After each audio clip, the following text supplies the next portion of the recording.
show is for discussion and entertainment purposes only. The Finding Gnosis Show is a platform for open discussion, exploration, and opinion sharing. The views expressed by hosts, guests, and participants are personal opinions and do not constitute professional, medical, legal, or financial advice. All topics discussed are only intended to spark curiosity, entertain, and encourage independent thought. If any subject interests you, we strongly advise conducting your own thorough research using reliable and professional sources. Critical thinking and due diligence is key. Stay curious, stay informed, be well, be lucky, and don't be an arsehole.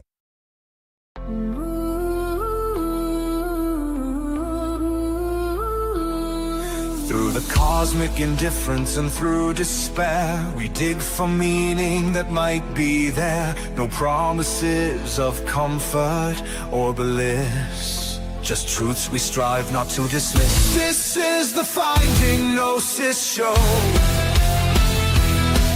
where illusions break and deeper truths grow.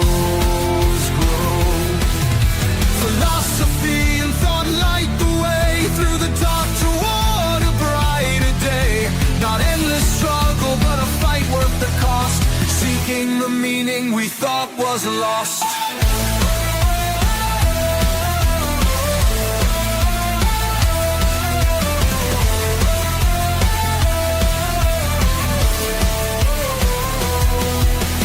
Pessimism asks, why even try? We answer with questions reaching the sky. A critique of the systems, the myths we hold. A reflection on truths both stark and bold. Depressive realism clears the haze, while hope takes root in critical gaze. We search for a path, no matter how steep, to find the truths that lay buried deep. This is the Finding Gnosis Show, where illusions break and deeper truths grow. Philosophy and thought light the way through the dark toward a brighter day. Not endless struggle, but a fight worth the cost, seeking the meaning we thought was lost.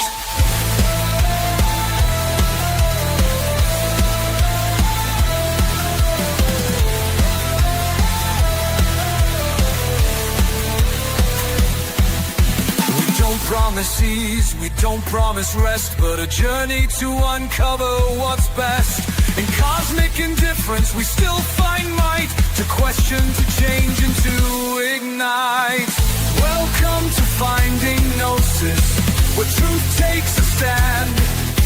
Together we search, together we understand. Through reflection, critique, and bold exploration, we strive for meaning and revelation. The journey begins, the truths will unfold.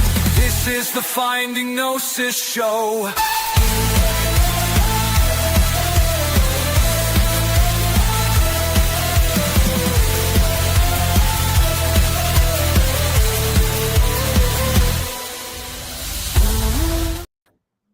Hello, welcome to number 15 of the Finding Gnosis Show. Brother Noodles is already with us. He has clicked on the link. He's managed to find himself on the altar. And yeah, we're ready to go. Ready and raring. And today we're going to talk about the Tree of Life. Some Kabbalistic thing. Apparently, all kind of to do with Kabbalistic magic rituals, imbuing power in yourself. But, you know, it's also apparently used in many different religions and kind of occult ways of conducting oneself in this world. So we might delve into other ways that the Tree of Life crops up. Brother Noodles recommended a YouTube video. So we will watch that and go back and forth on it. Will we look at the Wikipedia page first, Brother Noodles, just to kind of get a brief synopsis of what exactly we're going to be delving into? Do you think that might be a good idea? If you think Wikipedia is a reasonable source for this information. Well, I'm not entirely sure. I mean, I don't know anything about this. So, you know, I'm going into this as a blind man, and hopefully you know more than I do, so you might be able to call out something if it's rubbish. But we'll have a quick look at this. The tree of life, okay, is a diagram used in rabbinical Judaism, in Kabbalah, and other mystical traditions derived from it. It is usually referred to as the Kabbalistic tree of life to distinguish it from the tree of life that appears alongside the tree of knowledge, tree of knowledge of good and evil in the Genesis creation narrative, and as well as the archetypal tree of life found in many cultures. Okay. Simo Parpola asserted that the concept of a tree of life with different spheres encompassing aspects of reality traces its origins back to Neo-Assyrian Empire in the 9th century before Common Era. The Assyrians assigned moral values and specific numbers to the Mesopotamian deities similar to those used in Kabbalah, and claims that the state tied these to sacred tree images as a model of the king, parallel to the idea of Adam Kadmon. However, Charges states that the Ilan should be regarded as primarily indebted to the Porphyrian tree and maps of the celestial spheres rather than to any speculative ancient sources, Assyrian or otherwise. Kabbalah's beginnings date to the Middle Ages. Okay, I didn't know that. I thought it was before that. Kabbalah's beginnings date to the Middle Ages, originating in the Bahir and the Zohar, although the earliest extant Hebrew Kabbalistic manuscripts dating to the late 13th century contain diagrams, including one labeled Tree of Wisdom. The now iconic Tree of Life emerged during the 14th century. The iconic representation first appeared in print on the cover of the Latin translation of Gates of Light in the year 1516. Scholars have traced the origin of the art in the Porta Lucas cover to Johann Reuchlin. Okay. Now this is a version of the Kabbalistic Tree of Life. That apparently all means something. So we're going to try and delve into what the hell it means in this show tonight. When I was go ahead. When I was in Israel, I learned a little bit about it, not a lot, but they pronounced it Kabbalah. Kabbalah. Okay. Well, forgive me for not being, able to pronounce it Kabbalah, but I will call it Kabbalah or Kabbalah. Kabbalah. Okay, Kabbalah. I got it. I think I got it now. Thank you.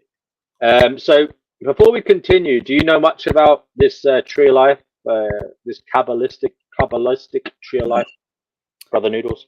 Well, they were teaching us about it when I went to Israel, but I didn't pay attention at all because I was just, I don't know. I was, Can I ask a question then? Not appreciative back then, but but everything I've learned about it thus far has come from Mark Passio. Okay, yeah, we're going to be delving into his work tonight. And thanks to you, Brother Noodles. So, can I ask a question? I'm not familiar with it, as I said, but I read that it only appeared in the Middle Ages. You went to Israel. Why did you learn about it? Is it part of mainstream Judaism now?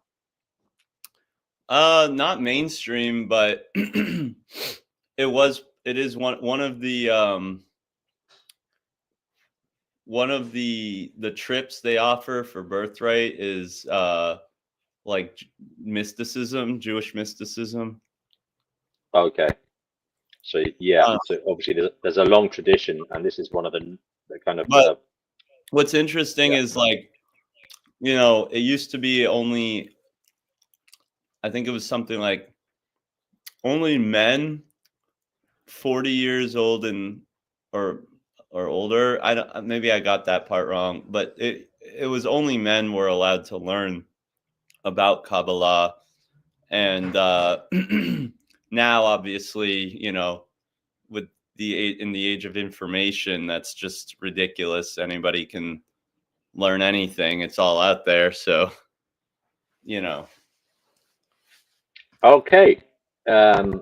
One of the Well, we one will of the continue. people that like we talked to in Israel, who was talking a lot about it, he said he first found out about it through reading a book about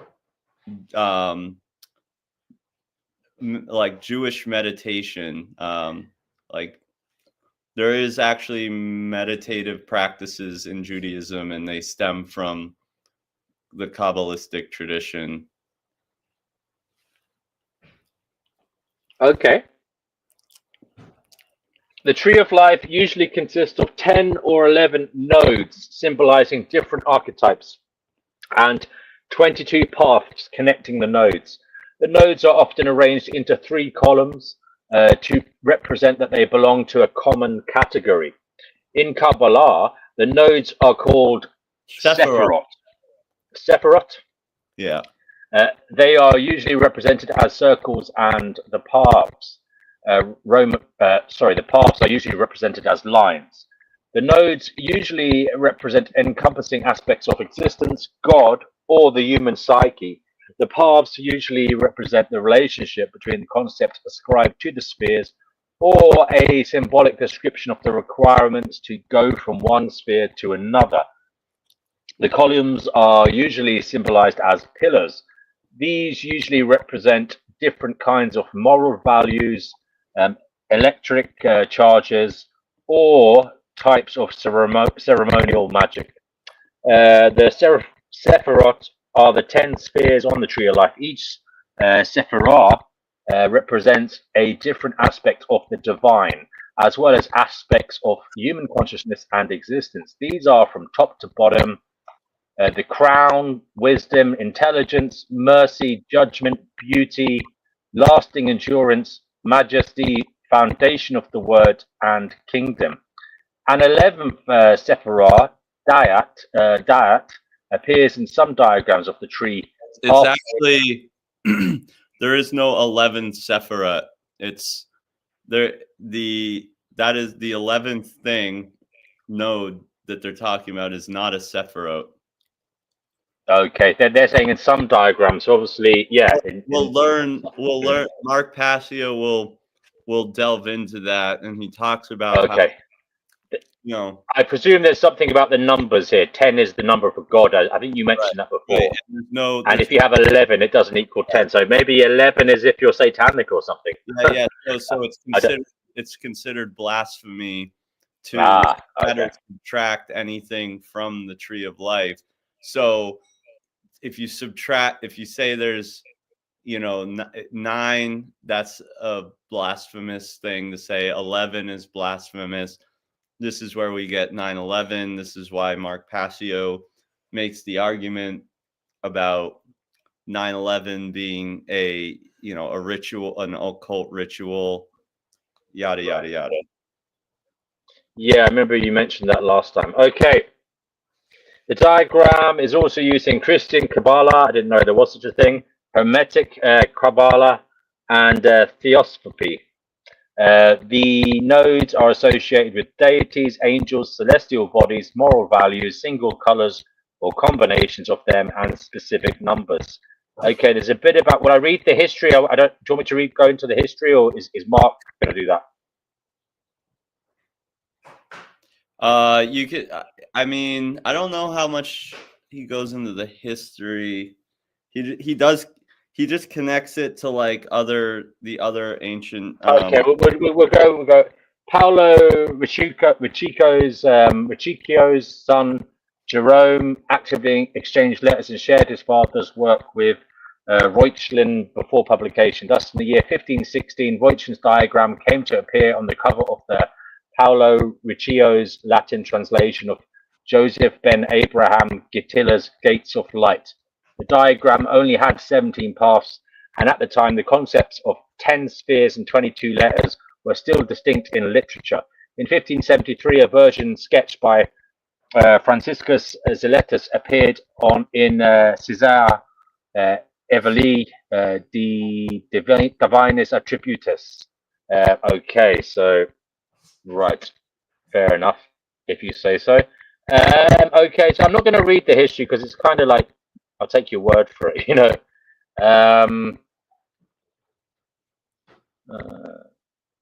Okay, so according to contemporary students of Western esotericism, rather than to scholars of Jewish Kabbalah, two versions are now widely circulated. One where Makuth has one path owing to Reuchlin's original, and another where Makuth has three paths owing to several later versions, both having 22 paths in total, corresponding each to a Hebrew letter owing to Kircher's syncretism. With the resurgence of occultism in the 19th century, many new versions appeared, but without major innovations. Okay. According to a Chabad source, the tree of life is to be interpreted in the following way. The tree represents a series of divine emanations of God's creation itself, ex nihilo, the nature of revealed divinity, the human soul, and the spiritual path of ascent by man. In this way, Kabbalists developed the symbol into a full model of reality, using the tree to depict a map of creation. The symbolic configuration is made of 10 spiritual principles, but 11 can be shown since Keter and Dayat are interchangeable. The tree of knowledge of good and evil is equivalent to the 10 spheres seen from the last sphere of the diagram. Malkuth and the original tree of life is equivalent to the 10 spheres seen from the middle sphere of the diagram, Teferet. Kabbalists believe the tree of life to be a diagrammatic representation of the process by which the universe came into being. On the tree of life, the beginning of the universe is placed in a space above the first sphere named Keter, or crown in English. It's not always pictured in reproduction of the tree of life, but is referred to universally as Or Ein Sof, which means endless light. To Kabbalists, it symbolizes the point beyond which our comprehension of the origins of being cannot go. It is considered to be an infinite nothingness, out of which the first thing, usually understood by Kabbalists to be something approximating energy, exploded to create a universe of multiple things. Kabbalists also do not envision time and space as pre-existing and place them at the next three stages on the tree of life. First is Keter. So you know, your audio is, you're getting a lot of clipping. Do you want to read it then, Noodles? No, it's all right. You can. It's just letting you know. I don't know if you can fix your. One second now. First is Keter, which is of the contraction of Ein Sof into a singularity of infinite energy or timeless light. In the Kabbalah, it is the primordial energy out of which all things are created. The next stage is Chokmah, or wisdom in English, which is considered to be a stage at which the infinitely hot and contracted singularity expanded forth into time and space. It is often thought of as pure dynamic energy of an infinite intensity, forever propelled forth at a speed faster than light. Next comes Binah, or understanding, which is thought of as the primordial feminine energy, the supernal mother of the universe, which receives the energy of Chokmah, which meant wisdom, cooling and nourishing it into the multitudinous forms present throughout the whole cosmos. It is also seen as the beginning of time itself. Numbers are very important to Kabbalists, and the Hebrew letters of the alphabet also have a numerical value. Each stage of the emanation of the universe on the tree of life is numbered meaningfully from 1, Keter, to Malkuth, number 10. Each number is thought to represent, or is thought to express the nature of its sphere. The first three spheres, called the supernal spheres, are considered to be the primordial energies of the universe. The next stages of evolution on the tree of life are considered to exist beyond space, beyond a space on the tree called the abyss, between the supernals and the other spheres, because their levels of being are so distinct from each other that they appear to exist in two totally different realities. The supernal spheres exist on a plane of divine energy. This is why another correspondence for Binah is the idea of suffering. because the supernal maternal energy gives birth to a world that is inherently excluded from that divine union. Okay. What does Binar mean again? Anybody remember? I know I'll have to go up here and look again. Binar means intelligence. Okay. Now, where was I? Okay. After Binar, or intelligence, the universe begins building the materials it will need to fulfill its evolution, and it creates new combinations of those materials until it's so dense that by the stage of Malkuth, the initial pure limitless energy has solidified into the physical universe. Since its energies are the basis of all creation, the tree of life can potentially be applied to any area of life, especially the inner world of man, from the subconscious all the way to what Kabbalists call the higher self. The tree of life speaks not only of the origins of the physical universe, not only of the origins of the physical universe out of the unimaginable, but also of humanity's place in it. Since man is invested with a mind, consciousness in the Kabbalah is thought of as the fruit of the physical world, though whom the original infinite energy can experience and express itself as a finite energy. Through whom? Okay, so the original infinite energy can express itself through our consciousness, and our consciousness is the fruit of the physical world, is a product of materiality. Okay. After the energy of the creation has condensed into matter, it is thought to reverse its course back up the tree until it is once again united with its true nature. Keter. Thus, the Kabbalist seeks to know himself and the universe as an expression of God, and to make the journey of return using the stages charted by the spheres until he has come to the realization he sought. In Hermetic Kabbalah, the tree of life is a fundamental concept and symbol that represents the structure of the universe and the spiritual and metaphysical path to enlightenment. It is often depicted as a diagram composed of 10 interconnected spheres called Sefirot. Okay, so it's the same but slightly different. Okay, I won't read that because we're concentrating on Kabbalistic. Okay, let's keep going. Let's keep going. That's it, I think. That's it. That was the very basic deep dive into, or shallow dive into the Kabbalistic tree of life. So we're going to now go on to something else, Brother Noodles. Will we watch the video, will we? Sure, why not? Do you want to be in charge of stopping and starting it, or do you want me to do it? You can do it. Oh, thank you so much. Okay. All right, 1 second. Unless you want me to. Oh, it's okay. I got it. It's fine. Here we go.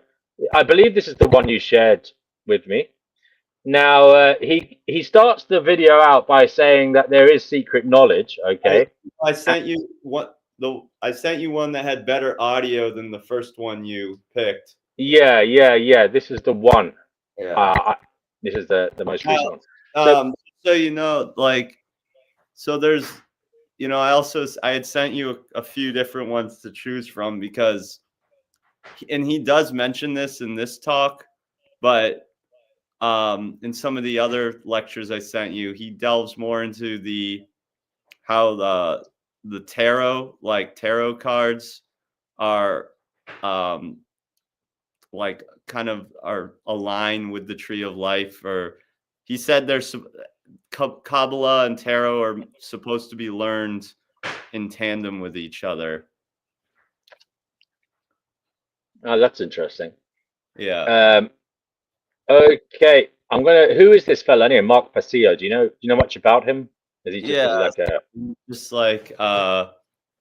he's an occultist, like, you know, he talks about, or his whole thing is he was a satanic priest for like 10 years and then he got out because he claims he discovered that, you know, they were like evil and trying to take over the world and trying to enslave humanity. And he didn't want to have anything to do with that. So then he made it his mission to try and educate people about their plot, their conspiracy. But and for a while I thought like a lot of his stuff was pretty interesting and good, but as of late he's kind of gone off the deep end with how how, I don't know, aggressive he is in his message, and it's hard to listen to him now. So this is kind of from you before he Fair enough. I'm just on his website. I think it's his website. The website's called whatonearthishappening.com, and it gives a short biography. It says Mark Passio is an anarchist, independent researcher, public speaker, internet talk show host, documentary filmmaker, technology seminar instructor, conference and organizer, lead vocalist, and freedom activist from Philadelphia. Mark has undertaken the task of assembling vast amounts of research in the areas of metaphysics, occultism, spirituality, symbology, and consciousness studies. In 2007, Mark began presenting the information in the form of a presentation series called What on Earth is Happening, with the intention of bringing the implications of his body of knowledge to the greater public awareness. Mark launched his own website in 2008 on whatonearthishappening.com, which is what I'm reading this from. In 2010, Mark began hosting his own internet radio show called What on Earth is Happening, which has hundreds of episodes to date. Mark was one of the co-founders of the Free Your Mind Conference, the Philadelphia-based conference on consciousness, mind control, and the occult. Mark has taught intensive live seminars, including natural law, streetwise spirituality, new age bullshit, and demystifying the occult. Mark is the creator and instructor of How to Become the True Media, an online technology seminar founded by Mark in 2020, which teaches best practices for communication and publishing in the digital age to aspiring content creators. Mark is the creator and curator of the One Great Work Network, a privately organized collective of conscious individuals who each create dynamic content for the purpose of spreading the message of natural law, truth, and freedom to a worldwide audience. In 2021, Mark released his first feature-length documentary film called Mark Passio and the Science of Natural Law, which focuses on the core of his teaching regarding morality and freedom. So he has his own philosophy there. Mark was also the founding member of the lead vocalist of the Philadelphia-based anarchist hardcore punk band, The Founders. Okay, that's Mark Passio, the guy whose video we're going to watch now. Now, I would really, I'd really loved. Obviously this would take some time, but eventually I'd love to hear you react to some of his, some of the other stuff that he puts out there, because I don't necessarily agree with everything he says, and I'm sure you wouldn't either. And I'd really like to hear your take on some of this stuff. What's there to disagree with? We've got MC Nemesis on Amazon. MC, we don't know what they're... Look, I'm his #1 protege. Oh, are you? Welcome to the show. No. I mean, I think that I'm, besides Larkin Rose, the biggest. Well, I have 12.8 thousand followers, so I'm like the second biggest content creator that publicly supports him, I think. Really? What's your channel called? Wow. It's MC Nemesis on Amazon Music. Millions of views. I'll probably have more views than Mark Passio himself, to be honest with you. He's great and all, but he's no MC Nemesis. You know what I mean? How did you hear about the show today? What brought you here? Oh, just random panel hopping. MC Nemesis. We're looking at MC Nemesis. What's this MAGA party? Yeah, I'm a rapper. See, I'm a rapper. Mark Passio, he was like a screaming metal guy, but I'm a rapper. So, thank you, MC Nemesis. You have more views than he does. Yeah. Oh yeah. that does not, well, at least on the channel that I clicked on, it does. That's not reflected in what I'm looking at here. You don't have you have very few views. You do have the 12.8 thousand subscribers, but you don't have any views really. What does it say on the about page? Let's see. What am I up to? Amazon Music. So that's where your No, views look are. at the total view count. Read it. Oh, How much? that is a lot of views. But why? Where are all your? How many? Can you tell the audience? It says 5,552,052. Yeah. But So- where? So are you earning a living, MC Nemesis? Are you earning a living from being a rapper now? Are you? Yeah, I mean, I published 4 albums. I've got a lot of extra content. I don't know when I'll be I releasing can see a your. fifth, but Where are the videos with the views though? just go to the. Well, I have a few video, like longer, like the short videos, have the most views. Because I click on your videos and you only have it only shows me 6 videos here. Yeah, the short videos have the most views. Oh, so it's from your shorts. Okay, I see. That makes sense. I'm a right-wing political pundit. I support the Republican Party in person, but I'm really a libertarian. at Well, heart. anyway, with respect, Nemesis, we're not talking about that today. Is that all right with you? We're talking about. Sorry. Mark Passio, Yeah. he is somebody who I've taken his knowledge, broken it down, and he says, if anybody can teach this knowledge better, please do. So I can teach the knowledge much better than him. He's equally as smart as me, but I think that I have things to bring to the table. Of course, MC Nemesis. But we will talk to you another time, brother, because we're going to look at this one. Is that okay with you, MC Nemesis? Can you hear us? MC Nemesis. He's gone. Hello? Oh, well, I don't know where he's gone. Oh, he says we have to pay him. Oh, dear. No, there's no money in the pot here, MC Nemesis. You see the message that he put in the... Yeah, don't worry about it. Don't worry about it. Thank you, Nemesis. Jesus. Do you think... Yeah, don't worry about him. He's a troll or what? Oh, no, I think he probably is... legitimately... Maybe that's his thing, but it's just unnecessary. The fact that if he says that he's on...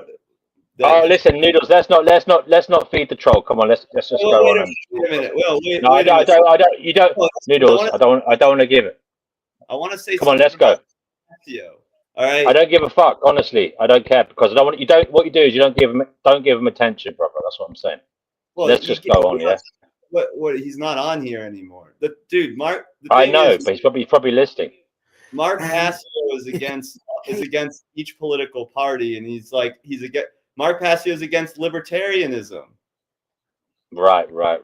So the whole thing is just silly. Okay. It is. Let's keep going then, yeah? All right, this is the video. We'll press play. And it's a piece of cake if you can keep information and knowledge from people and using that. You want to speed it up a bit?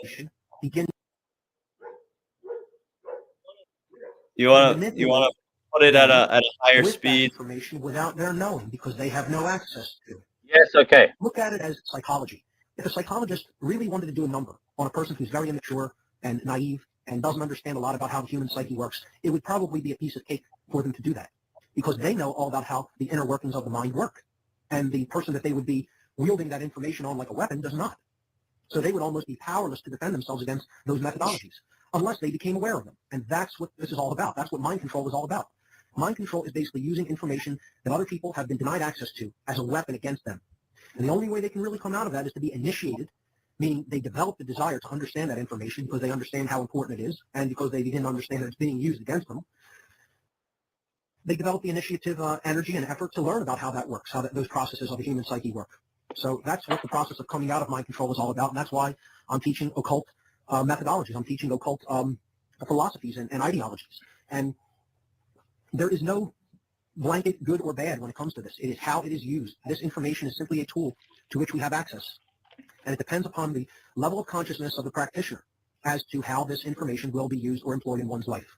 So with that having been said, let's begin again our discussion of Kabbalah, which is an ancient Judaic mystical tradition that is the underlying and foundational tradition that really underlies and supports all the Western mystery traditions in general. Specifically, it is connected with the Hermetic tradition. It is also connected with Freemasonry. It is also connected with the study of tarot and other traditions as well, as we'll see tonight. So we'll cover a lot of ground here. I'm going to move kind of fast. And if there's any questions, please call in. No taboo topics, always free to call in and discuss whatever you want on this program. So last week we began to break down the major symbol of Kabbalah, which is the tree of life pattern. And I'll do this again. I will review this and basically start from scratch on this. The Sefirot tree of life is the main symbol of the Kabbalistic tradition. This is a symbolic tree that is drawn with 10 spheres or circles, okay? And these are called Sefirot. Sefirot it means emanation, okay? It's plural word. Sefirah is the singular. And emanation, or a basic essence or quality, something that arises. Okay, that's what this word means, okay? So if you hear this, the tree of the Sefirot, or the Sefirotic tree of life, you'll know we're talking about the Kabbalistic tree of life. And these images are that I'm going to be referring to. It's going to be much easier if you're looking at the images as we're talking about this. Are on What on Earth is Happening on the radio listen page. You'll see the button for that on the left-hand side of the website. And you'll see images for tonight's show, January 11th, 2011, and there are 8 links there that will play in a little pop-up window, okay? So if you want to follow along with the images, that will make this broadcast much easier on you. That's where to find them. The Sefirot, or the emanations, the spheres on this tree of life, are connected by different paths, okay, in an arrangement. And these paths represent different aspects. They represent Hebrew characters of the Hebrew alphabet, okay? They represent tarot cards, because tarot and Kabbalah need to be studied in conjunction with each other, okay? Tarot is also all about the qualities of the self and the universe. They call it the book of life, and it is basically a pictorial, symbolic representation of the soul's journey through life, as is the tree of life as well, as we will see. Now, these 10 Sefirot, they are spoken about in the tradition of the Kabbalah as emanations or qualities, and there are prescriptions against adding or taking away. You'll see this as a recurrent theme when you study religion in general, specifically Judaism, the study of the Torah, and the ancient books of the Kabbalah, like the Zohar. There is a prescription often given in these books that it is considered blasphemy, or something tragic will occur if anything is removed or added. So books of the Bible, you'll often hear this warning, and you see this come up in the Kabbalistic tradition, specifically in the Zohar, because there are 10 Sefirot on the tree of life in Kabbalah. There are not 9 and there are not 11. Okay, and this is said in the Zohar that it is considered, a blasphemy to speak of either 9 Sefirot or 11 Sefirot. And we see the number 911 come up in a ritual that was enacted in 2001. And 911 is a dark, it is a black magic number. Let's just put it that way. This is a number loved by dark occultists. It comes down to the number 92 because you add the 2 ones together. And, we'll talk about in the future of what the number 93 is all about when we get to the section about 911. The next 2 sections, but one of the reasons I'm even doing this breakdown of Kabbalah now is because it is going to be instrumental in understanding 911, which was a dark Kabbalistic ritual, a dark Masonic ritual as well, a dark ritual of Kabbalistic magic, or sorcery, if you will. For people that still don't want to accept that 9/11 is an occult event, it was an event that is completely centered around occultism. You're a naive child. And that's all I'm going to say about it. I'm not going to try to prove that this is the case. I'm going to state it because I understand. I'm going to give backing evidence for this when we talk about it. But as foreshadowing to that, we won't be doing that tonight. But as foreshadowing to that, I just want to say definitively it was an occult event, period. I don't think that. That's not my opinion. I know that with certainty. Okay? And the reason that people don't believe that it was an occult event is twofold. One, they know nothing about the occult. They're ignorant. They're not just nescient, meaning they don't know it and they can't be expected to know it. They're nescient. They don't know about the occult and they don't want to know about it. And the second reason is the reason they give for not wanting to know about it, which is, I don't believe in that stuff. And here's my warning about that statement. And this is a left brain statement that comes out of people's mouth. Only super left brain, scientific types, logical types that think that they're going to solve the world's problems through politics or monetary reform, okay, think this way. Because they don't know what the real problem is. They don't know what the real root cause of the problems that are going on in our world are, which is what we talk about on this show. The people who think like that, who say, I don't believe in that stuff, so it can't be what, how it went down or can't have anything to do with that event, they don't understand a basic principle. You don't need to believe in something. As long as someone else believes in it and they're willing to act upon their beliefs, your belief isn't required. If somebody else has the will to act upon their belief system, it doesn't matter whether you believe in what they believe in. I give the example, if a Christian fundamentalist group wanted to come armed with AK-47s and shoot up an abortion clinic, and you happen to be sitting in a restaurant next to the abortion clinic and some bullets flew through the windows and shot you, did you need to believe in their ideology for you to be affected by their actions? Of course you didn't. Okay? So to say, I don't believe in the occult and therefore that has no bearing or influence upon my life is bunk. And it's a childish, naive position to take, and it's one that only super left-brained morons take, to put it in quite frank language. Okay? Idiots think like that. Any intelligent person understands there could be any given number of crazy ideologies that people out there subscribe to, and if they're willing to act upon those beliefs, it could affect their life at any given time. That's just the straight truth about that situation. So I'm letting you know 9/11 is an occult ritual in advance before we even talk about that. And it doesn't make a difference whether you believe in the beliefs that this ritual is based upon or not. Other people do. And we'll be briefly touching upon that tonight when we get to the section about Kabbalistic sorcery. Pause it for a sec. Let's get back to our breakdown of the Kabbalistic tree. The tree. One of the things I always. There you go. One of the things I feel like he never does a great job of is providing proof that, any of these people, like that there's this group behind the whole thing and that they practice these rituals or whatever, Yeah, that's the part maybe I'm just ignorant, like he says, but that's the part he fails to deliver on. Yeah, that's the part I feel like. Yeah. Good point. Okay, we'll press play. Yeah. Is composed again. I led into that aside there on 9/11 because we were talking about the 10 Sefirot on the tree, not 9, not 11. These numbers, when spoken of in relation to the Sefirot on the tree of life, are considered blasphemous in the Kabbalistic tradition. So, of course, this ritual was named after this concept of blasphemy. It's because it's dark Kabbalism, not true Kabbalah. Okay. Again, there are light aspects to all occultism and dark aspects to all occultism. It's the consciousness of the wielder of the information. And that's critical to keep in mind and needs to be reemphasized continuously, because there are people who insist that all occultism is evil. There are people who insist that all of it, is nonsense and doesn't have anything to do with anything going on in the world. And these are people who clearly do not understand the dynamics that are taking place. Clearly do not understand them. And I'm doing my best to desperately try to get this information out there for anybody who will listen and make a further study of this, because you understand this is all about you. That's what this is all about. And other people understand this, and they're using it as a weapon against you. So it would behoove people to learn this information, because to initiate oneself into higher levels of awareness about the self, about the human psyche, the soul, is what we're really talking about here, okay, is one of the best ways, if not the best way, to begin to come out of their levels of manipulation and control, and to empower oneself to work against these dominators that are doing a number on the human population. So the 10 Sefirot, it is prescribed not to think about, not to consider any more than 9, any more than 10, or any less than 10. So not 9, not 11. And you will see on the image, there seems to be 11 spheres, but this one that is completely behind the tree, if you can make out the letters, it says dot, D-A-A-T-H, dot, okay? Dot is called the hidden realm, okay? It is not one of the Sefirot. It is a hidden sphere, or a truly occulted realm. And some people in Kabbalah speak of this realm as the void of the subconscious, the realm that we go into to connect to higher levels of consciousness through meditation. It is the unspoken. It is the abyss, the veiled aspect of ourselves. Okay, it is the part of ourselves that we really connect with when we are silent, when we go into contemplation or meditation, and this connects us to the infinite source.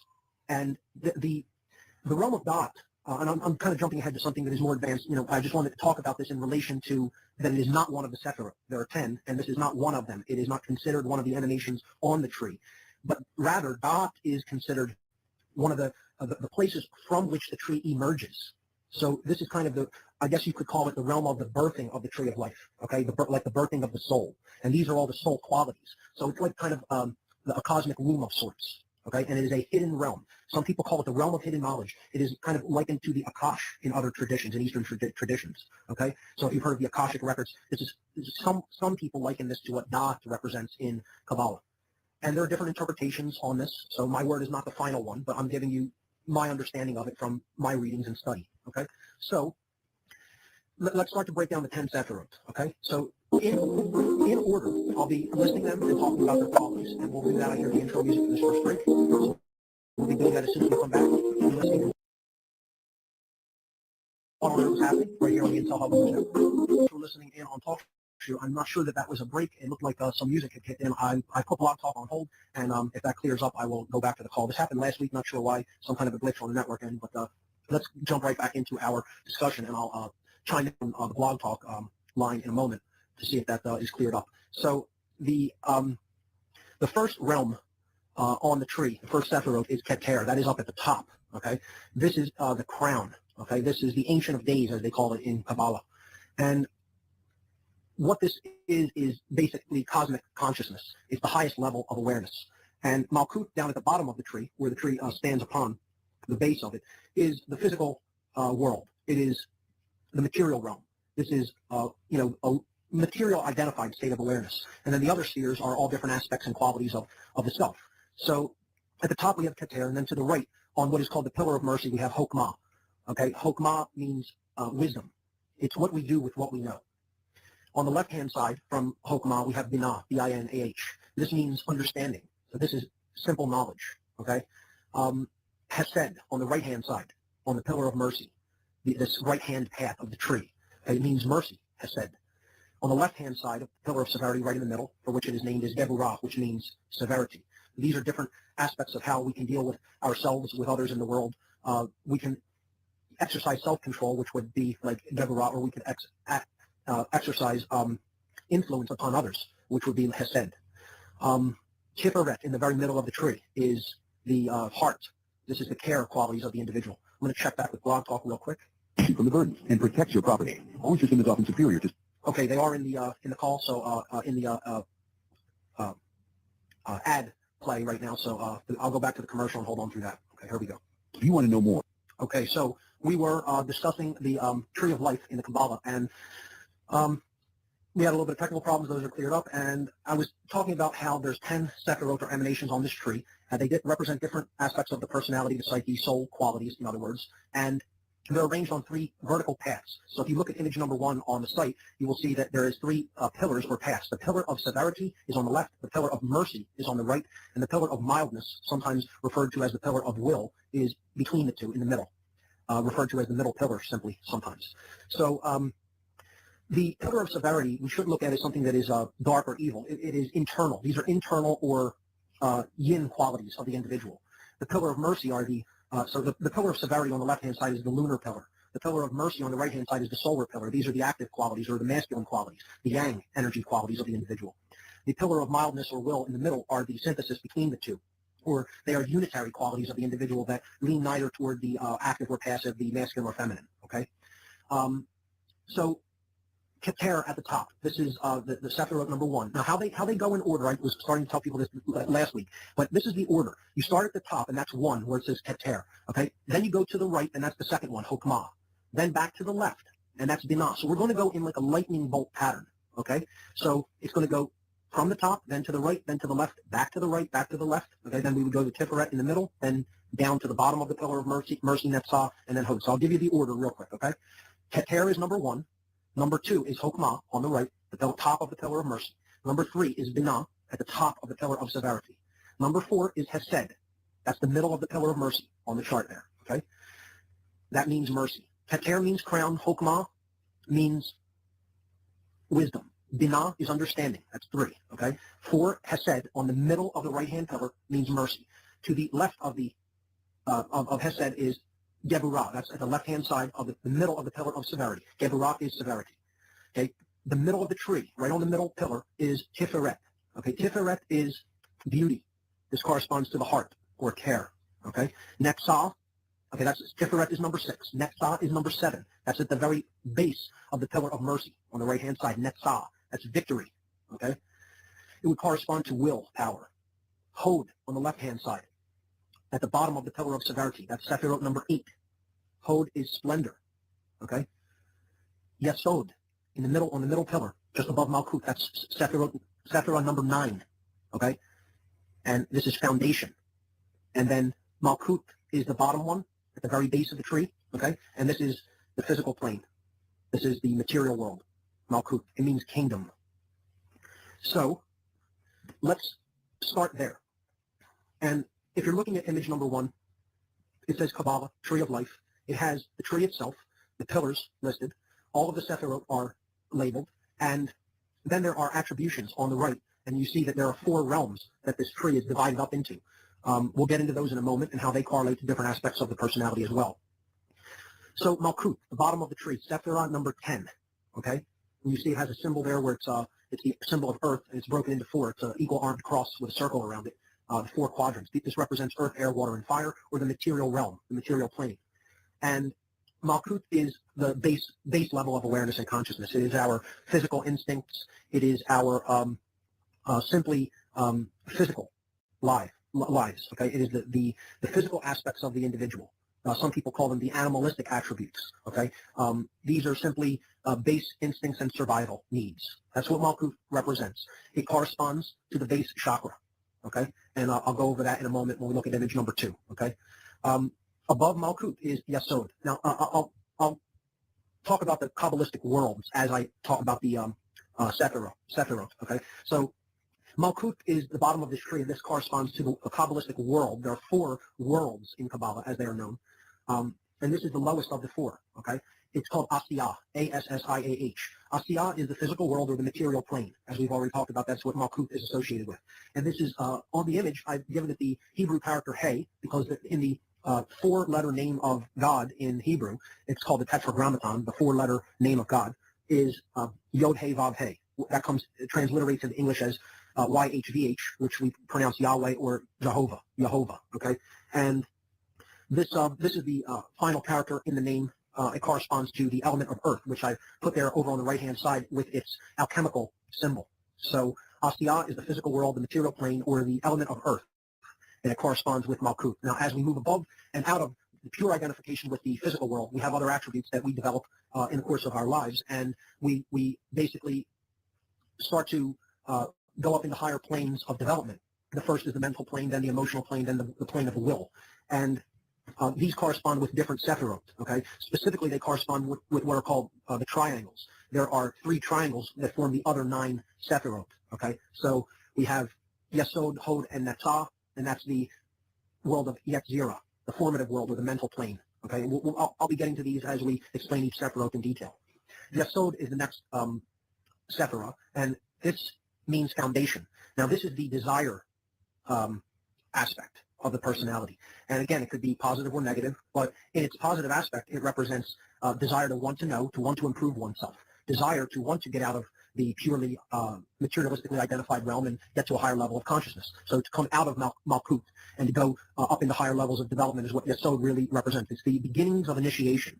And as we saw last week and a few weeks ago when we studied the chakras, this sphere would correspond to the sacrum chakra, okay, which is the desire chakra near the genitals of the body. So this is the desire center of the individual. And this is the first place that we connect for beginning or initiation into higher levels of knowledge and awareness. Above Yesod to the left is Hod, okay, Sefirot number 8. And this is splendor. And another word that I would use in place of that would simply be courage, because this is the horizontal bar that connects Hod and Netzah represents the solar plexus chakra, okay, and this is Hod and Netzah together represent the solar plexus because the solar plexus represents the will center of the body, or guts in general, courage. So it's not just courage, but it's then action, okay. So Hod would be the internal quality, of that aspect of willpower, and which is courage, and Netzah is the external attributes, which is taking action in the world, or actual willpower to do things. So that's called victory, Netzah. So these two together, it's what's called a dualistic chakra, or a dualistic Sefirot. That's why they're on that bar that actually is like kind of like a rung on a ladder. Again, the Kabbalistic tree is often referred to as the ladder to God, and that's very important because a symbolic representation of this tree was destroyed on 9/11. Thereby destroying the ladder to God. You see how dark, the symbolism, was all about. When you start to study this, you understand what the practitioners of that ritual were really saying to us, of what they were trying to do, cut off the human race from their divine nature. And they're doing a wonderful job at that, and we're helping them do it.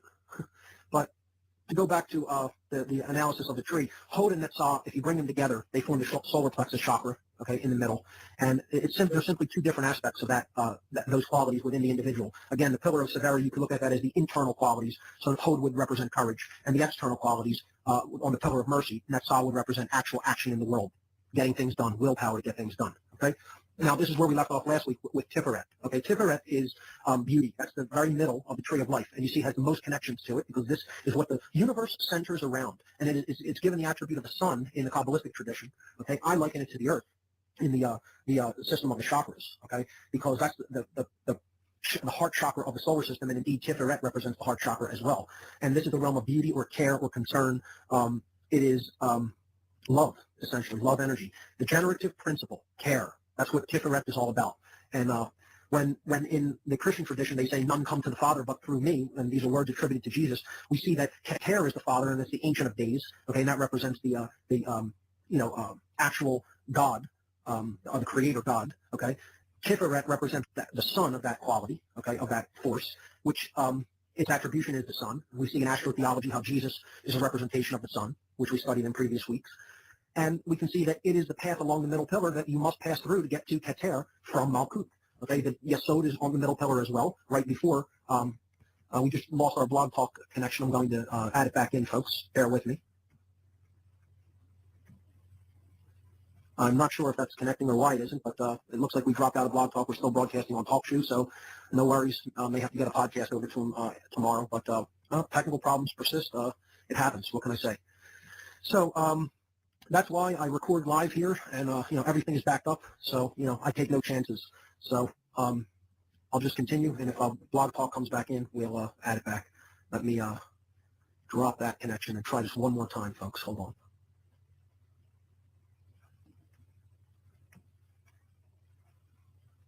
No, doesn't seem what. Oh, there it is. Okay. All right. If anybody can hear us.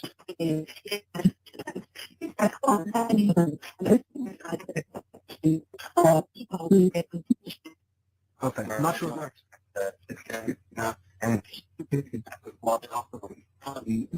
Not sure if anybody can hear us on Blog Talk, but I'll try to continue. So hopefully that problem is cleared up. But here we go.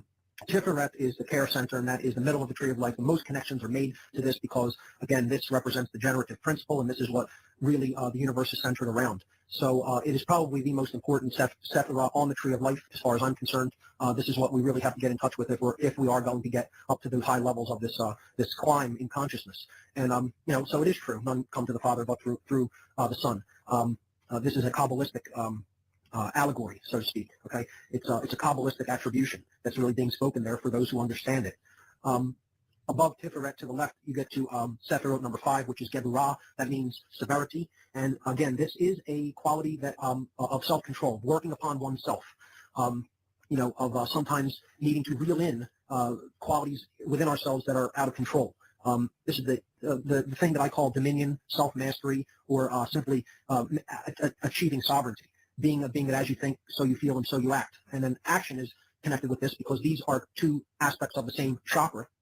Geburah and Hesed, when they come together, when we bring them together on the middle pillar, they represent the throat chakra. Okay, and this is all about influence. How we can speak severely or with mercy. Okay, we can chastise or we can encourage. Okay, we can invoke fear or we could inspire. Okay, so different aspects of the way we speak. This is these two spheres are about how we interact with ourselves and with others in the world. So Hesed is mercy, and this is influence of others. And it could be dark influence as well. When we talk about, there's a corresponding tree to this in Kabbalah, which is called the tree of death. and all of the attributes are all about the pure negative qualities within the individual, and how they can influence other people to do their bidding and do their will and manipulate their mind. So I'll be briefly talking about Klipot later in the show. But Hesed on the pillar of mercy is influence of other people around you. Okay, being an inspiration, helping to help others to attain higher levels of awareness if we use it in the proper aspect. Okay, Binah this is Sefirot number 3. Sefirot number 3 now, and this is on the top of the pillar of severity on the left-hand side. Binah means understanding, and understanding is an intellectual quality, and it is simply pure knowing, and it is the internal quality. Again, it is the knowledge that we carry within us through our experiences, through our readings, through our studies, through who we talk to, who we pay attention to, what we watch and listen to as far as media goes, etc. These are all the mental qualities of the individual. The right-hand side, and it looks like Blog Talk dropped out again. I apologize for that, folks. I'll try this one more time. If this doesn't work, I'm going to just disconnect from Blog Talk so we're not interrupted any further. Okay, I'm not getting a connection, so I'm going to drop out of Blog Talk, and we're just going to continue on TalkShoe, and I'll have to send Bob a podcast tomorrow. That's all. So Binah is the internal qualities of knowledge, okay, and it is simply what we know. Okay, so this is, again, on the pillar of severity, which is the internal pillar. So it is simply knowledge or understanding. Hey, Bob. Mark Passio, what on earth is happening, man? So it looks like I dropped out again. I still look like I'm in through Skype, but there was like hardly any audio coming through at all. It's just all garbled. I have a feeling that has to do with the blizzard that's coming through. And the only thing I could think of, because usually my connection is rock solid and reliable, but it seems that my internet connection is up and down. So all right, Mark, well, through the cell phone. If you don't mind, I was going to say, yeah, just do it through the cell phone. We can hear you loud and clear. Bob from Cincinnati's listening. We got our friend Eric, and we're ready to go.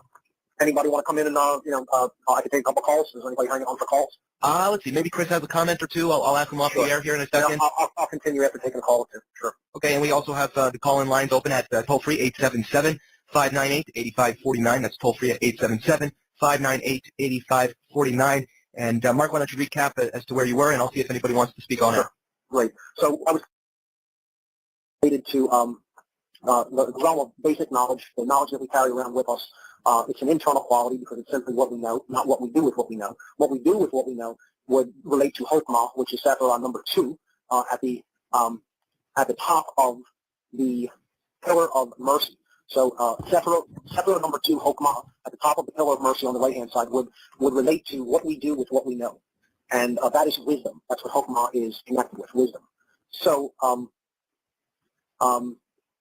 that is the last Sefirot before Keter. Keter is, of course, the crown, which represents the highest level of consciousness that human beings can attain to, and it is the top of the pillar of mildness, or the middle pillar.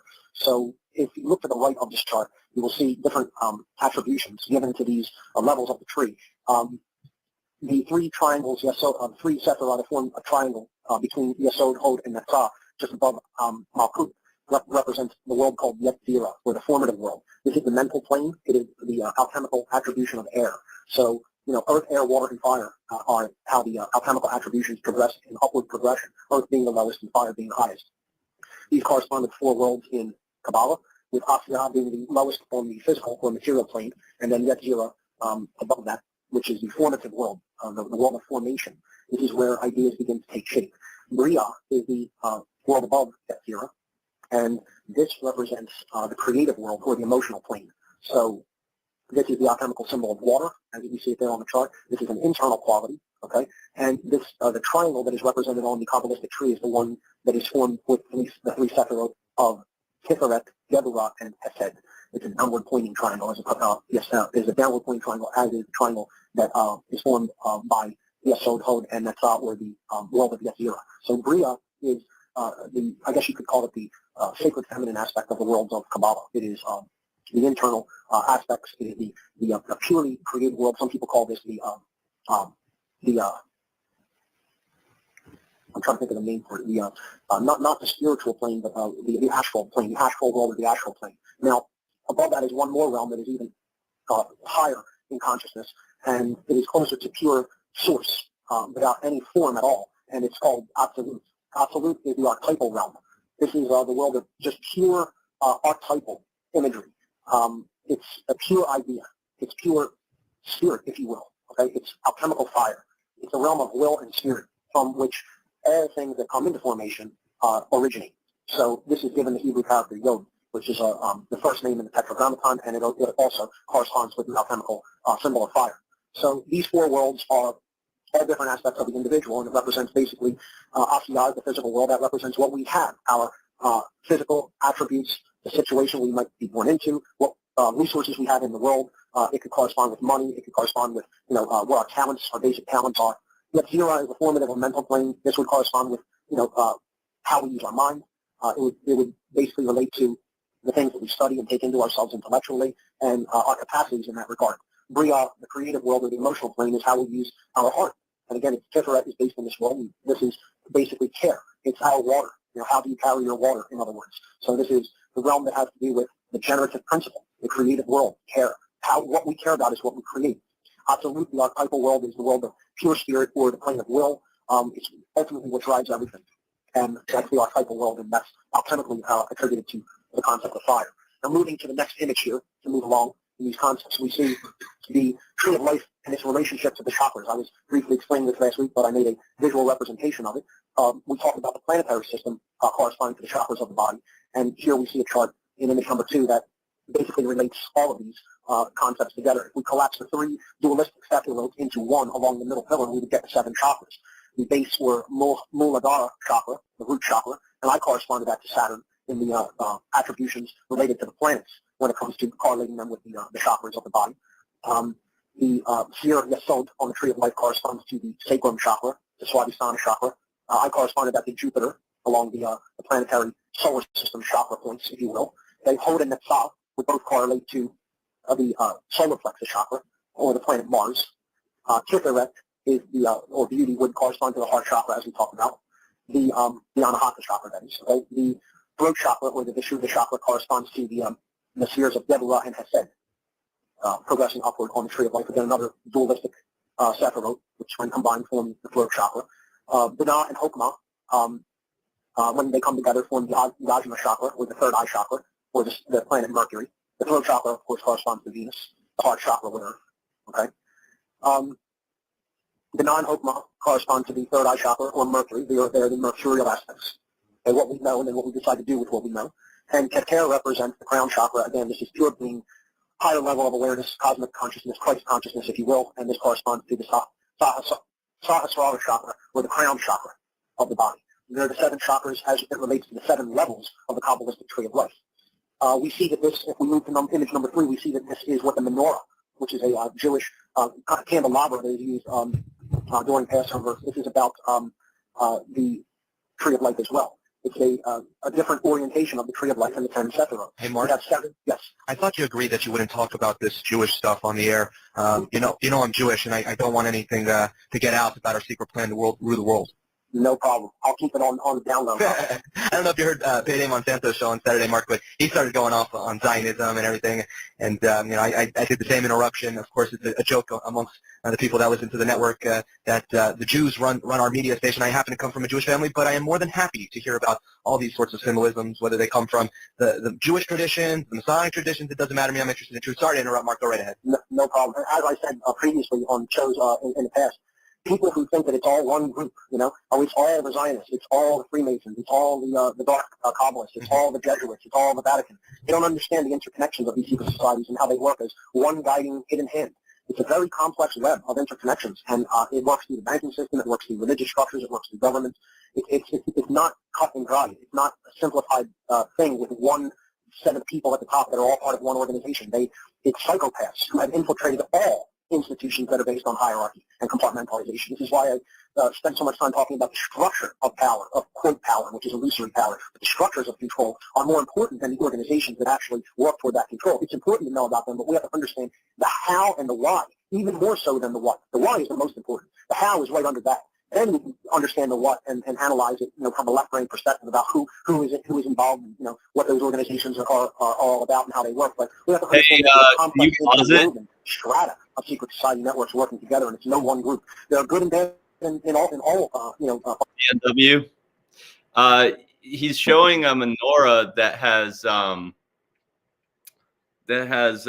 7 holders, but generally, I mean, menorahs have 8, it's 8 nights of Hanukkah, and then there's the one in the middle that you use to light each one.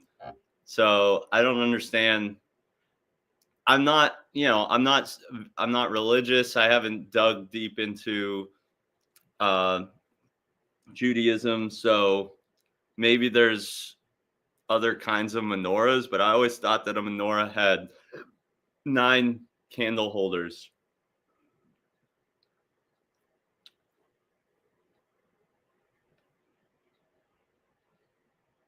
Human beings use them.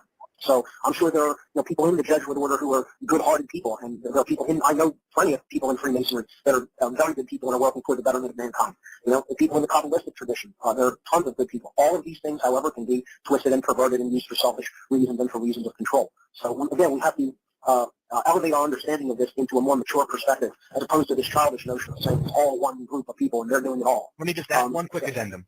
Sure. In addition to that, we were talking about this as well on the Payday Monsanto show, and definitely want to plug his show, Mark. As you know, he's from the Philly area, and Absolutely. he'll be at the Free Your Mind conference, definitely, just to be there as a student, just like I am, and also to mingle and perhaps maybe have a performance of sorts. We'll have to work that out with him off air. But anyway, that's besides the point. I was going to say real quickly that we were talking about the fact that most Jews, they have no idea about the Kabbalistic traditions, if you will. They have no idea. The average Jew is more aware of his corned beef sandwich and his pickle and his bankroll or whatever, and they don't really know the first thing about this. They don't know that when they're calling someone goyim, that's referring to other human beings that are not Jewish as cattle. They don't know this. They just think of it as non-Jews being goyim. So the average Jew is a sheeple and is just as much a brainwashed victim as the average Freemason who maybe doesn't know the true nature of it and so on. Absolutely. And that's what I'm doing this for, is to bring awareness and hopefully inspire people to study a tradition that is rich in its understanding of human consciousness, like Kabbalah, because so much can be gained from a study of this, a deep, in-depth study. And again, I couldn't possibly, on the air, no matter how many weeks we really covered this, cover all of the different aspects of Kabbalistic tradition. Right. It's a lifelong study. Now, Mark, let me interject here. One of the aspects of the Kabbalistic studies that you were just about to talk to, and before my big Jewish mouth interrupted, and I say that with all love, folks. Anyways, one of the things you were going to say, and it piqued my interest, was something about the menorah. Tell me more. Yes. So the menorah is actually a representation of the tree of life. If you look on my site on the radio page, image number 3 is an actual depiction of the menorah, and it shows how it corresponds to the different Sefirot on the tree of life. There are 7 candle holders on the menorah, and they are basically in a U-shaped pattern, in 3 U-shapes that cross a middle pillar, being the middle. Hey, can you pause it?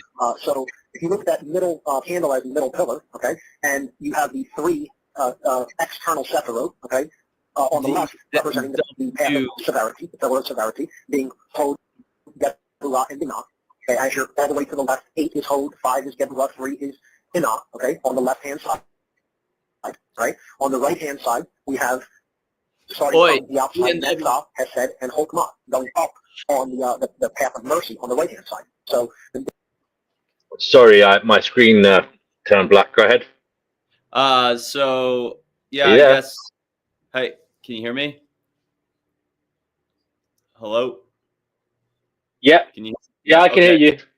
All right, so I guess there's like, they use a couple different menorahs for different things. So the 9-branch menorah is for Hanukkah, but the 7-branched menorah, it says, I'm reading something here. It's a representation of the original temple menorah, and the Talmud also describes the 7-branched menorah as a symbol of human wisdom and enlightenment. Other traditional Jewish interpretations see it as a symbol of God's creation of the world, with its 6 curved branches representing the 6 days of creation, while the center 7th branch stands for the 7th day, Shabbat. That's from the blog.judaicawebstore.com. Okay. All right. the very top or the middle candle holder at the top would be Keter, okay? And then along the middle of the tree where the 3 U-shaped holders cross the middle candlestick. We would have the three other, the two Sefirot, and then the hidden realm on the middle pillar being Dot at the top underneath Keter, Tiferet right in the middle on the second rung, and then the middle rung, and then at the bottom Yesod. It's difficult to understand that by just an explanation over the phone, but if you look at the image, it becomes very clear. Of course, the base, or the actual bottom of the entire candelabra, would be Malchut, or the physical realm, which is the base, or the thing that holds up the rest of the tree. Okay, folks, welcome back to What on Earth is Happening. It's Mark Passio, your host. That's the last break for today's show. We're going through the rest of the program for the next half hour, commercial-free. What on earth is happening? Here we go. Mark, we have a question for you from the chat room. Bob from Cincinnati wants to know. So we now understand the spheres and pillars of the Kabbalah. How do these Kabbalists use this as a vehicle for power or dark occultism? Mark? Well, I would say chiefly in two ways. The first is a simple understanding that these are representations, symbolic representations of qualities that are indwelling within the individual and within consciousness itself. In understanding that, simply understanding the motivations of human beings and being able to basically predict their patterns of behavior, because you know that they do not have that same understanding that you do about the human psyche, puts you at a distinct advantage over them in whatever aspect or particular manipulation or machination that you want to perform. So the image itself of these different soul qualities, if you will, if they are held by people who have a propensity to desire control in the first place, can act as a mechanism for power and being a weapon to be held over the heads of people who are simply dwelling in ignorance, pure ignorance. And what they're dwelling in ignorance of is themselves. Again, self-knowledge is the real answer to all of the problems that are plaguing us as a species. If we don't know self, we are going to be basically manipulated for as far out into the foreseeable future as we can imagine. We have to understand what drives us, what our motivations are. We have to understand what the aspects of consciousness are, how they work, how natural law works. And this is what the tradition of Kabbalah is. Kabbalah is a visual, and it is also a tradition of orally spoken, passed down oral tradition with symbols. Okay, but the word Kabbalah actually means to receive, by the way. So this is the reception of the knowledge of natural law principles is what this ultimately is all about, as is Freemasonry in its pure form, in its unadulterated form. So what they have, just by the sheer fact that they have and control this knowledge in general, not that they control it, but they have attempted to control and hoard it in the past and infiltrate it, and then water down the tradition so that they keep the true tradition and then water it down for the exoteric masses, to teach them the exoteric aspects of it. So just by the nature that they are in a position, that they have this knowledge and are in some positions to have infiltrated these traditions and control them, puts them at this distinct advantage over people who are in complete ignorance, incomplete nescience of this knowledge in some cases, and in other cases are in ignorance of it, refuse to acknowledge its importance and learn it. The second way they do this is through the symbolism itself. Symbolism speaks to us at a subconscious archetypal level. It does not need to be understood. Just like we don't need to believe in a tradition for it to have an effect on us if other people are acting upon the belief in that tradition or ideology. Symbolism does not need to be understood consciously for it to have an effect on the subconscious mind. This is why it is used in advertising, movies, subliminal messages, in news, in media, in military, in police, and it is used in these mega rituals that they trot out every time and again to really bring negative change to the people of the earth so that they can have more control. 9/11 being the chief example of Kabbalistic symbolism, archetypal Kabbalistic symbolism employed on mass scale. So that would be my answer of how the simple understanding of this knowledge, if it is not used in the right way, can be used as a vehicle for control. Now, people will say, well, knowing that, why would you teach this? And I would say because it is my position, and I feel that humanity will never be free until the occult is no longer the occult, meaning until this hidden knowledge is brought out into the light of day, we grow up, realize that this exists. It can be used in a positive or negative way, and we need to make the willful decision to choose it, to use it in a positive way for the elevation of human consciousness. And I don't think there's any more time to dilly-dally when it relates to that, or to ignore the fact that this is what really must be done. For the people that understand this, who are occultists, they are coming out and speaking the truth about this now at this time in history. And I'm part of that process. I consider myself to be part of that process. And I will continue to do that for as long as I am able. That is the reason I say, a good and evil can be, you could choose to use any of this knowledge that I've been talking about on the show for good or ill. And I don't take the position of fear that says, well, because it has the potential to be used for something negative, then it needs to be hush-hush and kept for the initiated. No, I don't feel that that's right. Something just smacks of me of elitism and control for that, and I think that's the problem. That is the problem, is that this hasn't been widely taught. So Moving on to the next topic, because we only have about 20 minutes left in the show, and I'll try to wrap up the last few concepts on Kabbalah, and then we can move on to some more sacred symbolism in the next show. I want to talk about the other soul qualities that are spoken about in Kabbalah as it relates to the four worlds. And this is image number 4, and you see the Kabbalistic teacher Lon Milo Duquette in the background here. This is taken from one of his documentary films on Kabbalah, which I may post to the website if I can find a decent capture of it online. We see at the bottom there Nefesh, the animal soul, and this is correlates to, if you look at the four worlds, this correlates to Asiyah, or the physical plane. He calls it the animal soul. This is just basically the root instincts of the individual. Above that, corresponding to Yetzirah is Ruach, which is the mind eye. This is our intellectual capacities. Of course, this corresponds to the Vav character in the Tetragrammaton, which is a nice visual depiction there on the left. Okay. Above that, this would correspond to the world of Bria, which is Neshama. Neshama is intuition. This is the sacred feminine quality. Again, that world corresponding with water, and it's the first He character in Yod He Vav He. And above that, we have the universal life force, okay, or alchemical fire. This is Atzilut in the worlds of Kabbalah, in the four worlds, and this universal life force is known as Chia. So these are the four life qualities or soul qualities in Kabbalah. We see over and over again that 1, 4, 7, and 10 are sacred numbers in the Kabbalistic tradition. These come up over and over again. There's 4 other principles I want to talk about, concepts. These are the 3 levels of the nothingness that are spoken about in Kabbalah, and then the dark realm, or the hell world, called Klipot. So if you look at image number 5, you often see this depicted above the tree of life, these 3 levels of nothing, as they talk about it in the Kabbalah, of the void. These are realms that are realms of the creator intelligence itself. And they are called the Ein Sof Or, which is the boundless light, which is above Keter. This Keter, again, is we talk about the Kabbalistic tree. This is the divine's breaking up into different aspects so that it can experience itself in the physical world, the physical domain or dimension that we live in. So this is about the elevation of human consciousness to levels of higher levels of awareness, ending with Keter, and then above that we have the unified realm that they look at as having 3 levels to it. The Ein Sof Or being the boundless light. This is kind of what they refer to as the light in Freemasonry when they say fiat lux, let there be light. The creator, the first words of the creator spoken in Genesis. The light of the creator, and in Kabbalah, this is considered the Ein Sof Or what is called the boundless or limitless light. Above that realm, you have something that is even beyond the light, which is the potentiality of creation, which is the boundless itself.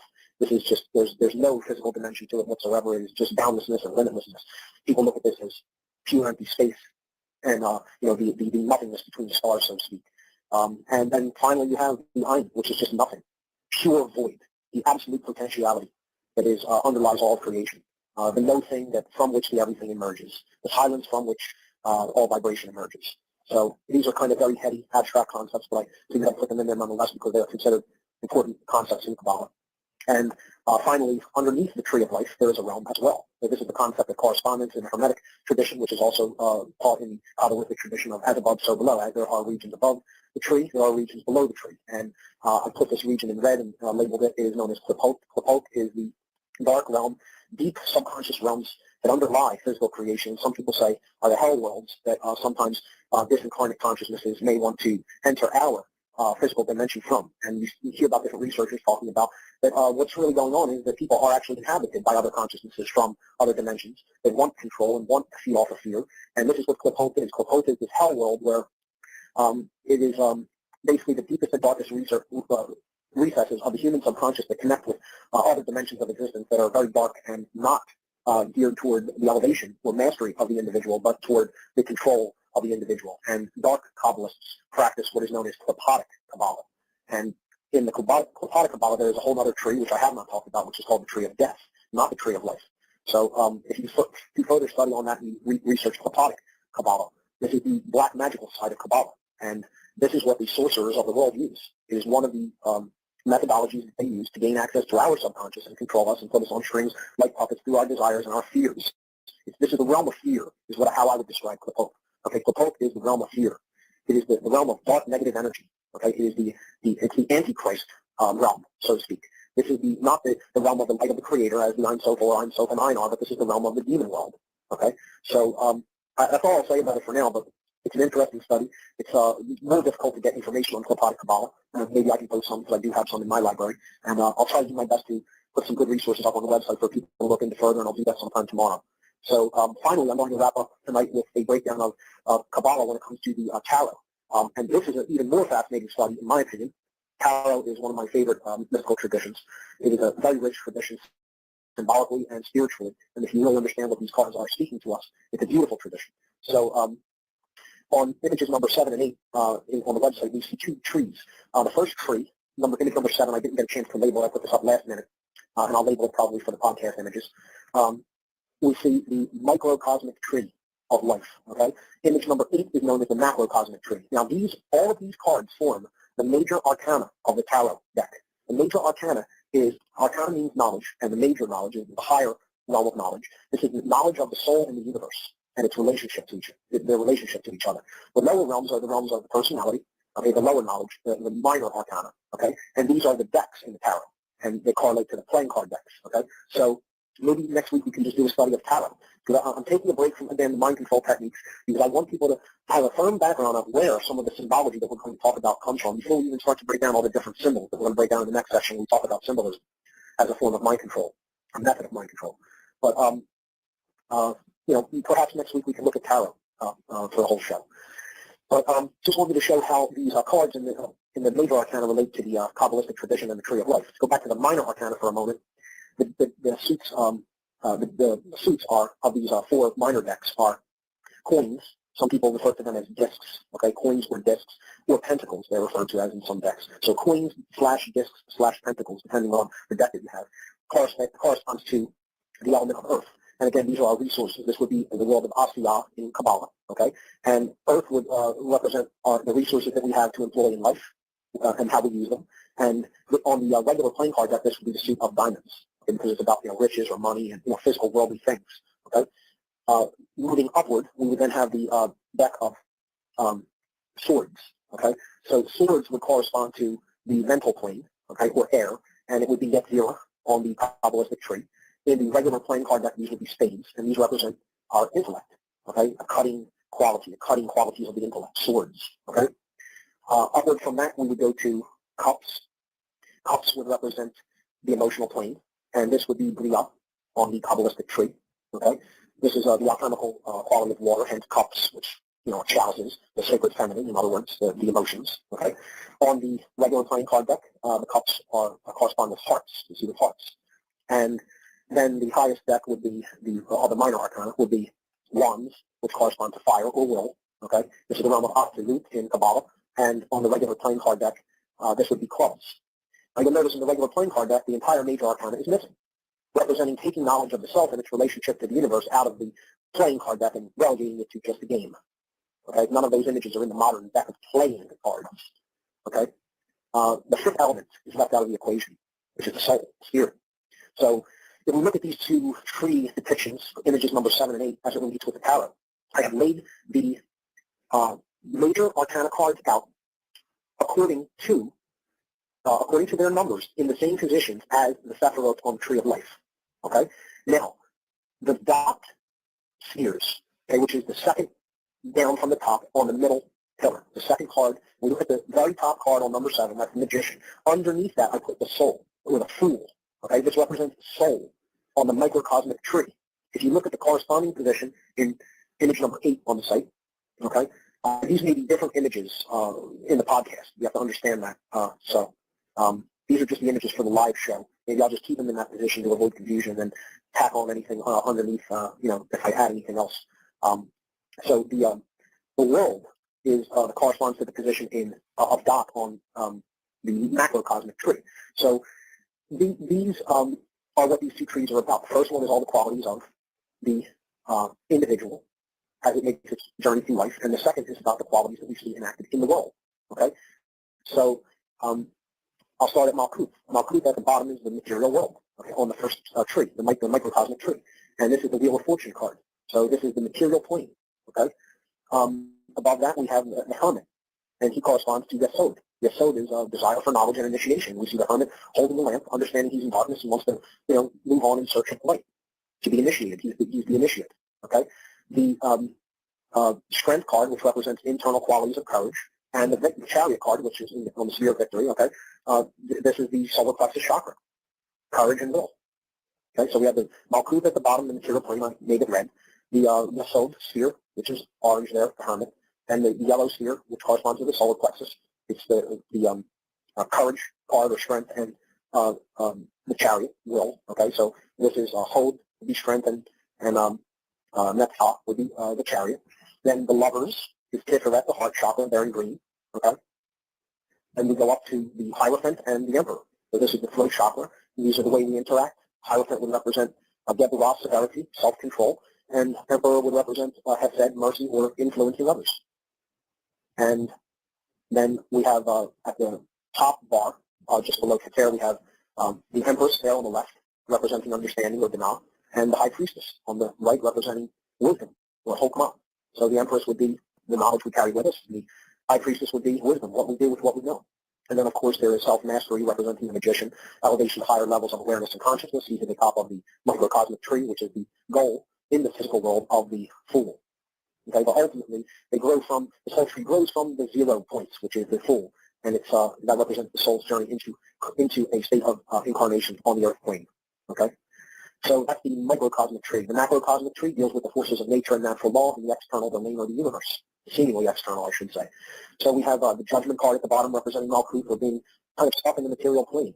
Or you can look at it as rising from the material plane. The angel is calling one upward out of the material realm and awakening them from their slumber, from their tomb, from their graves, okay, blowing the trumpet, the judgment card, corresponding to Malkuth. Above that, we have the sun, the moon, and the star. The 3 cards corresponding to the triangle that represents Yetzirah. Okay, these are the qualities that we've been talking about over the last several weeks, which is, correspond to the religions. I have a minute and a half. I'll try to break this down quickly, and then we can continue next week with further exploration of the tarot. So above that, we have the Tower card, representing change and the generative principle, how change is created, ultimately created through the heart. And it's funny that that's where we left off last week when I started to break this down, when we're talking about the heart and Tiferet. So only appropriate that we leave it off there this week. I won't go any further. I'll leave it there. And we have about a minute left. Like I said, we'll talk more about tarot next week. Maybe I can complete this breakdown of micro. Okay. To be honest with you, Noodles, I'm not sure if I learned much more than I heard on Wikipedia. I know that sounds... Is that the best there is? From Mark Passio? Well, he's got quite a few lectures on that. So, I mean, Right. we learned about the clip-off, which Wikipedia doesn't talk about, but he didn't delve into that too much. I mean, he said a lot without delving into how they use it. You know, he's like, it represents this, it represents that. Yeah, but so what? Well, you know, I think that's what is he has like several lectures on that. You know, like how it's, that he has to explain all the symbolism, and then you know, he has to get into how it's applied and blah blah blah. I mean, yeah, okay. Well, I mean, we can look up to see if there's any, examples of how to apply it or how it is applied. Yeah, I remember seeing that red wristband that a lot of these celebrities had on. You know, the Kabbalistic wristband. You've seen that, the red wristband that a lot of the celebrities were wearing for a while. It was a Hollywood thing. No clue. Remember that? Okay. Nope. Okay. Let me just look up. Hey, maybe you could look up that book, what did he call it? The Zohar, the Zohan, or what? Yeah, just give me a moment here. Just type this in. Oh, there's a Jewish Learning Institute. No, that's probably going to be too not very mystical.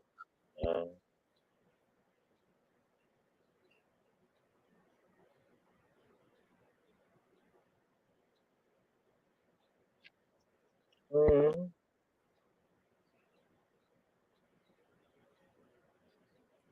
have a look at this.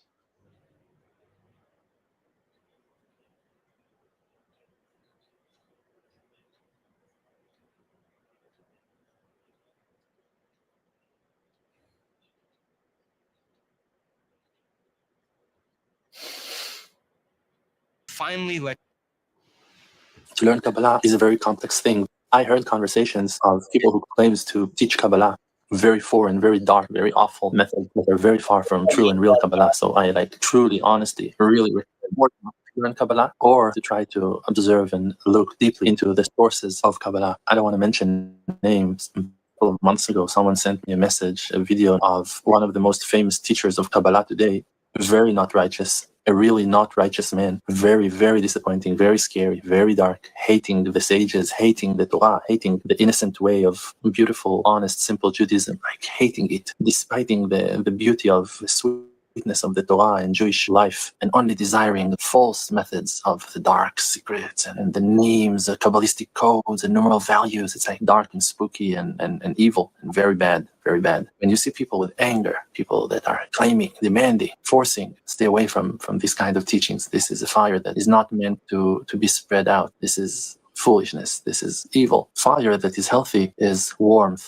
that comes with love, that comes with appreciation, with kindness. It's more like a hug, like someone that is collecting you, that is bringing you home, that cares for you, that will take care of you in the future. But if someone is coming and claiming and demanding, arguing and rebuking others and fighting, and of course that everything for money and honor and like crazy amounts. Once a student came to me and told me that a certain institute that is teaching Kabbalah forced her to donate, to sponsor a printing of the book of the Zohar of Rabbi Shimon Bar Yochai with $60,000 contribution. It's a crime. It's not a distribution. It's a crime. It's an evil act of stealing and robbing money from innocent people who doesn't have a clue what to do with their lives, and they're searching. And when they find some knowledgeable person who impresses them with his knowledge, with his false powers, you should be a rabbi for you to have students. You cannot be just someone who desires power. You should be an honorable person. You should be a good, kind, and nice person. To have the merit that from heaven they will choose you to pass on wisdom that will plant life into the hearts of your followers, of your listeners. Just to have physical knowledge, to have a great, powerful memory that memorizes books by heart and knows how to read and how to explain them, that's not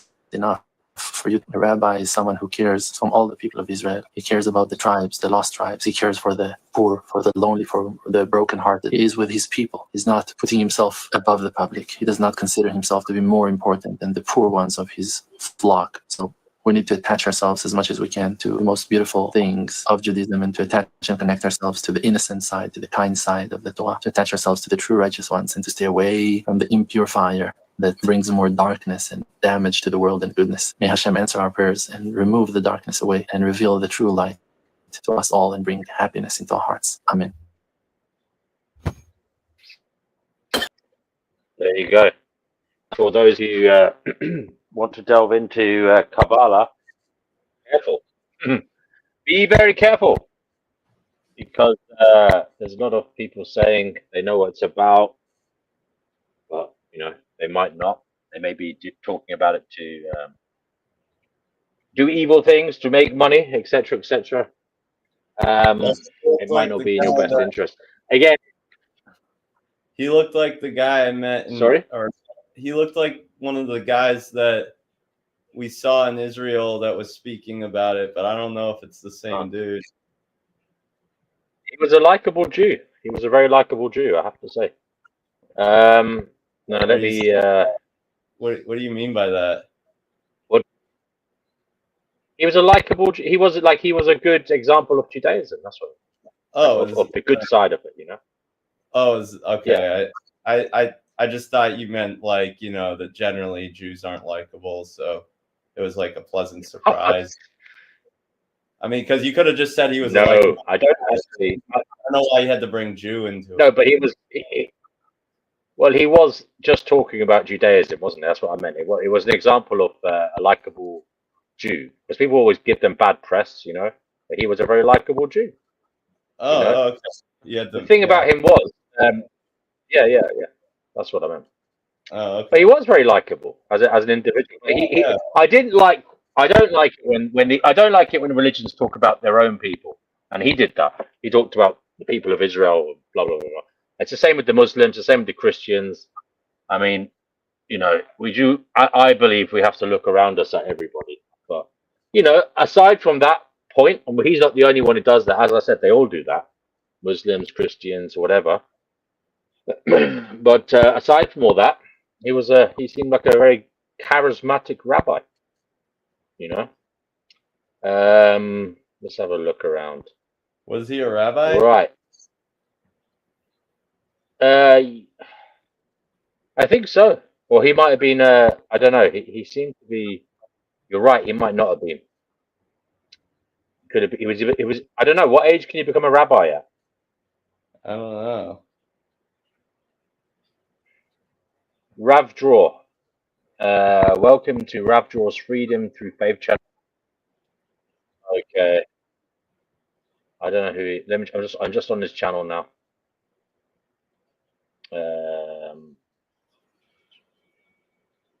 He doesn't say he's a rabbi. He's just someone who talks about the faith. He's in America. He's based in the United States, by the way. So yeah. Okay. Right. You said there was other videos, didn't you? So maybe we should have a look at those. Do you want to share one for Change Noodles, and you can stop it at your leisure to talk if you want to. All right. I mean, yeah, there's not. I don't feel like there's really. But I'd like to see how they apply it. How do they think they apply it? That's the thing. I'm finding it hard to. It doesn't seem. That's the bit that's critical to analyzing whether there's any truth in it.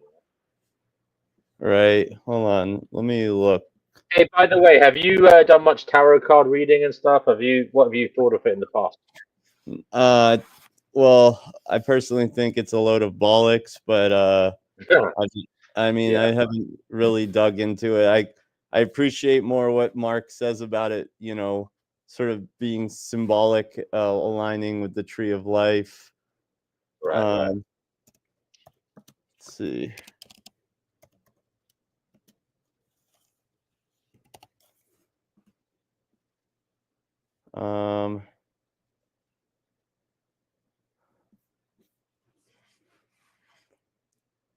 I don't know. I mean, all these videos are so long. It's like it could just be another. Okay. Why don't you look up like how to apply Kabbalah? Yes, I will. Anybody else want to come on here? Please do. The link is there.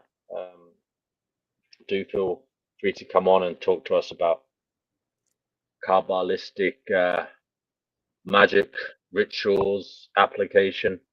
Right. How to use Kabbalah.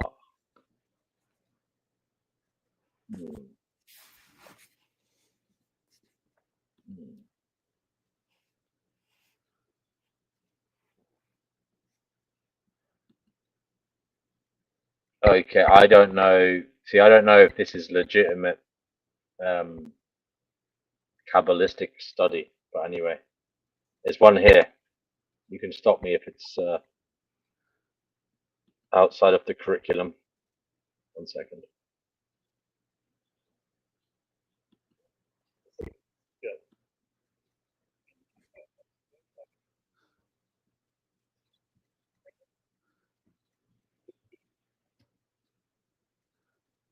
Topic of discussion that I don't get into with many people. Now, the reason for this is rather simple. Very few people have actually bothered to do any of the work contained within this book. That said, I'm making this video a bit for posterity, so let's begin. Well, first of all, you need to work your way through the single letter key of Franz Bardon's The Key to the True Kabbalah. This can take a couple of years.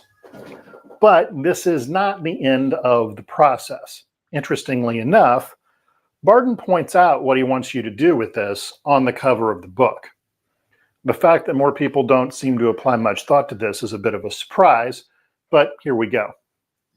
So the sequence of training detailed in this book is, first you learn how to do Kabbalah. Then you do the planetary meditations on the Kabbalah spirits. Several of these you will have to figure out on your own through path working because they are not all contained in Bardon's second book. Third, you will then do meditations on the 12 constellations of the zodiac. again, you will need to do path working in order to determine the appropriate spirits for this. This sounds like, Finally, at the end of dude, this, you will also meditate upon the Sefirot. this Yeah. sounds ridiculous. Like, I don't think this is like, I don't know. I don't know enough about Kabbalah, but I don't know.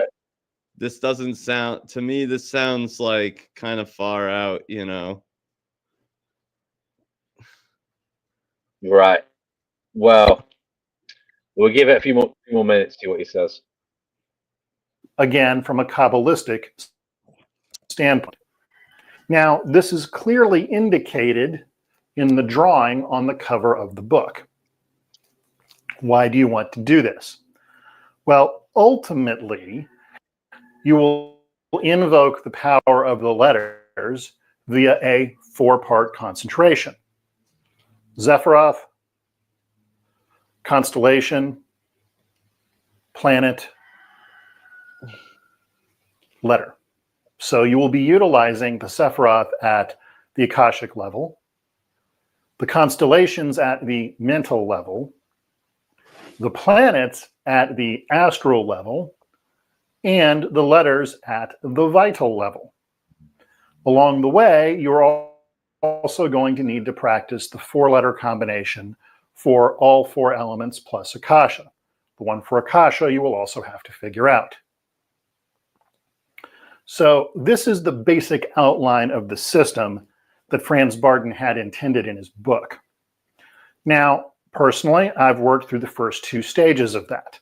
I have worked through the single letter formula. I have worked through the 4-letter formulas for the individual elements plus Akasha. I have also worked through all of the Kabbalah spirits going from the near Earth realm all the way out to Pluto. Now, at the end of this, you have to come back and reground through the sun sphere. So you will do a series of workings over a couple of months involving invoking the sun sphere and then counterbalancing it with the lunar sphere. The reason for this is twofold. One, on the way out, particularly past Saturn, you begin to accumulate a fair amount of what can best be called Akashic grunge from some of the different entities and energies that you run into. Additionally, once you get to Pluto, you will encounter extrasolar energies and entities that can take you beyond the realm of our solar system without going directly to the constellations. Doing this requires invoking a very specific kind of energy to protect you, as the solar system itself provides a great deal of protection to individuals from these aberrant extrasolar energies. One of these combinations is the LUD letter combination. Again, that's L, U, and D. I'm sure there are others, but a failure to run one of these energies or to go past the solar system in conjunction with an extrasolar spirit that can provide. Okay. Yeah. Right. I mean, that's kind of like Hermetic Kabbalah, apparently, that guy, Franz Bardon. It says, anyway, he wrote a book for anyone who's interested in it. It says, I Googled how go ahead. I Googled how to apply Kabbalah.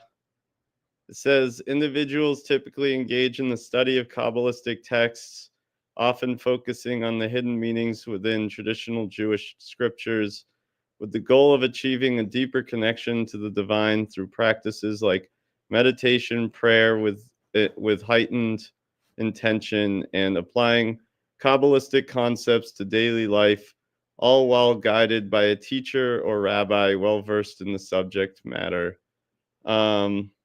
Essentially using Kabbalah as a lens to understand the universe and one's place within it on a more mystical level.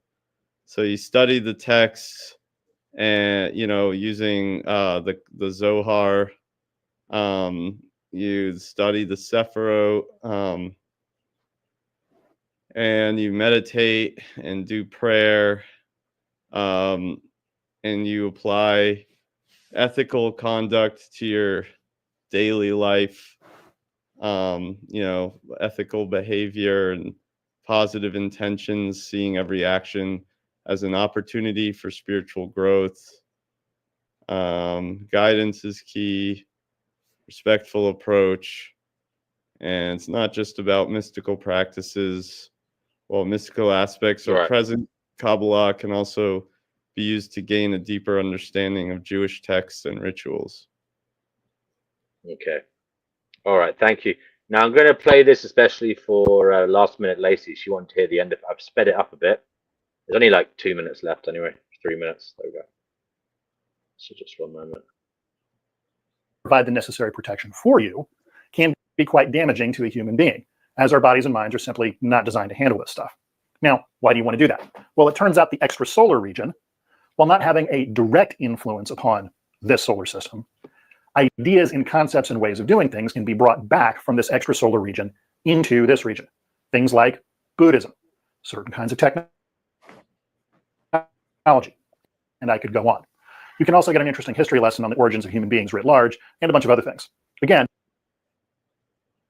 these won't have much functional impact upon what goes on here because the energies are too diffuse, but they can provide a very good information, or for lack of a better term, informational, and I hate that, way of approaching problems from a new direction. And on the surface would appear to be the source of a variety of technologies that seemingly pop out of nowhere. You'll still have to do the work to make those technologies a reality in the here and now, but that is ultimately the source of some of this. Okay, once you're done with that and you've regrounded into our solar system via a solar and moon meditation, then you can move on to the meditation of the constellations. This is something I am just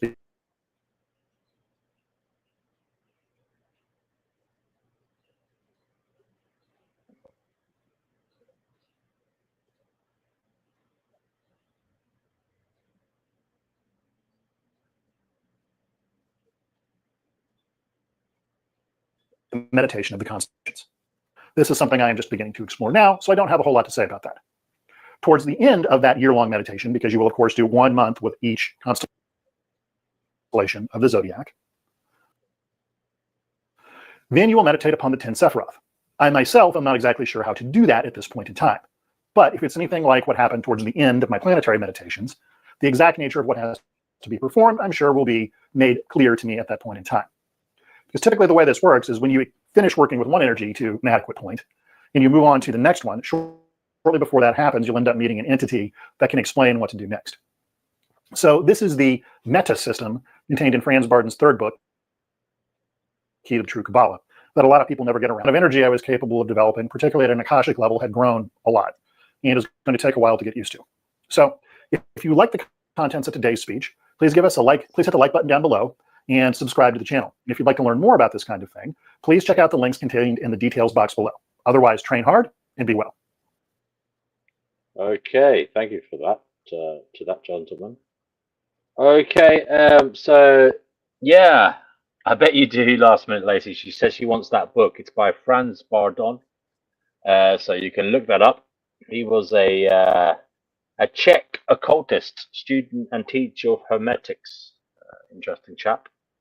Born 1909, died 1958. He was only 48 when he died. Okay, so we'll have a look for some more videos. How to use Kabbalah magic.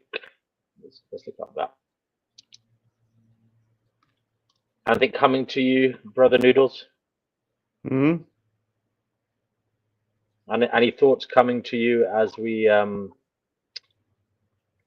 think about all of this? Yeah, just like it's a lot of it's about meditating with good intentions, and then like being very it seems to be very what's the word, intentional with every action. Every action you make, you should think about it. You should like ask yourself you know, if it's an ethical action, if it lifts you up spiritually, or if it like improves, you know, or if it brings, you know, improves things for you and for the other people involved and whatnot. I mean, that's kind of what I'm feeling like it's teaching us about, right?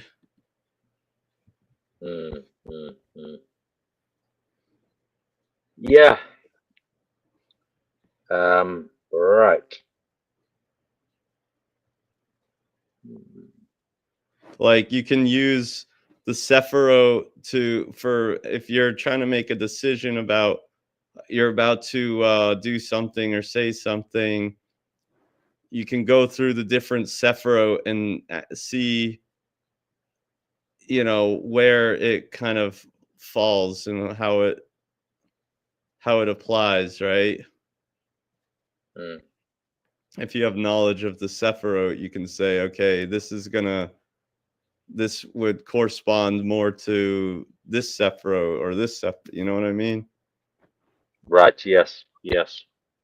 It's about like understanding how your actions, how each action you do corresponds to the various Sefirot on the ladder to God. It's like ascension, right?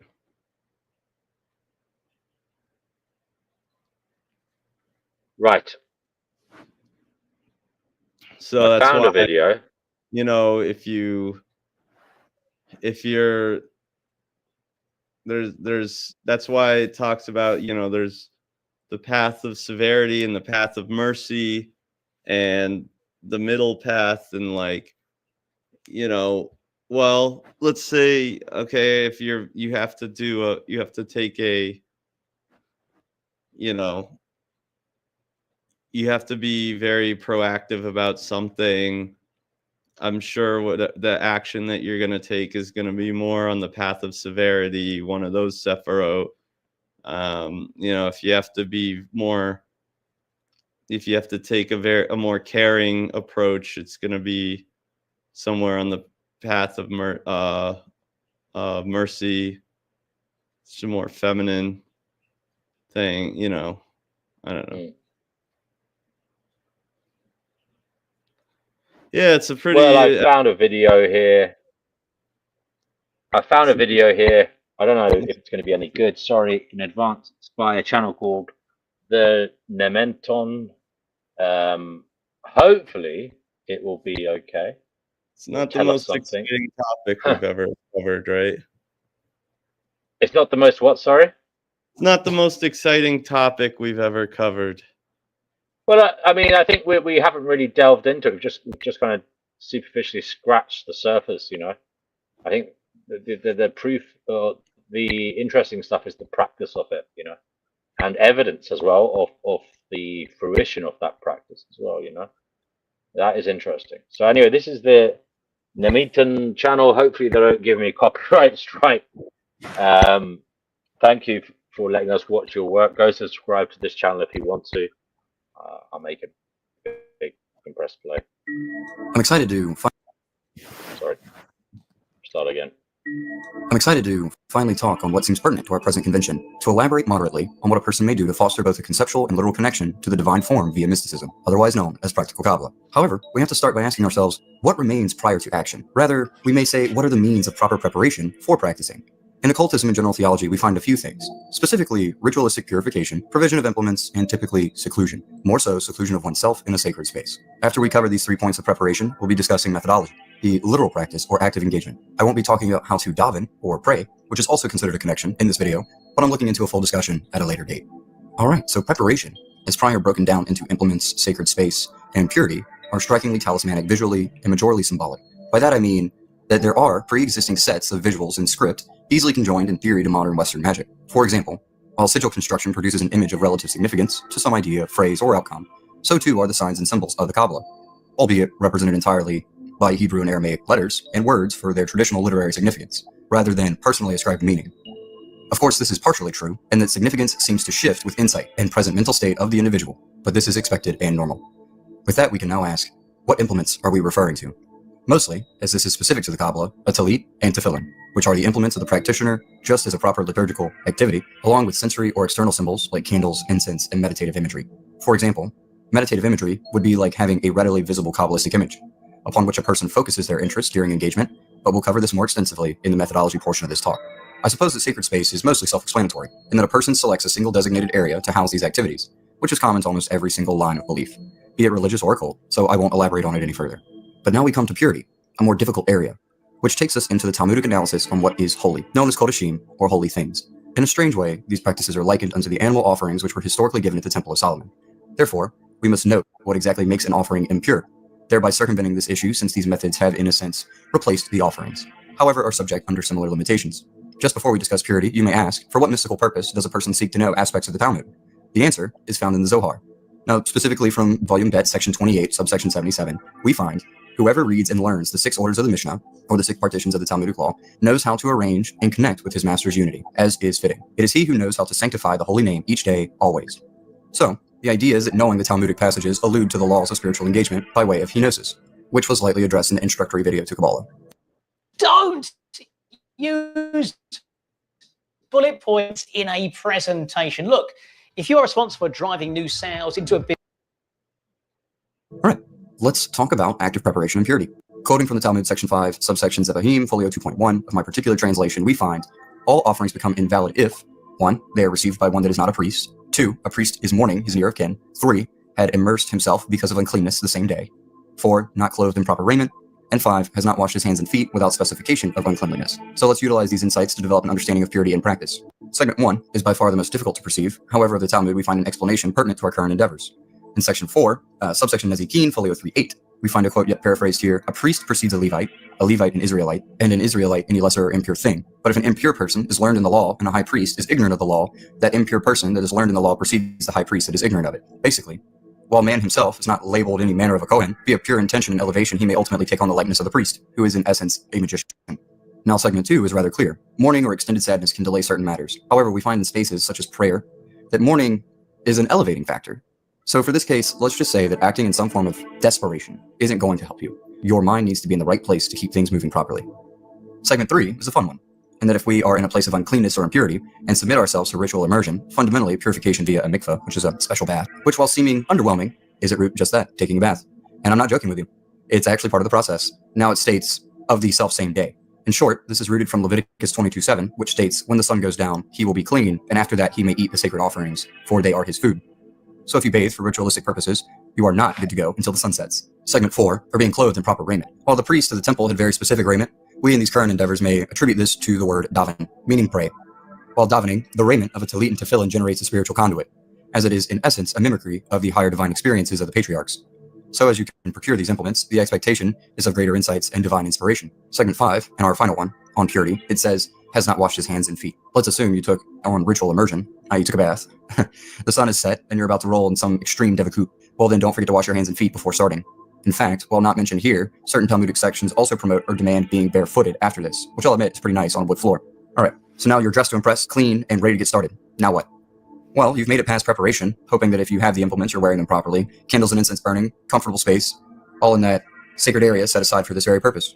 So let's discuss what we're actually going to do. I'm going to provide a few methodologies and explanations, and you can select one that you think will work best for you, and take it from there. We'll cover Kavanah, Yichudim, linear ascension, and lastly, Devakut. In tandem with the understandings we find in simple Western magic, we must address Kavanah. This topic deals with the matter of intention with a hidden section. Again, the portion of intention is similar to magic, and the word means intention or sincerity of feeling. It brings us to the question of why are we performing these activities? Why are we engaging in practical Kabbalah? Are we hoping to garner something of and for ourselves, or hoping to foster a connection to the divine forms? Which, while we do gain from this, the seemingly trivial result of the interaction should not be the primary focus of it. Rather, the connection itself is the primary focus, to learn by way of furthering that unification between ourselves to the higher spaces, which is a function of tikkun, or rectification. In esoteric practice, Kavanah is like the forefather to the other 3 methods, a cornerstone, if you will, and that we begin to concentrate on the letters, words, and divine names. We concentrate on them in hopes of garnering some insight by way of what may seem like divine intervention in the moment. Overall, the best thing that can be done is to focus comfortably, to remain calm, to think openly, and the rest will work itself out. I will say it's good to have a small understanding of the characters before stepping into this, because it'll make way for depth of experience, and that you'll see or be open to more correlations than you would have otherwise. Now that we've got the basic concept, we come to Yichudim, or the meditative practice strongly inspired by Isaac Luria, the Arizal. For such a practice, which is an expansion on the esoteric side of Kabbalah, will endeavor to permute, interlock, and meditate on the letters typically of the divine names. This is normally supplemented with speech, in which the names, while many you will find are not spoken, are spelled out verbally. The most popular of which is the conjugal name of Yod-Heh-Vav-Heh and Adonai. However, we may do more with this. We may reasonably imagine that each of the four worlds has in essence a likeness of Yod-Heh-Vav-Heh and Adonai, or Zir Anpin and Shekhinah, who are actually one and the same. Hence, Hashem shall be one. Therefore, the theory directs the practice, so we can join those names, following the metaphorical usage of unity via human understanding, and can produce the 8-letter divine name of Yod Aleph He Dalet Vav Nun He Yod, which I personally used in my first ever Yichud to some immense success. However, it doesn't end there. We may consider that this is the union of Yod-Heh-Vav-Heh and Adonai specific to the fourth world, that of Asiyah, by which we then unite that conjugal form unto Adonai of the third world, then to Yod-Heh-Vav-Heh of the third world, and so on upwards to Atziluth. In this instance, while we may not realize it, this is akin to ascending the middle pillar, and not that we as people literally move up it, but there is a mystical symbology between the action and conjoining these forms, upwards on the tree of life, the primary Kabbalistic symbol. Now we come to the third topic, one which the Hermetic Kabbalists seem to love so much, that of linear ascension. Linear ascension is a subset derived from Moshe Cordovero, otherwise known as the Ramak. In some ways, it is actually a semi-misunderstanding or new philosophy from Westerners derived from Pardes Rimonim, or in English, Orchard of Pomegranates, that was mildly comprehended and shifted into a bottom-up line of thinking. While Pardes Rimonim centers its first 4 chapters on the divine's generative aspects, the significance of the 10 Sefirot, and their interactions, we find in linear ascension an oddity, a reflex or desire in man to conceptually rework his mind up the aspects of the Sefirot, which common Kabbalists typically call ascending or working with the tree of life. This is quite easy to explain metaphysically, starting with general occultism, then later Judaic mysticism. First of the general, quoting mainly Palmer Hall, Pythagoras said that the universal creator had formed 2 things in his own image. The first was the cosmic system, with the myriads of suns, moons, and planets. The second was man, in whose nature the entire universe existed in miniature. Thus the macro to micro connection. So you see that in this format, it's rather easy to associate the corporeal existence as in some way a miniature revelation of the spiritual form. Anyways, let's move on to Judaic mysticism and consider the statements of Rabbi Yehuda Ashlar, more properly, Baal HaSulam, after making a personal declaration and asking a question. The declaration begins as such. We may note that man exists at the base of the tree, or by some understanding his form exists within Malkuth, the kingdom of Asiyah. However, his means, rather his purpose, if considered as tikkun or rectification, to keep the mitzvot, the commandments, whereby it brings pleasure to the creator that made him, and furthermore by his choice, a pure intention or proper kavanah, we assume his soul elevated. Yet, by what purpose would anything of the sort be allowed conceptually? It is, quoting now from Baal HaSulam, the soul of man is a part of God himself, and that there is no difference between the soul and God, just that God is the whole and the soul is a part of God. Assuredly, this topic could go on for hours, but I have to cut it short with only the pieces that are necessary. So to finalize the practical ideas behind this, we then meditate, much like Yehudim, on the interrelation of the metaphorical, the anthropomorphic attributions of the divine form, thereby garnering deeper insights into the topic at hand. Yet there is an extension, in that the spiritual form of oneself is typically considered, as it relates to the Sefirot, the aspects of the divine form, how they're tied together, how they're traversed amidst their interaction, even to the conceptual states of spirit, and the literal states of mind brought about by particular revelations. Of course, at this point, there are now different traditions, different depictions of the tree, different avenues or roots, and different explanations or foundations to the most minor segments. I suggest one thing: peruse the tradition, the Hermetic, etc., and find what works for you, as long as you can reasonably declare it worthwhile. As a side note, this practice is commonly supplemented with the Etzheim, or tree of life imagery, whereby looking for the deeper correlations that may often be overlooked leads to deeper insights. For example, I had no idea that the letter Aleph was the literal center of the tree until earnestly staring at the tree for what may have been 40 minutes. It seems trivial, I know, yet the implications of this clarity are expansive. We're finally on to our last piece, Devekut, which is realistically just the open-ended side to the 3 methods we've already analyzed. Devekut is most simply a meditative state brought about through prayer, proper action via the mitzvot, extensive study, and so on. It's the true meditative state, and that it induces a sort of trance, by which the individual garners deeper insights and revelations. Now, with that being said, you might understand why I put it last, because it is essentially the basic interpretation, or rather the pinnacle of understanding, of the other 3 methods. The entire concept of practical Kabbalah is at core much like a transcendent meditative state, a moment of spiritual and mental clarity, which is why Devekut is considered closeness to God.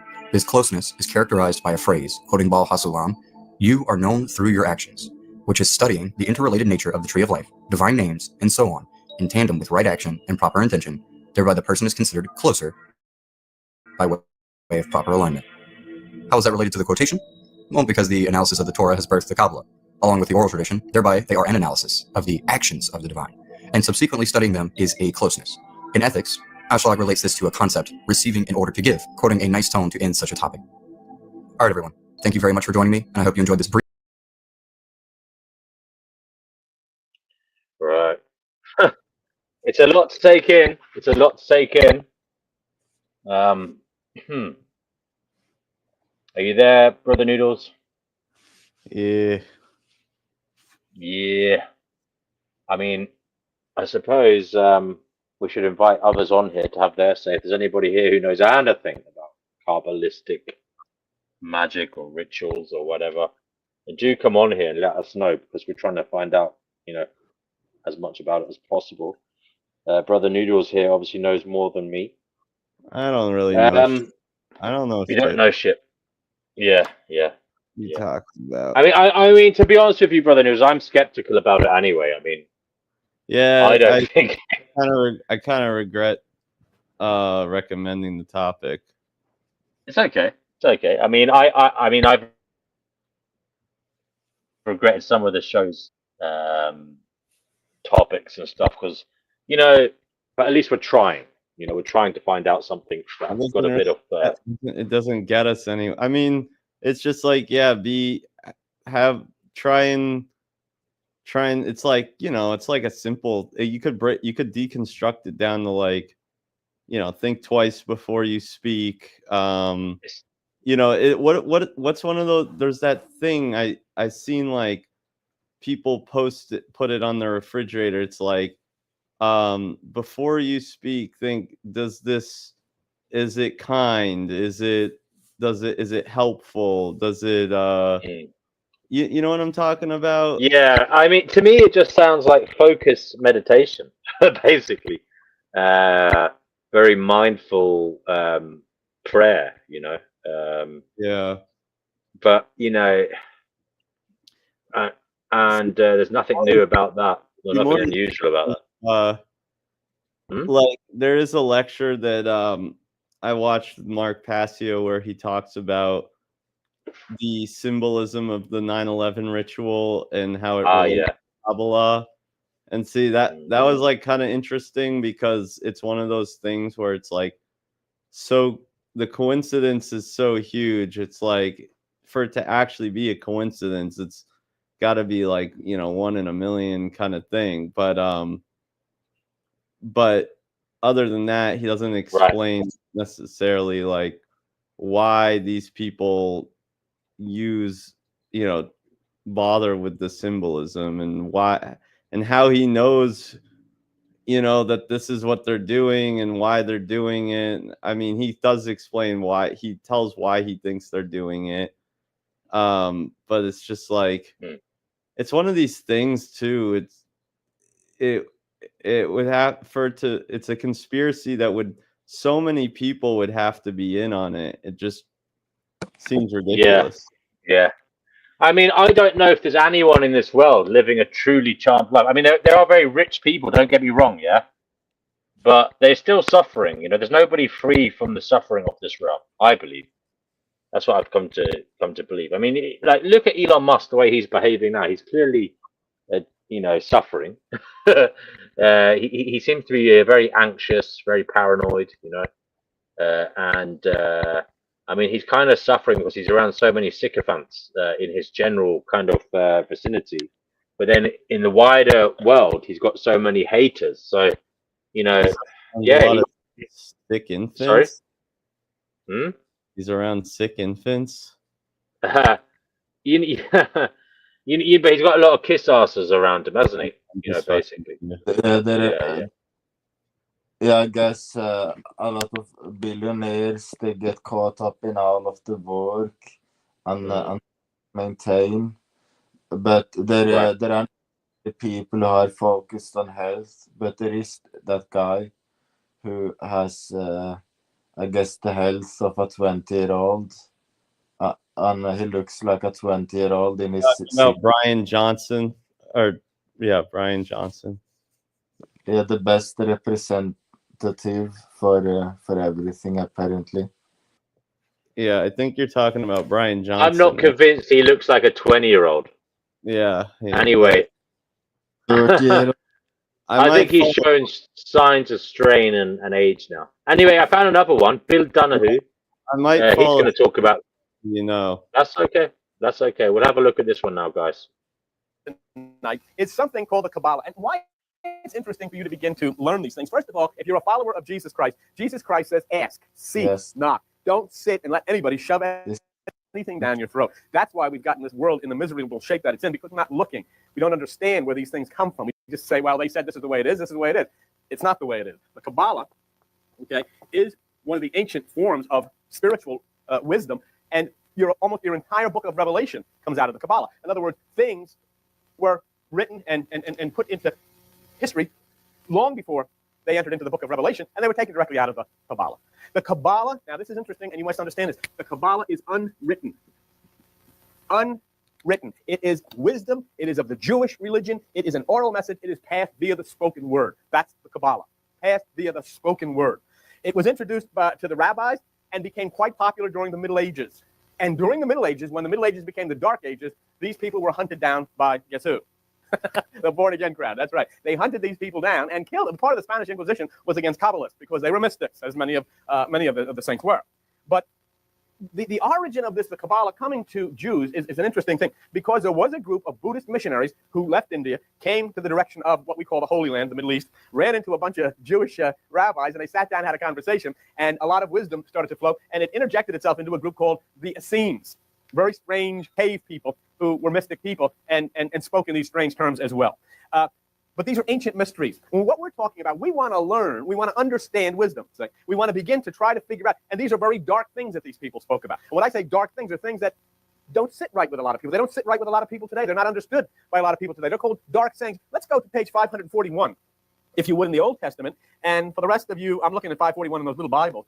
For the rest of you, if you go to the book of Proverbs, okay, and I want to go to chapter 1 of the book of Proverbs, and we'll see something that will instruct you, okay, written many thousands of years ago, in the way that you must go if you're going to understand. Say, it says the Proverbs of Solomon, chapter 1, and it says in verse 2, to know wisdom and instruction, to perceive the words of understanding. That means to really have a grasp on them, to become enlightened, to become aware and understanding. And verse 6, to understand a proverb and the interpretation. Now, this is the part that I want you to see. The words of the wise and their dark sayings. Okay, there you go. This is it. This is why that we have come up so short in trying to establish ourselves in spiritual terms.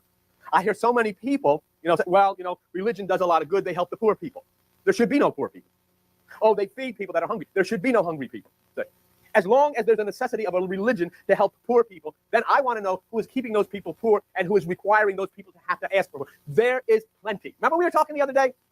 There's not enough money for people that are out of work. There's not enough money for people to have food. Yet when there's need for a war, all of a sudden there's billions of dollars to shoot missiles all over the place. So that's Antichrist. Whether you call it, whether you support it, you want to pray for the boys or pray for victory, that's Antichrist. There cannot be money by the billions. I don't mean just, each one of those missiles to launch could feed an army. See? And you have people in Atlantic City, you have people all over the place, poor people, oppressed people, hurt people. And the simple problem these people have is they cannot keep up with the system. Well, the system is in many ways a corrupt system, and its religions are corrupt, and therefore they simply take from people. I'll never forget one time, and it was some years ago when this church first started, and we have always looked not to give anybody a handout, but to help people and to really give good things, and groceries, and food. I mean, really nice things, the kind of things you go and you come out of the shop right with. And this fellow came to us and he said, I went to one of the big churches around here, and what they put on the back, remember, on the back door, they left for him on the back porch a box of, what is those, crispy crackers and a jar of peanut butter. There is electromagnetic energy in that pyramid between 200 and 600 meter wavelengths. In Atlanta, we knew that everything was... And they get thousands upon thousands of dollars. Well, that's Antichrist. Jesus is not involved in that kind of thing. See? And so what we have to then be willing to do is investigate and read these things, because these things, as you learn them, and these things, as you run away from your fear of meditation, will lift you above those places. It will lift people into a place of salvation out of the system and away from religion. But you've got to have the courage to break from those people. So to understand a proverb, the words of the wise and their dark sayings, the Hebrew word Kabbalah is from the root QBL, which means to receive. That's where it comes from, QBL, to receive, Kabbalah. Now, what it is included in that is the practice of transmitting inner knowledge by mouth. Remember now, this was not written, or oral, transmitting inner knowledge by mouth. Go to page 110 in your New Testaments to the book of John, and I want to show you something. Matthew, Mark, Luke, and John. And let's go to John 20, verse 20. Well, I'll get to that. John 20. We'll just stay there right for a moment, okay? And I want to show you something. John 20. Now, watch Jesus here, chapter 20, and let's go to verse 22. And when he had said this, what did he do? He breathed on them and said unto them, receive. See the word? Receive. Kabbalah. Receive the Holy Spirit. In other words, they received the anointing by mouth. That's Kabbalah. That's what it means. Okay? And also in the same way, when he breathed on them, remember when Abraham's name was changed to Abraham? Receive that which is the pneuma, that which is the breath, that which is the spirit. So here then, we begin to see, and of course there's no question about it, that Jesus was very, very familiar with the Kabbalah, because the Kabbalah, through Zoroastrianism, was the originator of you must eat my body and drink my blood. That was not original with Jesus Christ. That came out of the Kabbalah. Long before Jesus walked the face of the earth, that was written in the Kabbalah, you must eat my body and drink my flesh. And so he was very, very, very aware of the Kabbalah. Okay. So in Matthew 13:13, I want to show you something of what Jesus did. On page 13 in your New Testament, Matthew 13, verse 13. Okay, Matthew 13, verse 13. Here's Jesus Christ now speaking, and I'm coming to you and trying to share with you why you cannot look at the Bible literally, why you cannot look at the statements of Jesus literally, because you've got to get to the point of believing the man himself. Okay. Therefore, speak I to them in parables, because they seeing, see not, and hearing, they hear not, neither do they understand. Now, a parable then, in the same way as crucifixion, all of these things have to be understood by way of the Spirit. They have to be understood via meditation.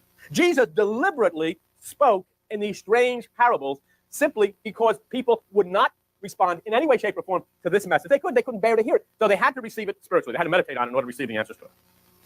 If you'll note that in Matthew 13, okay, where we're at, let's go down to verse 15. Because these people's heart is waxed gross, and their eyes are dull of hearing, and their eyes they have closed. Do you see that? God didn't close their eyes. They closed them.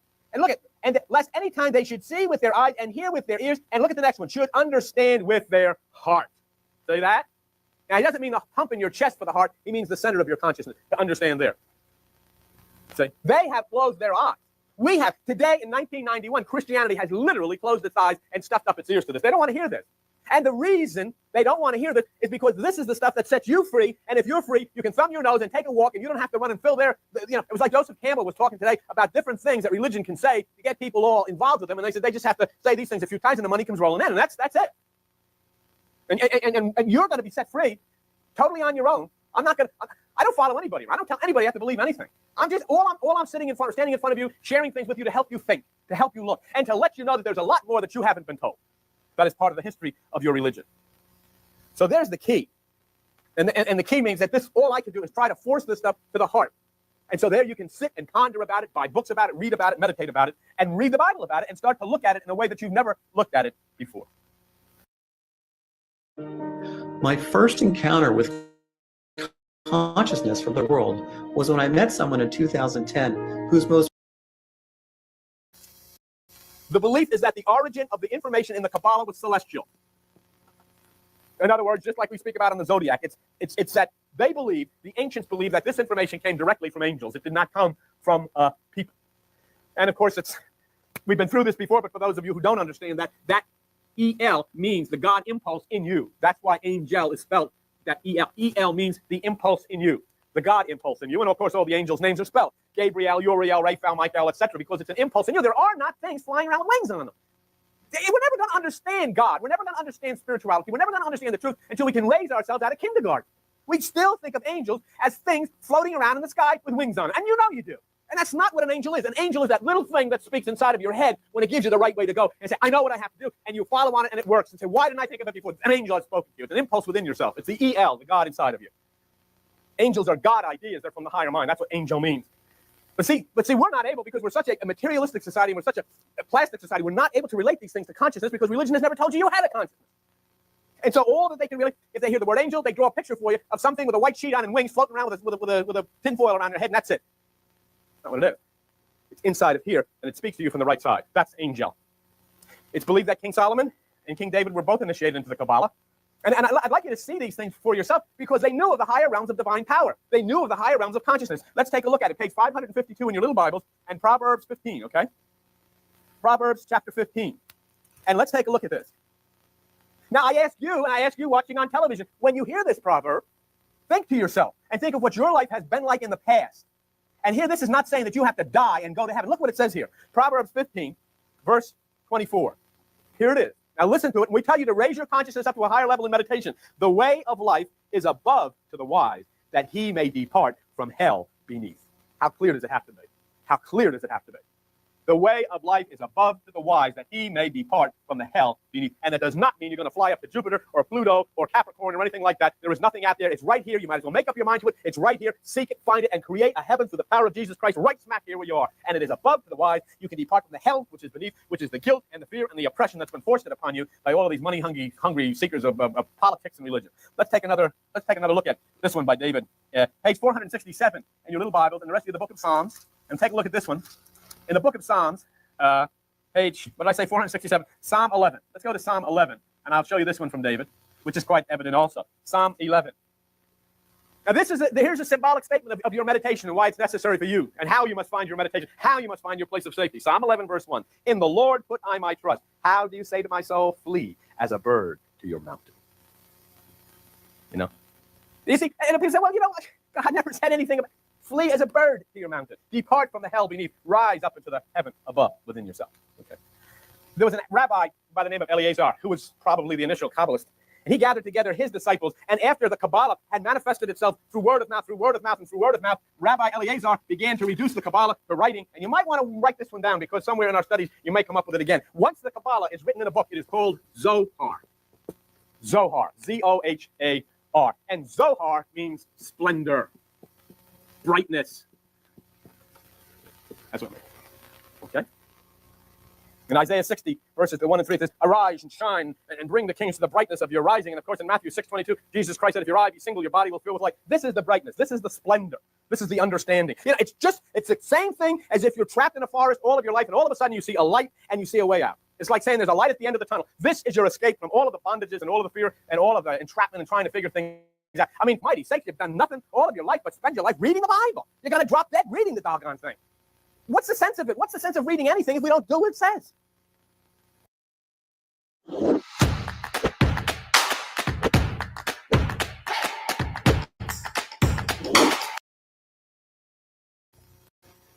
Well, if I say Jesus said, if your eye be single, your body will fill with light, well, you don't go to the next page and drop that doggone book, close it up, and practice a single eye, or the whole thing's a wash. Would it be worthwhile to go to the Chinese restaurant and don't read the menu? Oh, I like number 6 and number 5 and a little wonton and all of that. That's really nice on the page. But that's not going to do you a doggone bit of good if you don't eat it. Going into restaurants and reading the menus isn't going to put anything in here. And going and reading the Bible is not going to put anything in here. You've got to do, and you got to act it out, and you got to work at it. And remember, it's mystical, it's spiritual, and start to adapt these things that are directed by the psalmists and the prophets and Jesus Christ. Put it into practice. Do it. You know, did you ever think of that? Religion, Christianity, if they spend the whole time reading the Bible, they study it and study it and study it, but they don't do it. I'm going to go to a Bible study, and I'm going to study some more till they drop dead studying the doggone thing, and they've never done it. Never have they taken part in the Passover. Never. Never. So, I don't mean never have they you know, a lot of Christians said, we're going to have a Passover Seder at our house, and they'll invite you over, you have some lamb, and you drink a little matzah, whatever you do, and they missed it. You've got to do these things. So Zohar is the written Kabbalah, and what it is the light that is divine, it is the light that is celestial wisdom. You can call this what you want, but you can also bring it right down. It is the mind of Christ. Zohar is written. Now take a look. I passed out these diagrams, and for those of you who are watching in TV land, if you want a diagram, we'll send you one. Okay. What you're looking, what they call the Sefirot tree, is the tree of life of the Kabbalah. I'm not going to go deeply into it, but there is those inner impulses. All what you're looking at in this tree of life is actually, I don't know, Paul, if you could get in a little bit. I'll give the folks an idea approximately what we're looking at. But that tree of life basically is a diagram of the divine realms of consciousness within your head. That diagram is for what's located between your ears. Okay? All right. And that's the Sefirot, or the tree of life. Now, it's inner wisdom, remember, this isn't written. The wisdom activities of God that manifest within are called, let me write this down so I get it, S-H-A-K-T-I, S-H-A-K-T-I, in Kabbalah, Shakti. Shakti. That's the energy which flows outward from God. So Shakti flows outward from God and comes to you. That's what they believe. Okay, that's Shakti. Shakti, incidentally, means wife. Now this is the kicker. And we're going to get to the point here why traditional Judaism was very, very hostile to the Kabbalah. You know why? Feminine. All feminine. It is the feminine God. And nobody, including Christians, can deal with that. What do we say today? Tammuz came to the earth wound up in the Netherland down in the bowels of the earth to save the people who were captive. Who had to come down to save him and bring him up? Easter. The goddess, his sister, Easter. What that mean? Jesus Christ down in the bowels of the earth. Who had to save him? The Holy Spirit. Who is the Holy Spirit? Feminine. It is the feminine of the part of the God. This, you know, that you in most churches, they wouldn't even allow a woman to stand up on a pulpit, and you know, they have totally missed it because they've taken macho control of the whole thing. And if anything, if you want to talk about women's lib, why was it necessary? Most of it is necessary because of the sexist discrimination that against women that originated with religion. And yet here it is, the splendor of the Kabbalah, of which most of your Bible is written in, the tree of life, Shakti, God's wife. She is the one that moves in and does the work. Shakti. Now, you will note on this tree, there are 10 numbers. And those 10 numbers are the 10 fundamental powers of all being. Incidentally, if you look at number 1, and you'll see that number 1 is Kether, or the crown. Do you see that? That is what is sung about in many of those gospel songs. I'm going to have a robe and a crown, and they really take a real crown. It's not. The crown is that higher consciousness which brings you through the various other 9 stages into Malkuth, which is the kingdom of God. So the crown is the higher consciousness. In Revelation 2:10, it says, I will give you a crown. See? If you meditate, if you follow Jesus Christ, if you enter within yourself, you will receive a crown. That means you will receive access to the high realms of divine consciousness within you, if you'll do that. 1 Peter 5:4 says, you shall receive a crown of glory. Once again, you see the crown, and that's where it came from. It's Kabbalah. The word crown used in the Bible is used in the Bible because it came from the Kabbalah. It was Kabbalic teaching, the crown, that part of the divine aspect of your consciousness. Now, what's amazing, as I said about this, is that the Kabbalah is a feminine potency of God. This feminine spirit achieves its fullest expression in the kingdom, which is Malkuth, which is number 10. So then conservative Jews, they couldn't deal with that. Any more than conservative Christians could deal with that. The feminine principle of God, that's almost, you know, does that sound foreign to you? The feminine, can you imagine God with a skirt? Huh? But see, you can't, because it's unheard of. You can't even consider it because you've been brainwashed that it can't be, but it is. Even before this, back to the times of Isis, and back before that, of the times of the days of Zeus, all of it, goddesses all over the place, women. The power that came from the feminine principle of God, which was spirit. So the Kabbalah then is the power of speech. It is the power of sound. Let's make that. It is speech, it is sound, and it is word. Word. Psalm 135 says, I wait for the Lord, my soul does wait, and in his word I do hope. Now, many of you have heard that the word of God is the Bible. People on television will shout and say, this is the word. Read. It is not. It is not. Imagine the possibilities of sharing your life with a lovely young Asian lady. You could forget about what. Oh. Okay. Oh, lovely. This Bible has been written, rewritten, translated, abridged, revised, changed. You can find whichever Bible you want that pleases you, you can find. You can find the New Jerusalem, the Old Jerusalem, the Revised Standard, the Unrevised Standard, the Good News, the Bad News, the Left Side, right, whatever you want. There's thousands of them. And God's word cannot be changed. God's word was made flesh and dwelt amongst us. This is a book. And wherever you have anything written down, there'll be some guy that'll mess with it. And if you knew how many hands, we were talking this morning about the Acts of John and the Gospel of Thomas, the apocryphal books, which the Council of Nicaea sat upon, listened, and condemned because it was mystical. Couldn't deal with it. It was kept out of your Bible by men. Okay? The Word of God has always, in essence, been Christ consciousness. In the beginning was the Word. This was not it. Is there mistakes in it? They're doggone right sure there's mistakes. There's one part very interesting where the Apostle Paul said, Jesus Christ, after he rose, appeared to the 12. There wasn't 12, there was 11. He didn't even know. He never knew. What did he didn't know Judas committed suicide. There's many. But when you move above the written word, the literalism, up to the divine word, all error ceases. All error ceases because the divine consciousness, which is the Christ consciousness, takes you into that same Bible, clears away all of man's words, and gives you that which is the true aspect of the word of God. Once you meditate, once you take this Bible and meditate and go to the Christ, go up into the mountain, into the cave of the Christ, this becomes every single word absolutely true. But if you're going to literalize it, you're going to violate it because the Apostle Paul said, be not a minister of the letter because the letter kills. And this Bible has been an excuse for many people to kill. And I hear evangelists still coming on television, well, you know, war is okay in some circumstances. You heard of when God said he must go in and kill men, women, and children. Well, these people had to be taught a lesson, and they justify all of this horror reading literally. You can justify anything you want. Remember, did you ever hear the story about the people that play Russian roulette with the Bible? They open a passage and they get a message from God, and then the guy opened a passage one time and it said, and Judas hung himself, and he turned it off. I don't want to hear that. You can't play with things like that. Revelation 19:13 says, his name, which means his way, Christ is called the Word of God. Did you ever see that? Turn to Revelation 19. It's the last book in the Bible. Revelation 19. Revelation 19 and verse 13. It's on page 237 in the little Bible, but you can find that quite easily since it's the last book. Revelation 19:13. What does it say? And he was clothed with vesture dripped in blood, and his name is called the Word of God. And it doesn't mean Charlie or Jesus because Jesus' name wasn't even Jesus.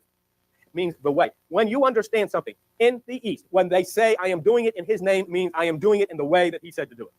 It means the way. His way is the word of God. And when you talk about the way, remember that Jesus Christ in Matthew 7:14 said, narrow is the way which leads to life, and few there be who find it. So the word or the way, Kabbalah, Zohar, is the feminine spirit principle of God. It is virgin mind. Isn't it interesting? One of the most magnificent mystical things that have ever happened on the face of the earth, Kabbalah, is feminine. It's an entire feminine principle. It's not a masculine principle at all. It is the feminine side of God. And you read about it in the Bible, and very few people know it's even there. It's a speech force. Say, here's a Kabbalah. Let me give you a part of the Kabbalah that you can understand in the New Testament. In the book of Romans, chapter 10. The book of Romans, chapter 10. Okay, verse 9. It says in Romans chapter, and this is one that the contemporaries hang on to all the time. If you shall confess with your mouth the Lord Jesus and shall believe in thine heart that God has raised him from the dead, you shall be saved. Two things you got to do. Confess the Lord Jesus Christ. Most people will come down and say, I am confessing the Lord Jesus Christ. That's not going to do it. Confessing the Lord Jesus Christ means I have an experience, I obey Jesus Christ, I do what he says so that I can say to you, Jesus is Lord. That means you're practicing the single eye. That means you're entering within yourself. That means you are shutting down the thoughts of the mind. And that means that this is manifesting outwardly and that you're reaching out in love with the mind of Christ to others all around you. If you're doing that, then you can say Jesus is Lord. If you're not, you can't. Because Jesus Christ himself will look you right in the eye and say, why do you call me Lord? Luke 6:46. Why do you call me Lord and not do what I tell you to do? So let me show Albert, you see how ridiculous this is? The Bible says if you confess Jesus is Lord. So they come up and they say Jesus is Lord. They're saying words. But they are not confessing the lordship of Jesus Christ until you're able to confess that you do and you act out what he says to do. And most people don't have the guts to act out what he says to do because they're afraid of what the doggone church is going to say. Because the church has said if you do these things, you're going to open the demons, and they believe the church, and they will walk away from Jesus Christ, and they got bumper stickers on their car saying Jesus is Lord, and he's not. And that's why the world is a pig pen, because they are claiming the lordship of Jesus Christ, and they are not obeying Jesus Christ to bring their lordship straight to life within themselves. Do what the man says. Put your Bibles down, doggone it. And when he says get inside of yourself, get inside of yourself. And let the rest of them go nuts. Say, the hell will you get out of my life? You've ruined it, you break the earth, you break the world, you polluted the oceans, you tortured the animals, you got teenagers committing suicide, you got the world in a shambles. Tell me nothing anymore, and I'm not putting any more money in your tin pot in order for you to tell me how I disobey Jesus Christ. I am staying with Jesus Christ. I am following with Jesus Christ. He is the Lord because I'm going to do what he said, and I'm not listening to you, and you bunch of hooded crook with your stained glass windows so you can't see the poverty and the frustration going on outside in the world. Walk away from him and grab Jesus Christ by the arm and say, I will follow you over a cliff. And if you say sit and practice the single eye, I'm doing it now. Right now. Eh? Let anybody tell you any different. How holy they are. Holy. That's pretty good, Al. All right. I am angry. Angry because of the oppression. We sit here in this little place with people who come through those doors who have been hurt. And all of their life they have poured money into that thing and claimed the claims and said the prayers, and their lives have deteriorated because these people have never had the guts to say to them, you got to obey Jesus Christ and seek within yourself and allow the kingdom of God to explode within you and the mind of Christ to take you and lift you above all of this trash and take you up into the heavenly places. Not when you're dead in a grave, but when you're 2 feet now, because God is not a God of the dead, he's a God of the living. I don't care what they say. Not afraid. Almost done. Long day, but a good day. Just real quick. According to the Zohar, there are successive phases of emanation, which is coming out. Webster's dictionary defines emanation as springing, coming out from within. And let me just show you this real quickly, and we'll keep you. But you're here anyhow, so. One is called abysmal will. Okay? And that is that deep within you, beyond the ability to touch, there is an existence inside that no one can even conceive of. That means that you may think you're guilty. That means that you may think you're a sinner, but deep inside of yourself, there is a little germ deep inside of yourself waiting to be stirred and activated that will burst into life. In the same way that you see deep inside the soil, little germs, and they are stimulated by the movement of this great cycle of life, and when they're stimulated, they burst to life. Leaves and flowers come storming out all over the place. Inside of you is that same germ. That's abysmal will. Kabbalah. Second, formative thought. Even if you hold traditional stocks or crypto, if you're not using automated crypto trading bots that when set up... No ads, no ads. Formative thought is that from the places of that deep abyss where we've been, meditation, nothingness, from that place, that germ will begin to stimulate ideas. That germ will begin to bring forth some new things, some things that you haven't previously thought of, and you'll say, wonder where I'm getting this from. I wonder how come I know this. What's happening to me? So from deep from the abysmal will start to come formative thought. Third, inner and in or unaudible word. Kabbalah. And that's the inner discussion between you and your psyche begins. Get it all the time. When I was with this thing about the Acts of Thomas, I said to John last night, I said, I just didn't understand it, so I let it roll in meditation and let it roll around and roll around and roll around and roll around. And I said to God, what do I say when people say, don't you believe Jesus was crucified? He says, you tell them to go up into that mountain and into that cave and ask him themselves. Inner and audible word, the discussion with the angels goes on within you that you heard from meditation. And 4, utterance. Utterance. The final phase. What has happened? You see what has happened? From nothing has come everything. Huh? From nothing has come everything. From an abysmal will, a germ deep within the caverns of your divine consciousness has manifested an utterance that may heal, an utterance that may save, an utterance that may lift up, an utterance that may change. And it all came out of nothing and was manufactured into something by the creative force of the Almighty God. So Kabbalah is then the Sefirot, which you have a diagram of the 10 spheres or stages, like in spring, in which God emerges from his hidden abode, manifesting into a material universe. Look at it again, and you'll see. Huh? The spring, this springtime. Winter, okay. Oh, so cold in winter. But seated deep within that winter, there begins to develop the spring. And the spring then moves itself into the summer of your life. And all is warm, and all blossoms in newness and new life and new existence. Creation takes place within you. Revelation 2:17 says, to he that overcomes, I will give to eat of the hidden manna. That's what that is. Can I show you one other scripture before we go? See that abysmal will which we talked about? Hidden inside of you. Think of yourself. Think of your life. Think of the failure you may think that you are, and just try to understand what God has, what surprise package God has located right in your brain, waiting for you to discover. Think of it. And then listen to this. Turn with me to Isaiah, page 609 in the Old Testament in your little Bibles, the book of Isaiah. Incidentally, next week we'll be doing Isaiah. This is my first time that I've done a teaching on Isaiah, and I'm thrilled, looking forward to it next week. Anyhow, Isaiah, verse 45. And now listen to what the promise is when we talk of Kabbalah, abysmal will coming from nothing into something. Isaiah, verse 45, 3. Oh, I wish you could read it with me, and I hope each one of you have a Bible. And I want each one of you to see this. This is the promise, okay? And I will give you the treasures of darkness. What did we start this meeting off with tonight? Wisdom is to know the dark sayings, didn't we? I will give you the treasures of darkness and the hidden riches of secret places, that you may know that I, the Lord, which call you by your name, am the God of Israel. The treasures of darkness and the hidden riches of secret places. From nothing comes everything. The breath of God hovering over the waters. How old is this? And I told you that was the last thing. Just do one more. Please do one more scripture for me, and then I promise this is definitely the last one. 1 Corinthians, page 156 in the New Testament. And this is, I want you to see this because this goes right along with what we've been speaking about tonight. In the New Testament, the Apostle Paul, 1 Corinthians, chapter 2, verse 7. Now, I told you about this. Listen to this one.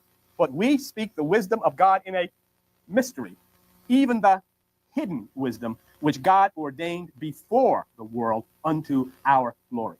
From the abysmal will of nothingness comes everything. The hidden wisdom. Hidden. Hidden from who? Hidden from who? Jesus Christ says, unto you is given to know the secret of the kingdom, but to them who are without, all things, not some things, all things are done in parables. They never have a clue to what you're hearing and what you're beginning to understand. So Kabbalah Zohar is the spring. It is the leaf that begins to form from a dormant tree in your life. We learned a little bit about Kabbalah, didn't we? That's great. We had a great day. We really had some heavy-duty stuff, and I would ask those of you that I care about very much to, and it sounds like I'm selling a taker, and I will not do that. I'm sorry to come across.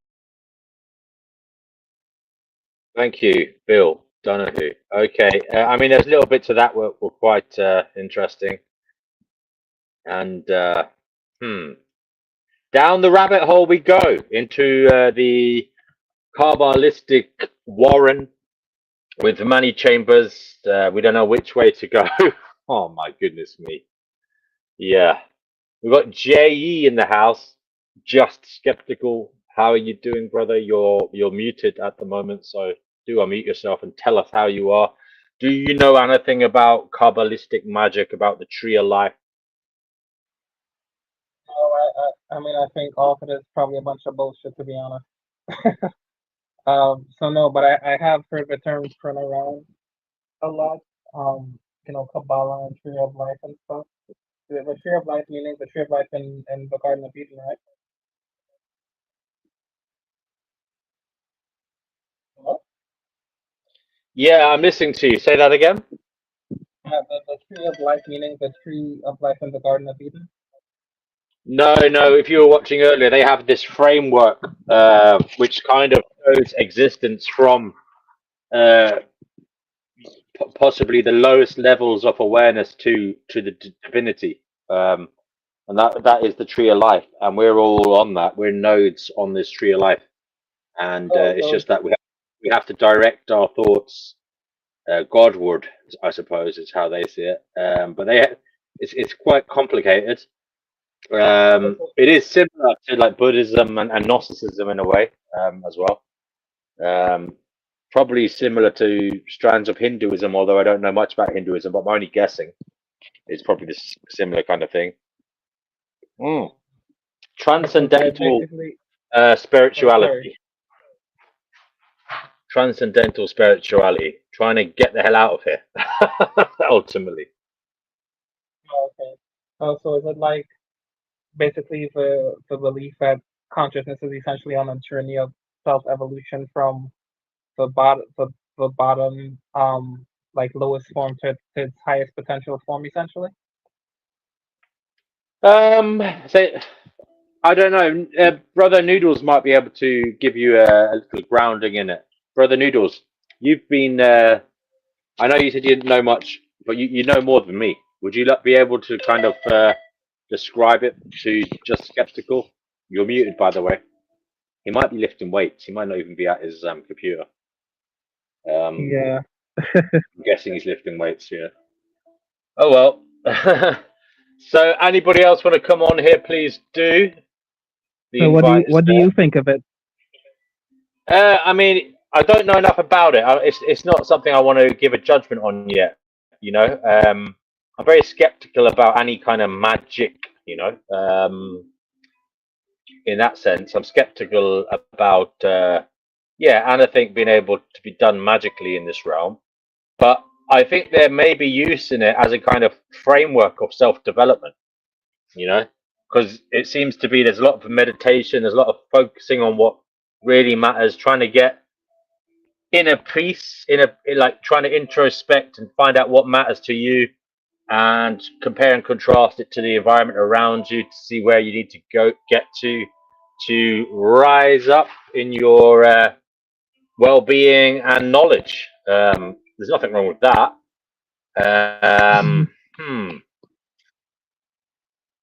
Yeah, I mean, I've Right. always struggled with meditation.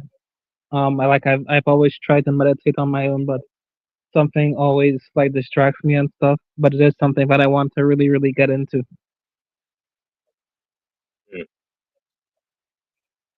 Whenever you meditate, is it We've got another usually like video here. We might difficult as well for put it you? on.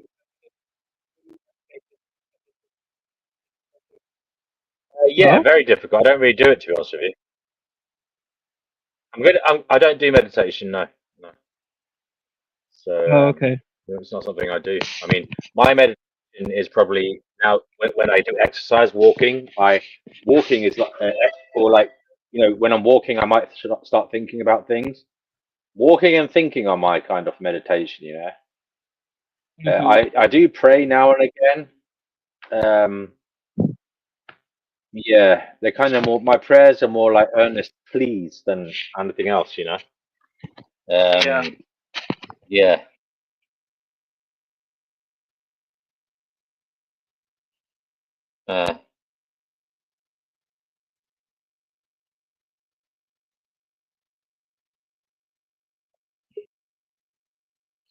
Just bear with me. I'm going to play a video now, guys, so we can see what's happening. Okay. I've got a last-minute Lacey. She needs to connect her audio and her camera. You can turn your camera off, though, Lacey. You don't have to show it, but you need to do that before you can get into the platform. Unfortunately, that's what it's saying here. So let me just share this. Right. Let's go.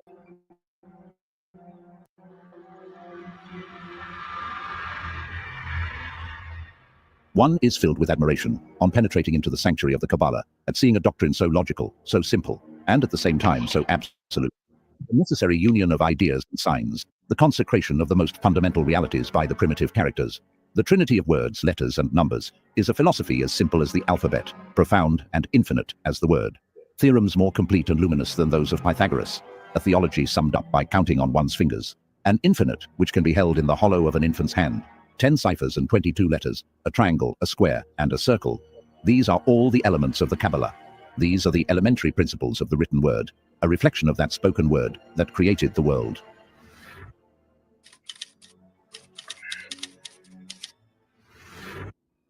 Hebrew theology was divided into 3 distinct parts. First was the law, the second was the soul of the law, and the third was the soul of the law. The law was taught to all the children of Israel, and the Mishnah, or the soul of the law, was revealed to the rabbins and teachers. But the Kabbalah, the soul of the law, was cunningly concealed. Only the highest initiates among the Jews were instructed in its secret principles. According to certain Jewish mystics, Moses ascended Mount Sinai 3 times, remaining in the presence of God 40 days each time. During the first 40 days, the tables of the written law were delivered to the prophet. During the second 40 days, he received the soul of the law, and during the last 40 days, God instructed him in the mysteries of the Kabbalah, the soul of the law. Moses concealed in the first 4 books of the Pentateuch the secret instructions that God had given him, and for centuries, students of Kabbalism have sought therein the secret doctrine of Israel. As the spiritual nature of man is concealed in his physical body, so the unwritten law, the Mishnah and the Kabbalah, is concealed within the written teachings of the Mosaic Code. Kabbalah means the secret or hidden tradition, the unwritten law, and according to an early rabbi, it was delivered to man in order that through the aid of its abstruse principles, he might learn to understand the mystery of both the universe about him and the universe within him. The origin of Kabbalism is a legitimate subject of controversy. Early initiates of the Kabbalistic mysteries believed that its principles were first taught by God to a school of his angels before the fall of man. The angels later communicated the secrets to Adam, so that through the knowledge gained from an understanding of its principles, fallen humanity might regain its lost state. The angel Raziel was dispatched from heaven to instruct Adam in the mysteries of the Kabbalah. Different angels were employed to initiate the succeeding patriarchs in this difficult science. Tophiel was the teacher of Shem, Raphael of Isaac, Metatron of Moses, and Michael of David. Christian D. Ginsburg has written, "From Adam, it passed over to Noah and then to Abraham, the friend of God, who emigrated with it to Egypt, where the patriarch allowed a portion of this mysterious doctrine to ooze out. It was in this way that the Egyptians obtained some knowledge of it, and the other Eastern nations could introduce it into their philosophical systems. Moses, who was learned in all the wisdom of Egypt, was first initiated into it in the land of his birth, but became most proficient in it during his wanderings in the wilderness, when he not only devoted to it the leisure hours of the whole 40 years, but received lessons in it from one of the angels. Moses also initiated the 70 elders into the secrets of this doctrine, and they again transmitted them from hand to hand. Of all who formed the unbroken line of tradition, David and Solomon were most initiated into the Kabbalah.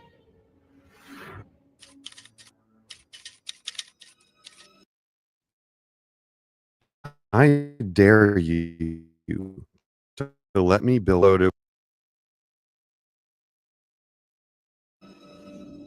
According to Eliphas Levi, the 3 greatest books of Kabbalism are the Sefer Yetzirah, also known as the Book of Formation, the Sefer HaZohar, the Book of Splendor, and the Apocalypse, the Book of Revelation. The dates of the writing of these books are by no means thoroughly established. Kabbalists declare that the Sefer Yetzirah was written by Abraham. Although it is by far the oldest of the Kabbalistic books, it was probably from the pen of the Rabbi Akiba. The Sefer HaZohar presumably was written by Simeon ben Jochai, a disciple of Akiba. Rabbi Simeon was sentenced to death by Lucius Verus, co-regent of Emperor Mark Aurelius Antoninus. He escaped with his son, and hiding in a cave transcribed the manuscript of the Zohar with the assistance of Elias, who appeared to them at intervals. Simeon spent 12 years in the cave, during which time he evolved the complicated symbolism of the greater face and the lesser face. While discoursing with disciples, Rabbi Simeon expired, and the lamp of Israel was extinguished. His death and burial were accompanied by many supernatural phenomena. The legend goes on to relate that the secret doctrines of Kabbalism had been in existence since the beginning of the world, but that Rabbi Simeon was the first man permitted to reduce them to writing. 1200 years later, the books which he had compiled were discovered and published for the benefit of humanity by Moses de Leon. The probability is that Moses de Leon himself compiled the Zohar, drawing his material from the unwritten secrets of earlier Jewish mystics. The Apocalypse, accredited to St. John the Divine, is also of uncertain date, and the identity of its author has never been satisfactorily proved.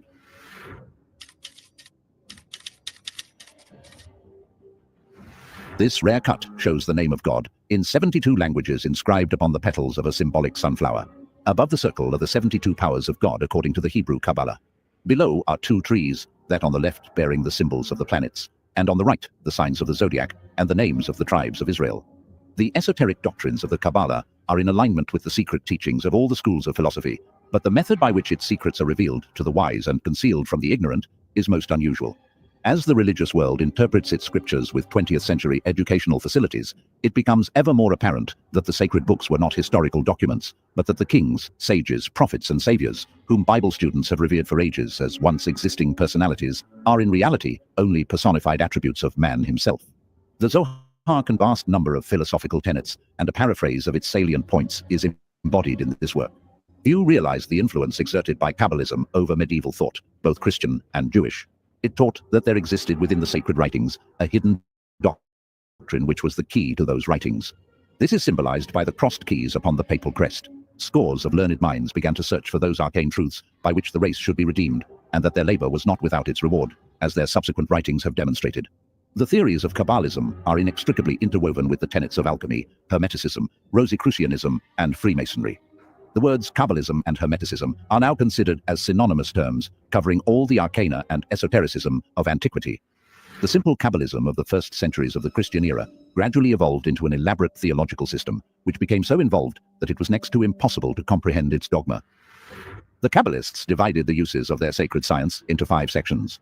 The natural Kabbalah was used solely to assist the investigator in his study of nature's mysteries. The analogical Kabbalah was formulated to exhibit the relationship that exists between all things in nature, and it revealed to the wise that all creatures and substances were one in essence, and that man, the little universe, was a replica in miniature of God, the great universe. The contemplative Kabbalah was evolved for the purpose of revealing through the higher intellectual faculties the mysteries of the celestial spheres. With its aid, the abstract reasoning faculties cognize the measureless planes of infinity and learn to know the creatures existing within them. The astrological Kabbalah instructed those who studied its law in the power, magnitude, and actual substance of the sidereal bodies, and also revealed the mystical constitution of the planet itself. The 5th, or magical Kabbalah, was studied by such who desired to gain control over the demons and subhuman intelligence of the invisible worlds. It was also highly valued as a method of healing the sick by talismans, amulets, charms, and invocations. The Sefer Yetzirah, according to Adolf Frank, differs from other sacred books in that it does not explain the world and the phenomena of which it is the stage, by leaning on the idea of God, or by setting itself up as the interpreter of the supreme will.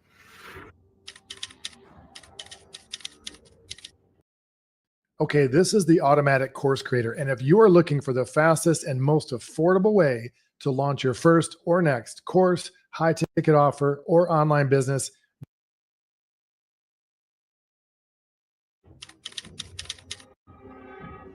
As the narrative of Kabbalism unfurls from the mists of antiquity, it reveals itself not merely as a repository of ancient wisdom, but as a dynamic force that continues to evolve and adapt to the changing contours of spiritual inquiry and human consciousness. Far from being an arcane relic, Kabbalism's core tenets resonate with contemporary quests for deeper understanding and integration of the diverse aspects of existence. In the modern era, where the dichotomy between science and spirituality increasingly blurs, Kabbalism offers a unique framework for exploring the interplay between these realms. Its mystical interpretation of the universe, grounded in symbols, numbers, and letters, parallels modern scientific discoveries in quantum physics and cosmology, suggesting a profound interconnectedness of all things. This synthesis of ancient mysticism and contemporary science invites a re-evaluation of our understanding of reality, emphasizing the underlying unity and coherence of the cosmos. Kabbalism's emphasis on personal transformation and enlightenment also finds echoes in modern psychological theories, particularly those exploring the depths of the unconscious mind. The Kabbalistic tree of life, with its Sefirotic emanations, can be viewed as a map of the human psyche, offering insights into the journey of self-discovery and the integration of disparate aspects of the self. Carl Jung writes, "In a tract of the Lurianic Kabbalah, the remarkable idea is developed that man is destined to become God's helper in the attempt to restore the vessels that were broken when God thought to create a world.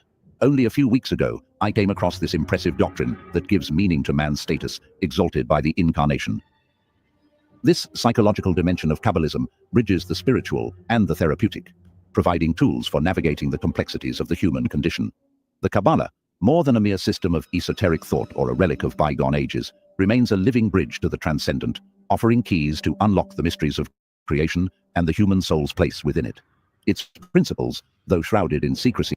It sounded like our job is to help God create its mistake of creating this realm, right? When I that said sounds kind of before, stupid, though.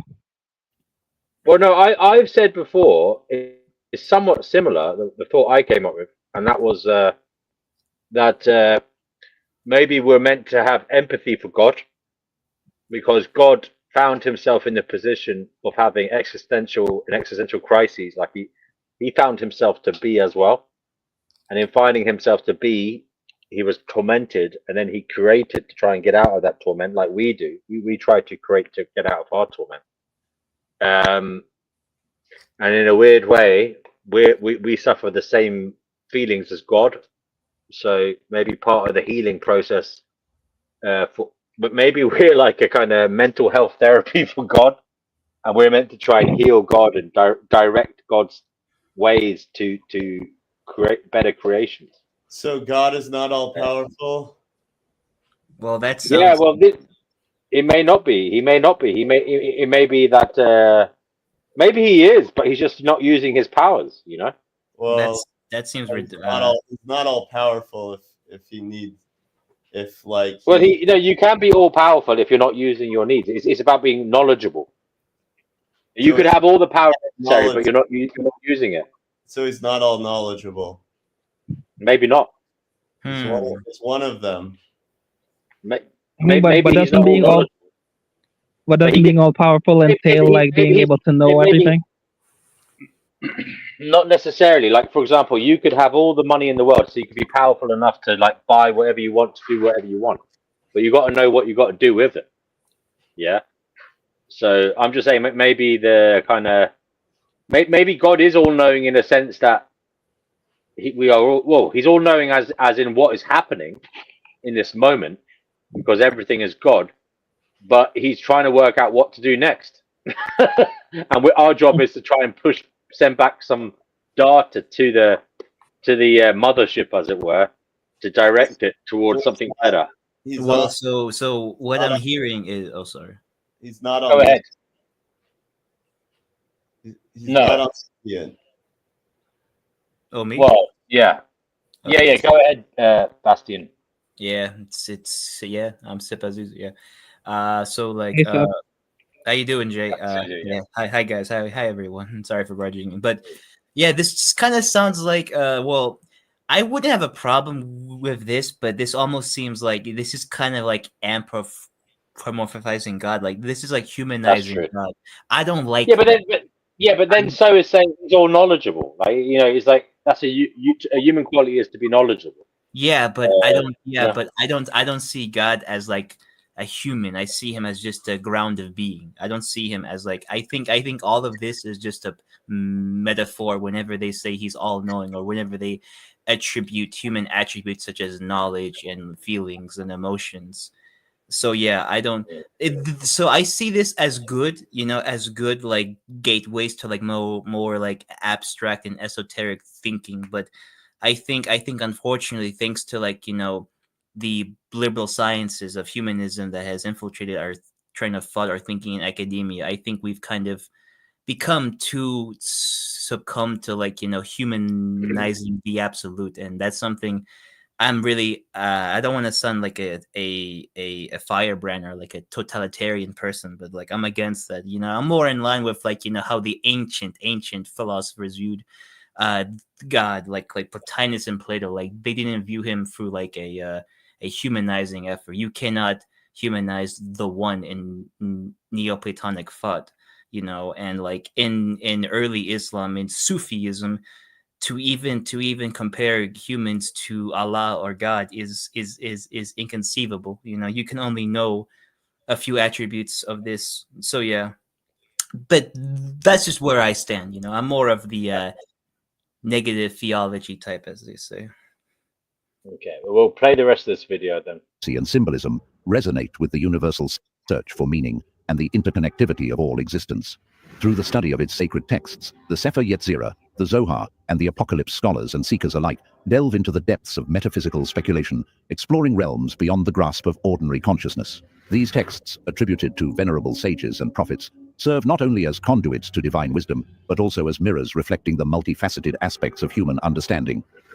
The influence of Kabbalism extends beyond the confines of Jewish mysticism, permeating the fabric of Western esoteric traditions.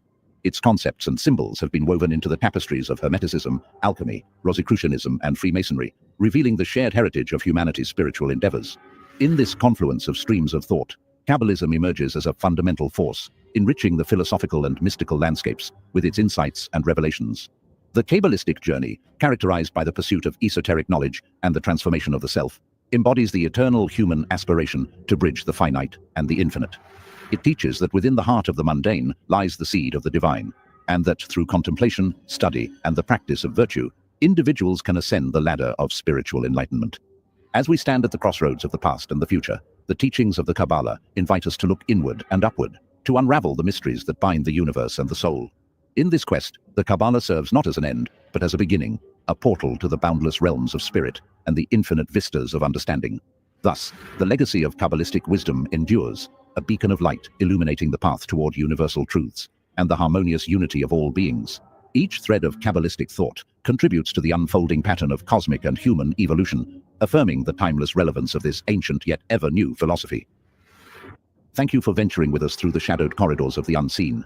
If whispers from beyond have stirred the ember of curiosity within you, bless the video with a like and embark further on this enigmatic journey by subscribing. I mean, all in all, it sounds to me like if God is a sad, sorry little sucker who sounds lost and doesn't know what to do. To be honest, like we should feel sorry for him. Yeah, he does kind of sound like, you know, a person or a thing or whatever. We should address it as some type of clueless individual, kind of akin to like traditional polytheism. You know, the gods in traditional polytheism were seen as more humane and thus more prone to error. You know, more prone to being lost and misguided, and could be even be tricked by the gods. Maybe God has a degradation kink. Yeah, something like that. Yeah, Hello, that's why. hello. Want to bring Lacey in as well? Hello to Lacey. Hi, Lacey. How you doing? Hi guys, how are you? I'm doing just fine. I'm a bit tired, but you know. Yeah, good, thank you. Same bit tired. But like, Lacey, do you have anything to say about this? What we were talking about tonight? Kabbalistic, tree of knowledge, magic, tarot, whatever comes into mind. Well, just on the topic of God, there is something that I'd like to add, that now monotheistic Abrahamic religions of Judaism, Christianity, and Islam, that deity I refer to as like the demiurge, not our original divine creator, but almost like a false, and with respect, like, because I believe that the most important thing is to give gratitude and worship to the divine creator or the Most High, right? The divine creator. But we have like little creators, almost like the situation where they said Satan or Lucifer wants to become God. This is like the concept of the demiurge,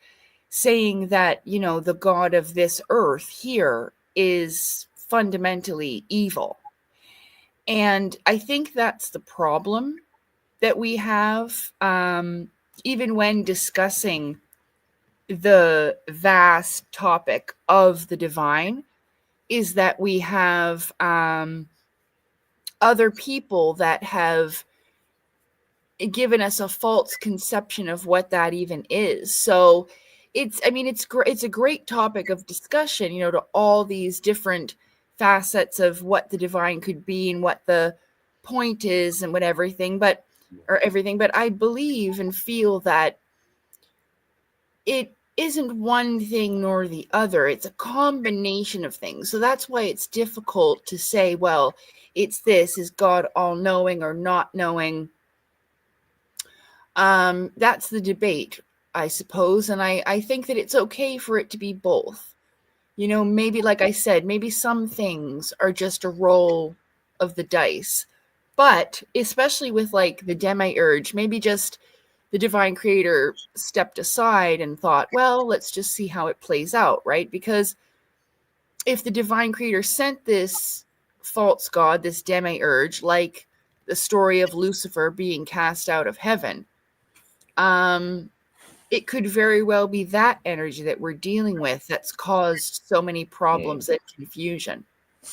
All right, so it's God. I've thought about that as well. I've thought about we are off God, but we're basically in a rehab zone. So we're like the darkest part of God, and it's like we're like God's put that at the back of his mind, and it has to kind of come to terms with itself and heal itself before it can get back. You know what I mean?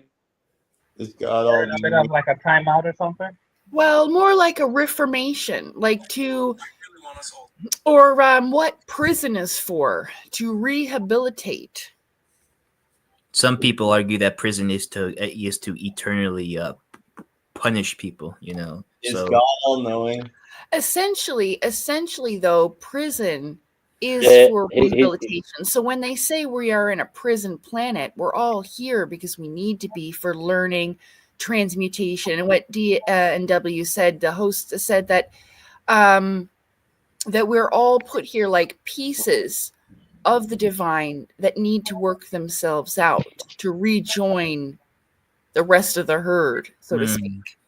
Is God Thing all-knowing? is, so we're not really given like a proper like guidebook as to how to heal ourselves. So yeah, Hold on. Do you remember, just one We sec, got do you noodles with remember its when I said, Epicurean paradox. Yeah. wait, let Lacey finish. Wait.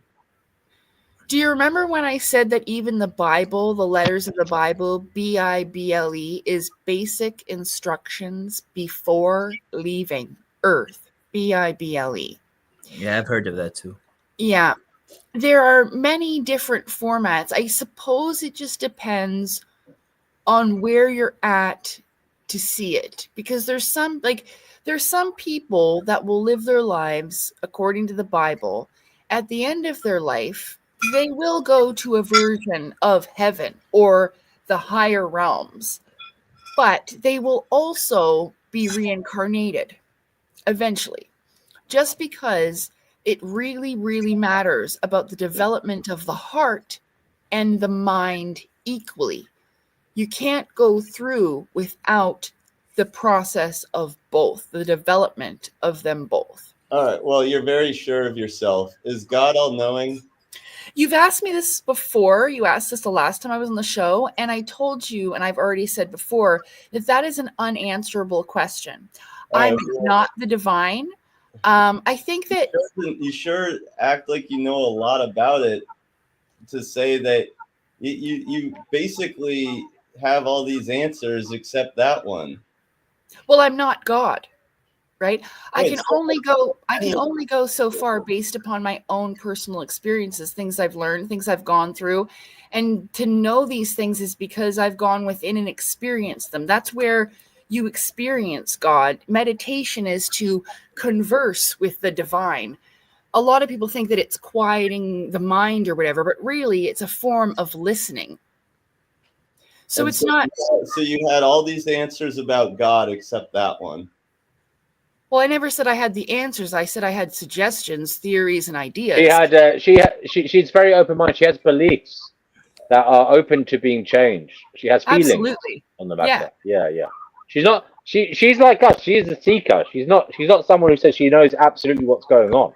But she isn't. Am I right, Lacey? Yeah, absolutely. Well, Yeah. To me, I heard an affirmative statement about what happens to these certain people, where they're going, you know. Yeah. Who I think- reincarnates, who doesn't. That doesn't sound like a question. That sounded like a statement. What I think is going on here is that like you either take her perspective or you don't. I think that's what all it Well, boils no, down I'm just not gonna be like it's to me like I didn't hear a question. I didn't hear a maybe this is what's going on. I heard her say, Lacey, I heard you saying that is what you know to be true. Yeah. Am I incorrect? No. No. Okay, so what? Because of the reincarnation. So DNW, how are you going to say act like she's being a skeptic? Yeah, but she's open. I think she's open to having her mind changed on it if she feels like what it is she says she's had an experience. She's meditated. She's also had this belief that she's been reincarnated, and that comes from thoughts that she's had in her head. Yeah. Now they seem very real to her, and she's obviously attached meaning to them. I can't say she's wrong. That's all I'm saying. I can't say she's wrong, but I do believe she's open-minded. Like I think that she's willing to evolve if necessary. With regard to the Epicurean paradox, I mean, I love that one myself. I think it's really good. I use it a lot. But the thing is, she said she doesn't know, and I think it's okay to say that she doesn't know if God needs to be all-knowing. And that's okay. That's good. That's her answer. That's her answer. We can't do anything about, making her have a different answer. That's just her answer at the moment. So if I could finish responding about what I said about reincarnation cycles. This is also based upon my observations. I go upon experiences thinking about people like my parents who did not learn these things that I have learned. So they will experience another life. It's just the way it works. It's from observations. Now, can I tell you it's an absolute no? And I'm sorry if I gave you that impression. But going off of what I've experienced and what I have learned and observed through others, this is why I say the things that I do. And I do firmly and strongly believe in them. Now, based upon my statements on my own reincarnation, I never said that this is an absolute or a fact. And I was just giving my perspective and experience the way that I see it and that it makes sense to me. Like I said, I am not God, but I can offer my theories and guesses about this stuff. Like I said, not just blindly or ignorantly, but based upon my own experiences and the experiences of others. Yeah. Thanks. Well, it's just when you speak, sometimes it sounds like you're speaking in absolutes rather than rather than stating a hypothesis. Well, it's very real and true for me, as DNW said. I didn't mean to give the impression that or impose my ideas upon others to say that this is the way you should think. I'm just offering the way that I think, and I apologize if I've offended you. No, it's not about offending me. It's just about, if you're making a statement, and I don't know, I don't know if you're making an affirmative statement or an absolute statement, or if you're making a hypothesis. You speak with such certainty about all these things you say. You speak as if you know that this is the case. You know it to be true. You offer zero evidence, zero proof other than just your experience. And we all know that anecdotal evidence is the weakest form of evidence. And, I don't know. It's just bizarre to me. That's all. Oh, okay. Well, since you don't know me very well and you clearly haven't checked out my YouTube channel and my Telegram channel, which is a absolutely complete resource and study channel that I have created for the uses for others, like for others people's to use. Okay. I have all the evidence backed up there. So I don't need to sit here and say proof this, proof that. We can give all the links all day we want, but we've just watched videos that it's expressing the same kind of things that I am talking about. So that's where this conversation ends, because I don't know where your animosity and argumentative behavior is coming from, and I'm not going to speak about it any longer. All right? All right. We'll move on, folks. We'll move on. So, who's there? Jay is having his dinner. Bastian. Yes, sir. Have you got anything to add, sir, on your belief in possibly people practicing like Kabbalistic magic or Hermetic rituals in this world whilst being in positions of power. Do you think it's something that goes on in this world? Do I think that people practice those things like in actuality? Yeah, I mean, do you think there's people out in this world who practice like Kabbalistic magic or Hermetic magic? This kind of thing, Freemasonry kind of linked magic. I mean, it's all pretty much the same thing. Do you think there's people that practice this kind of magic in ritualistic form and take it seriously in the higher upper echelons of power? Oh, absolutely. I do believe in Really? that. However, I would argue that, I do believe that there's some type of sectarianism in these esoteric groups because not all of them agree with each other on even the smallest of details. Like, I'm not trying to sound very, very patronizing to you, D&W. I respect you with the utmost respect, but to say it's all the same is kind of Yes. I mean, it's the same in sentiment. Is that fair enough? I know it's not the same in its kind of nuts and bolts, but it's the same in sentiment, right? Yeah. There you go. Absolutely. There you go. Because I mean, every religious and esoteric practice has the same estimate. Yeah, you are right. But it's just how they do it outwardly is extremely different, and they have had strong disagreements with each other. They even try to wiped out each other back then. Of course. For it, so I do think in the higher echelons of the world, people do this. I think then again, that shouldn't really shock anyone because like what is the root word of esotericism? That it's only practiced by a few people who are enlightened. So it would make sense that people who have privileges, have these influences, of course they would do that. It's kind of in the stereotype to do that, but we live in this weird world where like we can do that as well. It's just that I think with us, I don't think we're meant to. So that's why we kind of draw the wrong conclusions when it comes to like the actual meaning behind these spiritual knowledges and like these cultural things. Because if you think about it, the human race throughout most of history was illiterate. Like back then education was not a right, it was a privilege. So like to say that I even went to high school like a peasant boy in medieval Europe or Asia, that's like the world to him. To me, that was just like another Tuesday for me, what else could I add on that? So but like I guess I'm diverging from your original question. Yes, I do believe that there are higher echelons of people who are doing that. Do I think they get results? That's hard to say because the world is unpredictable. Like I don't think people saw what's going on in the Middle East right now happening. Well, possibly they could have a few years ago. Well, it's always been happening, but you get my point. Like I don't think people could have saw like those riots that happened in 2020. I don't think people saw the COVID pandemic happen. I don't think people could have seen that coming.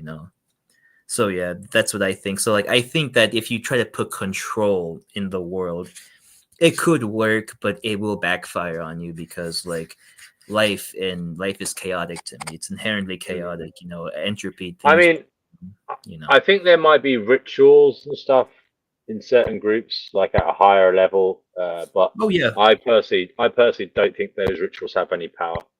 That's my personal belief. I'm willing to be proven wrong. I think that what they do is they create, because humans like to be entertained. They create kind of they create titillation and stimulation for those who are participating. There are also some kind of fraternal bonding exercise, so people participate in what is often an absurd ritual. It's almost embarrassing if anybody knew you were doing it. I think even that in and of itself creates a bonding kind of phenomenon in their fraternity who participate in these things. And I think it's also a kind of from a practical perspective, it is hyper focusing on some ideation. So that probably does in some way concentrate their efforts, concentrate their mind on what needs to be done. And, you know, concentration, focus of your mind is how we actually achieve things, you know. So, but it doesn't have to be magical, you know. But, you know, aside from that, I'm not so sure about the tarot and all that stuff.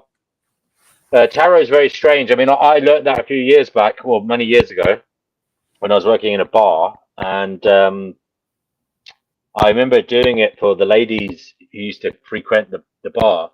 And they used to think I was like a Nostradamus or something, you know, that they thought I was really good at it. But I did a lot of it by kind of reading them as people. Yeah, I was quite good at reading them as people.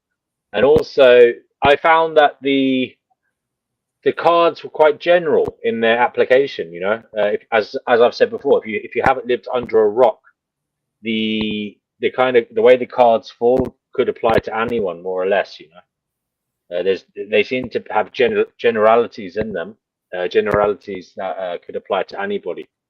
Now, when I did mine many years ago, it kept coming out that the final result of the Celtic cross fold that I used to use was that I would be a hermit. That's funny. That is quite funny. I'm not a hermit at the moment, but I'm, you know, I have benefited from hermitude in the past, you know, like you know, especially during the COVID period. Wait, are you talking about the hermit card, tarot card? Yeah. What is? You remember what Mark said the symbolism of the hermit card is? I can't remember. No, what did he say? It's the soul preparing to embark on a journey. Ooh. So that would make sense then. That was yes, I would have been in my mid-20s when I got that card just popping up, and I was a bit pissed off at the time. Yeah, I knew the meanings back then, and I know it's not literal. It's not literal. Yeah, I know that. Right. But I remember. But there is some parts of it. There are, you know, your soul about to undertake a journey. Some of it is withdrawing from the world. It did say that in the thing, withdrawing from the world, stepping back from all these stuff. Yeah.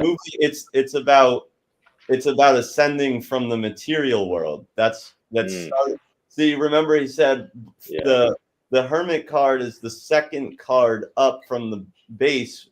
The base card is the material kingdom. The second card up is the hermit, which means the soul preparing for its journey, its ascension journey.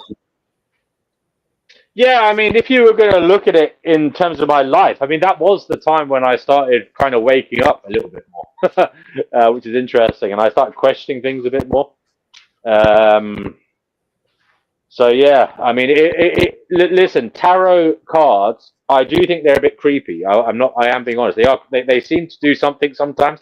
But as I said, the practical side of me says, well, it's just generalizing, and you know, there's only so many cards, and you know, whoever wrote them has found a way to make commonalities in humans seem like applicable to an individual, you know, solely.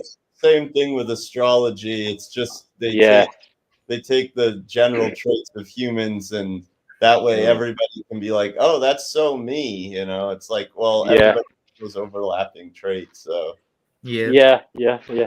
It's funny. I used to say there's no way the stars could be read to tell you anything, you know. But then I've kind of backtracked a bit, but I'm not saying we can do it. The reason I've backtracked is because I now believe it is most probably a deterministic universe, yeah. And if it is a deterministic universe, then everything is linked, and everything causes everything to happen. So if you were somehow to recognize patterns in this kind of butterfly effect universe of ours, then you might be able to deduce what's going to happen next. But you'd have to have divine fucking access to like it. You have to be the all-seeing eye to know what the hell is going on. But you get my point. In a deterministic universe, you could read patterns on a macro scale and see the dominoes coming down for them to the micro scale, and say maybe predict what is going to happen. You know, if you had access to the ingredients, but we don't have access as near mere human beings. But yeah, so that's my view now on it.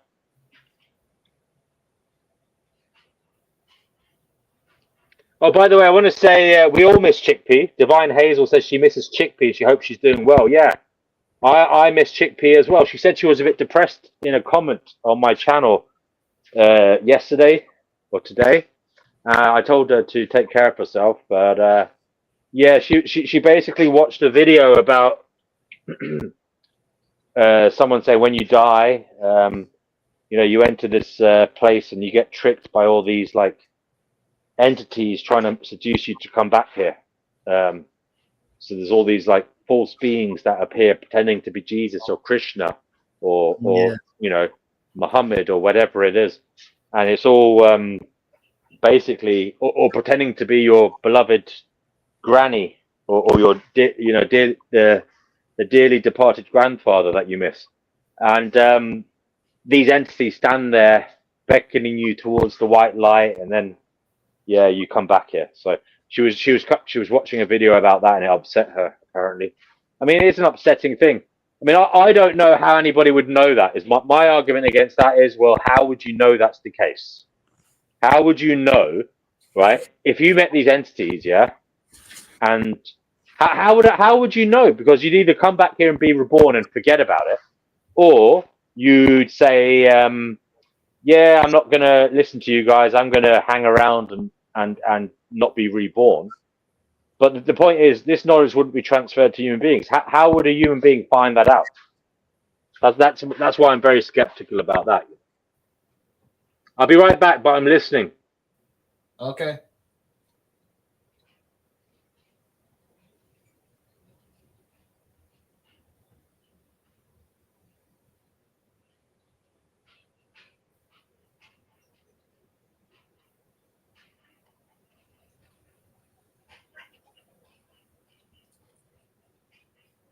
Is this a meditation session?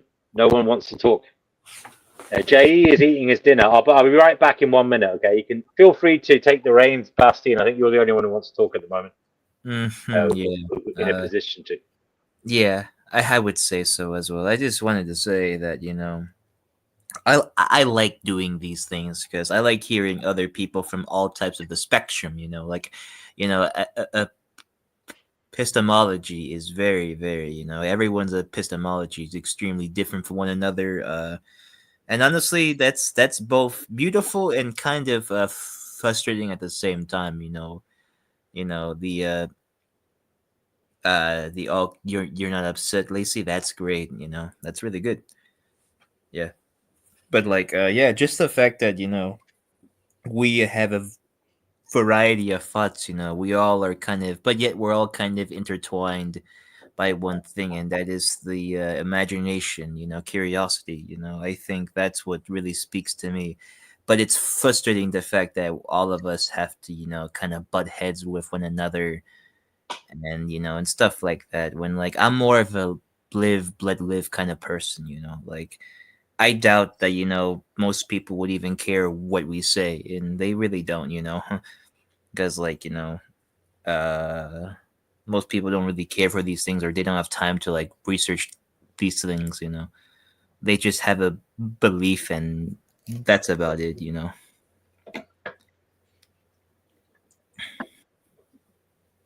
So yeah, I think that's all I had at the moment. Yeah. What I found interesting in the Kabbalistic and in the Judaic cultural view of religion was there's the law, then there's the soul of the law, which is, and then there's the soul of the law. You know, yeah. I mean, I can see that being a thing. I mean, there's the law that the common folk, you know, have access to. Then there's the soul of the law, which is like the kind of the teaching of it and how it should be interpreted. So basically, the soul of the law is taught to the common folk, and that is the law. Then once they have access to it, it's the law. And then the people teaching the soul of the law are the rabbi, and then there's the soul of the law, and that's the kind of mystics making that up. I mean, that is applicable, though, I would say, to all theology, all religion. It's the mystics who make it up, isn't it? Yeah, of course it is. You know, they all do. And like speaking of like attributes of, you know, me personally, I would consider myself, if I were to mustered up, a pragmatic agnostic, Agnostic. or like no, not just any of that, like a pragmatic one. Like I'm borderline apatheistic. You know, apatheism means like you don't really care for the questions of God being real or not. That's my attitude. So like, but if there was one close epistemological position I would take, I would just see God as a grounded being, you know, a grounded being that's impersonal. But it sustains us, but this grounded being is very faulty and chaotic, as you know, entropy has shown us. You know, things break apart, our universe is breaking up, you know. So like, you know, I think so. That's why I don't blame some resentment towards the creator found in the, you know, Gnostic teachings. I can sympathize with that. Yeah, absolutely. You know, I can sympathize with those things. Yeah, but in all honesty, you know, I really don't really see any point in like addressing the God question. Not because I don't believe, I just don't have any interest, because like what matters to me is like, you know, we're still stuck in the forest of existence. We're still in the realms of suffering. You know, like, you know, I don't think, you know, while I do like to read about, you know, arguments for and against God, you know, especially from the medieval eras such as Aquinas and Plotinus and, you know, those classical arguments, how is that going to help me, you know, get my next prescription of like my medication for and I won't state my illness, but I do have an illness. But yeah, but like it's not life threatening. If you want reassurance, I have reversed it so that I'm healthier than most now. Yeah. Oh wow, fantastic! Yeah, thank you. That's often the case. People who have who find out they have some kind of problem, physical problem, a chronic physical problem, they often are healthier in the long run than other people. You know, of course, that's because they look after themselves. Yeah, and it's funny they live longer and have healthier lives than they would have had if they hadn't had the disease or the problem. Right? Yeah, it's a bit ironic how it works. Yes, it is. Yes, that's how it works. Yeah, absolutely. So yeah, I mean, so what about the view then? You don't have to bring God into the equation, Basti. What about the kind of, some people believe in just the energy? So it's like your energy continues. Do you think there's any possibility that your particular energy that's contained within your corporeal vessel will continue after you pass away, and it is in essence you continuing?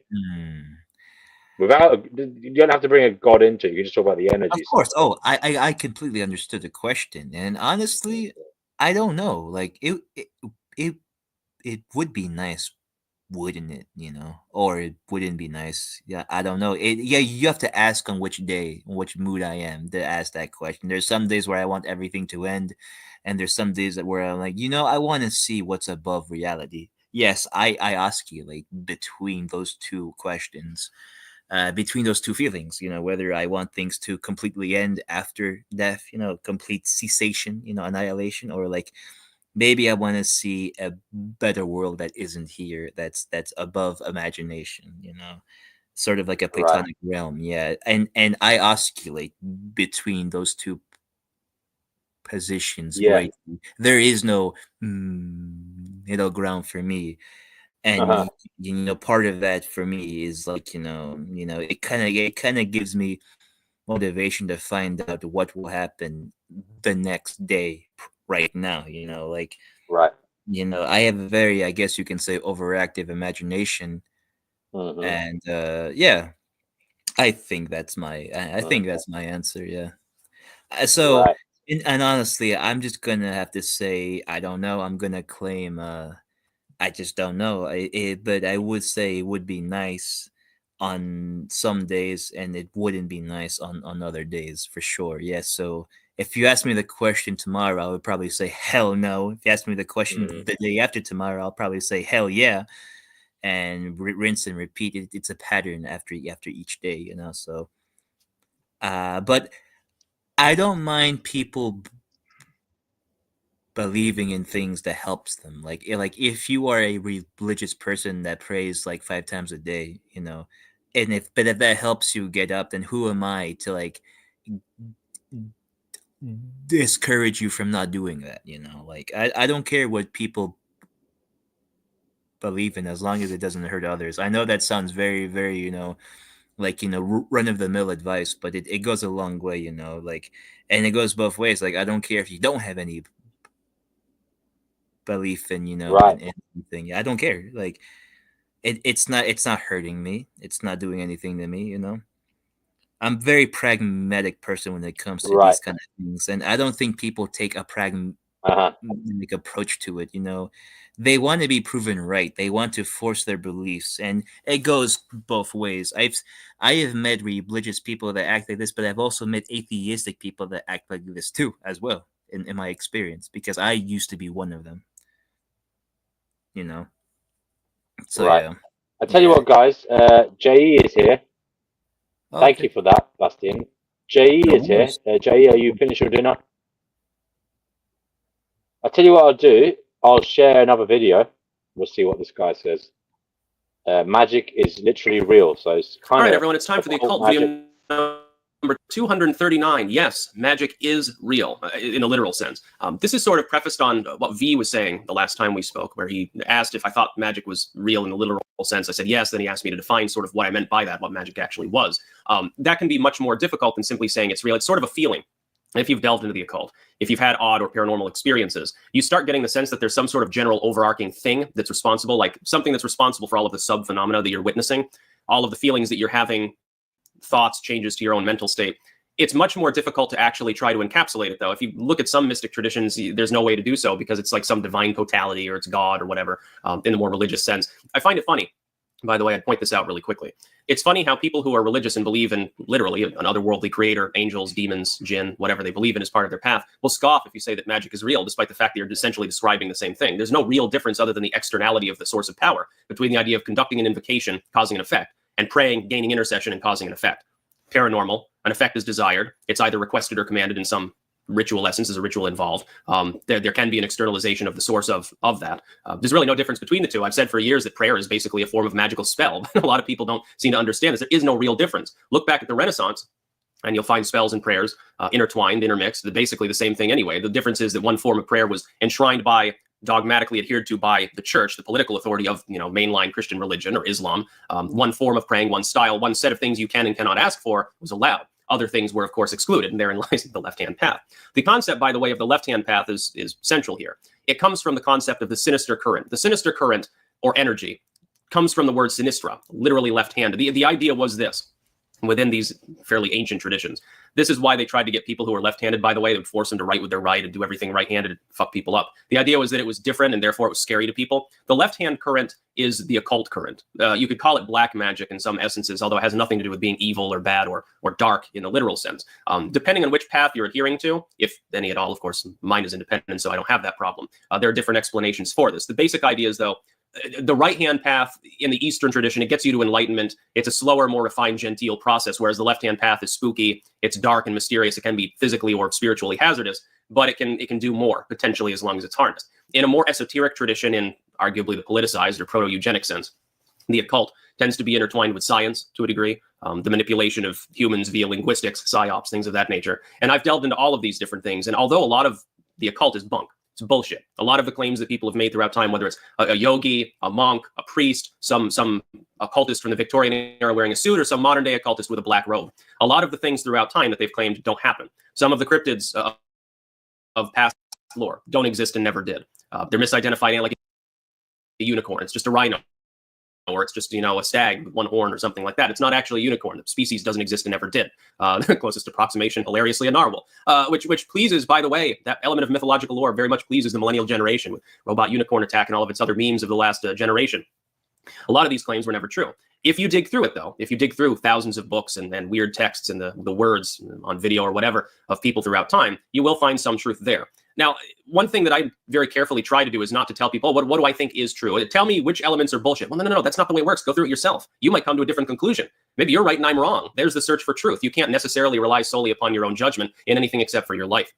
What I would say, though, is that I've witnessed phenomena that I cannot reasonably explain by mundane means. Even if I try to rationalize some of the things that I've seen or witnessed or read about and trust in having been witnessed, I cannot explain them in ways that current technology or science would allow, in the secular sense. I would have to posit a matrix universe or a fourth dimension, string theory, sort of things that could be arguably pseudoscientific in nature. I would have to posit entirely new scientific philosophies to actually account for them. Maybe it is something that's capable of being rationalized. If indeed that's the case, then the limits of human technology and endeavor will be way, way ahead of what they are now, not that long from now, maybe even within our own lifetimes. It'll seem no different from magic anyway.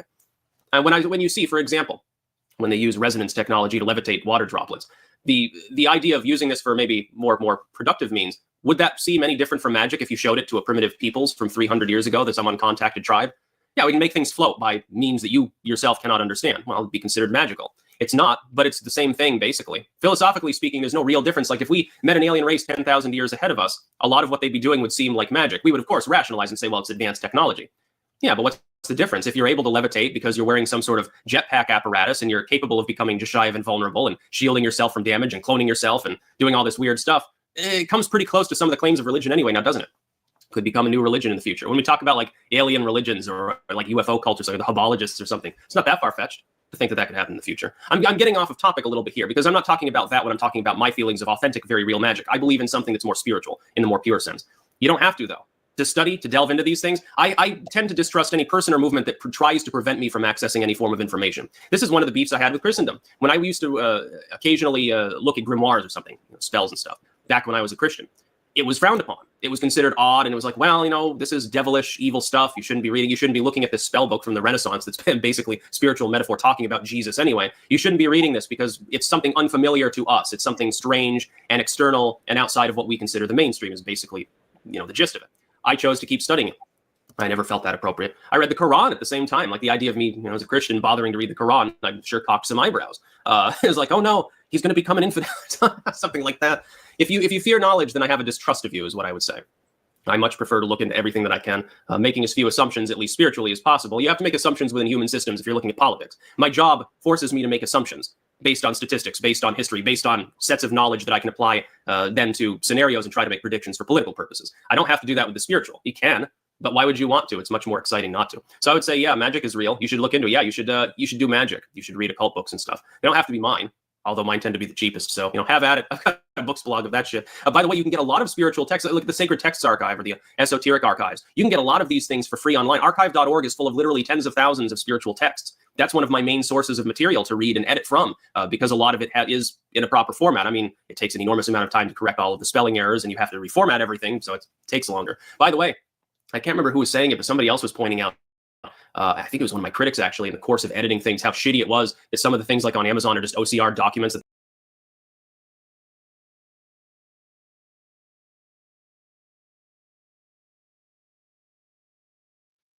Okay.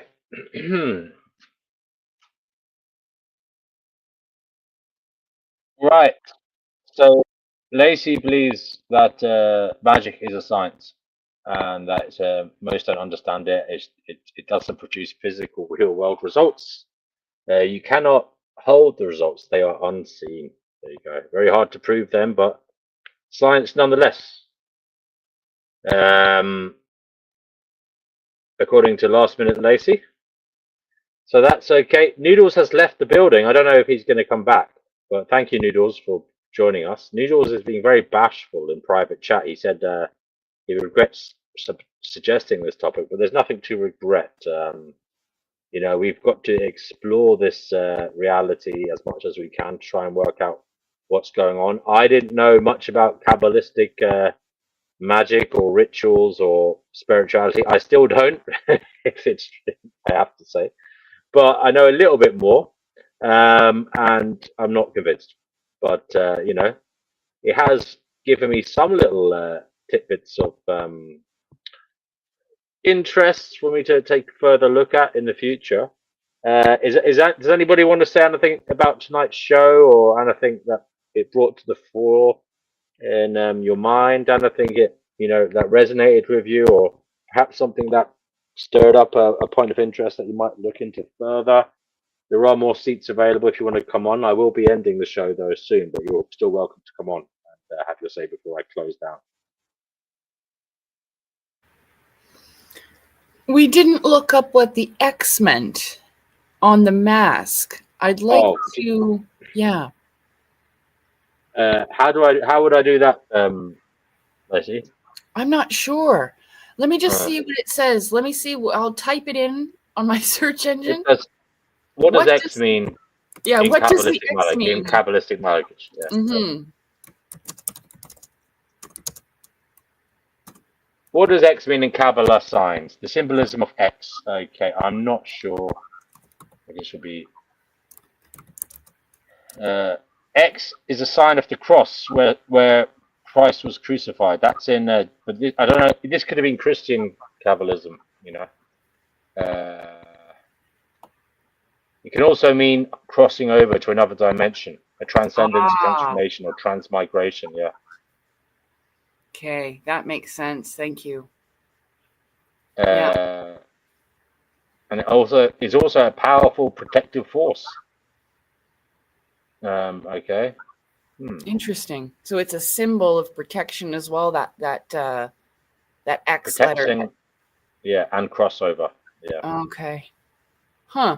Because I saw that. Well, there's loads. Like I'm not quite sure. I could be wrong. I'm going by Google here, so maybe I've got the wrong. Yeah, I couldn't find really. I don't really know how to search for it. I think that might be the Jewish alphabet, maybe. Hello to Brother Marcus, who's just joined us. on? Yeah, Brother Marcus, we were trying to get into the Kabbalah, but I couldn't make it, I'm afraid. I still don't know what's going on.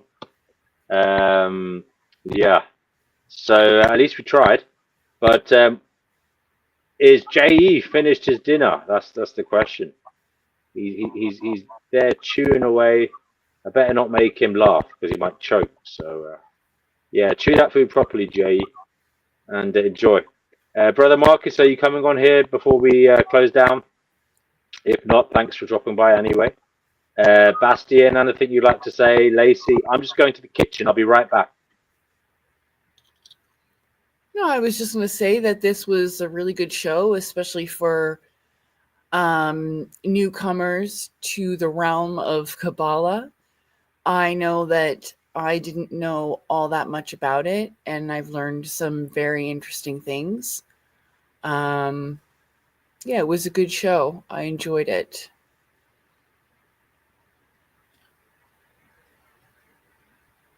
Okay, Brother Marcus, thanks for stopping by. It's very nice of you. What was I going to say? Yeah, but we kind of learned what the Tree of Life was about, you know, a little bit. I mean, I can't remember all the spheres and what they mean and such. I mean, I know it's about self-development, trying to transcend and reach the divine. But for me, it just seemed to be a kind of framework to live by for thinking and praying and meditation. It didn't seem to have any magical effects from what I was watching. But I mean, did you see anything from our studying tonight? I didn't see anything that showed that you could get ritualistic. You could do like you could get like material effects from it. It just seemed to be about the mind inside rather than the outside material world.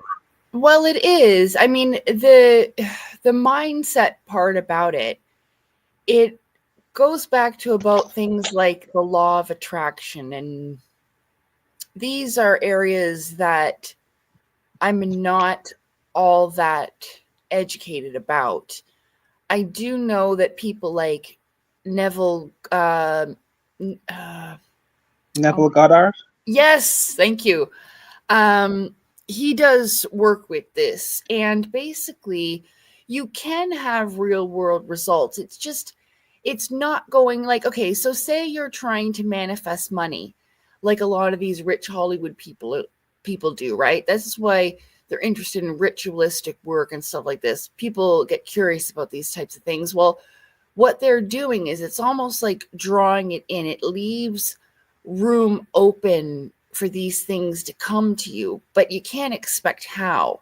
So it's not like a big pile of money is going to appear on your living room floor. But what it may do is influence a person, say it's in the Hollywood realm, to say, you know what? I think I will invest in that Hollywood production. I will give them that $10 million they asked me for. It can be like this. Now, it's almost like pulling on the strings of a person's free will. And I don't understand it all that much. But it isn't what most people think. I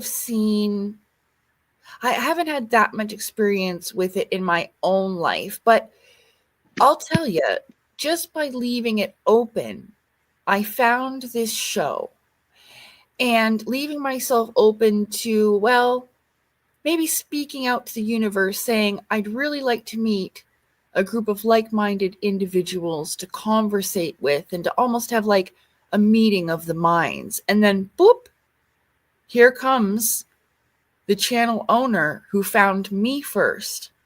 And then I found his channel. You see what I'm saying? So if this isn't a kind of magic, I don't know what is. I mean, it may not be what people expect, you know, with fireworks and lightning bolts and magic wands and such. But it's more so an unseen energy flow. How you manipulate it, I believe, works upon how you feel about yourself, like how powerful you feel you are. It's kind of a delusional thing. And I'm sure that people who have a God complex probably find success at this. But that's the thing. I think a lot of people have these expectations, like these real world magical flashes of light and, you know, rainbows and all that is going to happen. And it's just not like that. It just doesn't work like that. It's a little different. I think that the magic occurs on the inside rather than something that's outer worldly. It's inner worldly. And the reward is very much the same. It's something that, you know, you don't necessarily, for me anyway, it's not something that you can physically hold. There, I'm finished. Wait, so magic is real in a sense. So then, how do you access it? Like, how do you manipulate it to your advantage? Is it like, is there like good magic and bad magic, and also neutral magic? Like, how does it work? Well, absolutely. Now, just like a gun, it depends upon the user, who's holding it, right? A gun can be used for protection or a gun can be used for murder. The magic is just like the gun. It depends upon the user of who's holding it. Now, when you have a group of people with the same type of intentions or even with the same goal in mind. Now, I don't know a lot about these people's rituals and what they're doing, but I would assume that they're doing stuff to keep themselves on top in positions of power. Again, this would have to do with your mindset.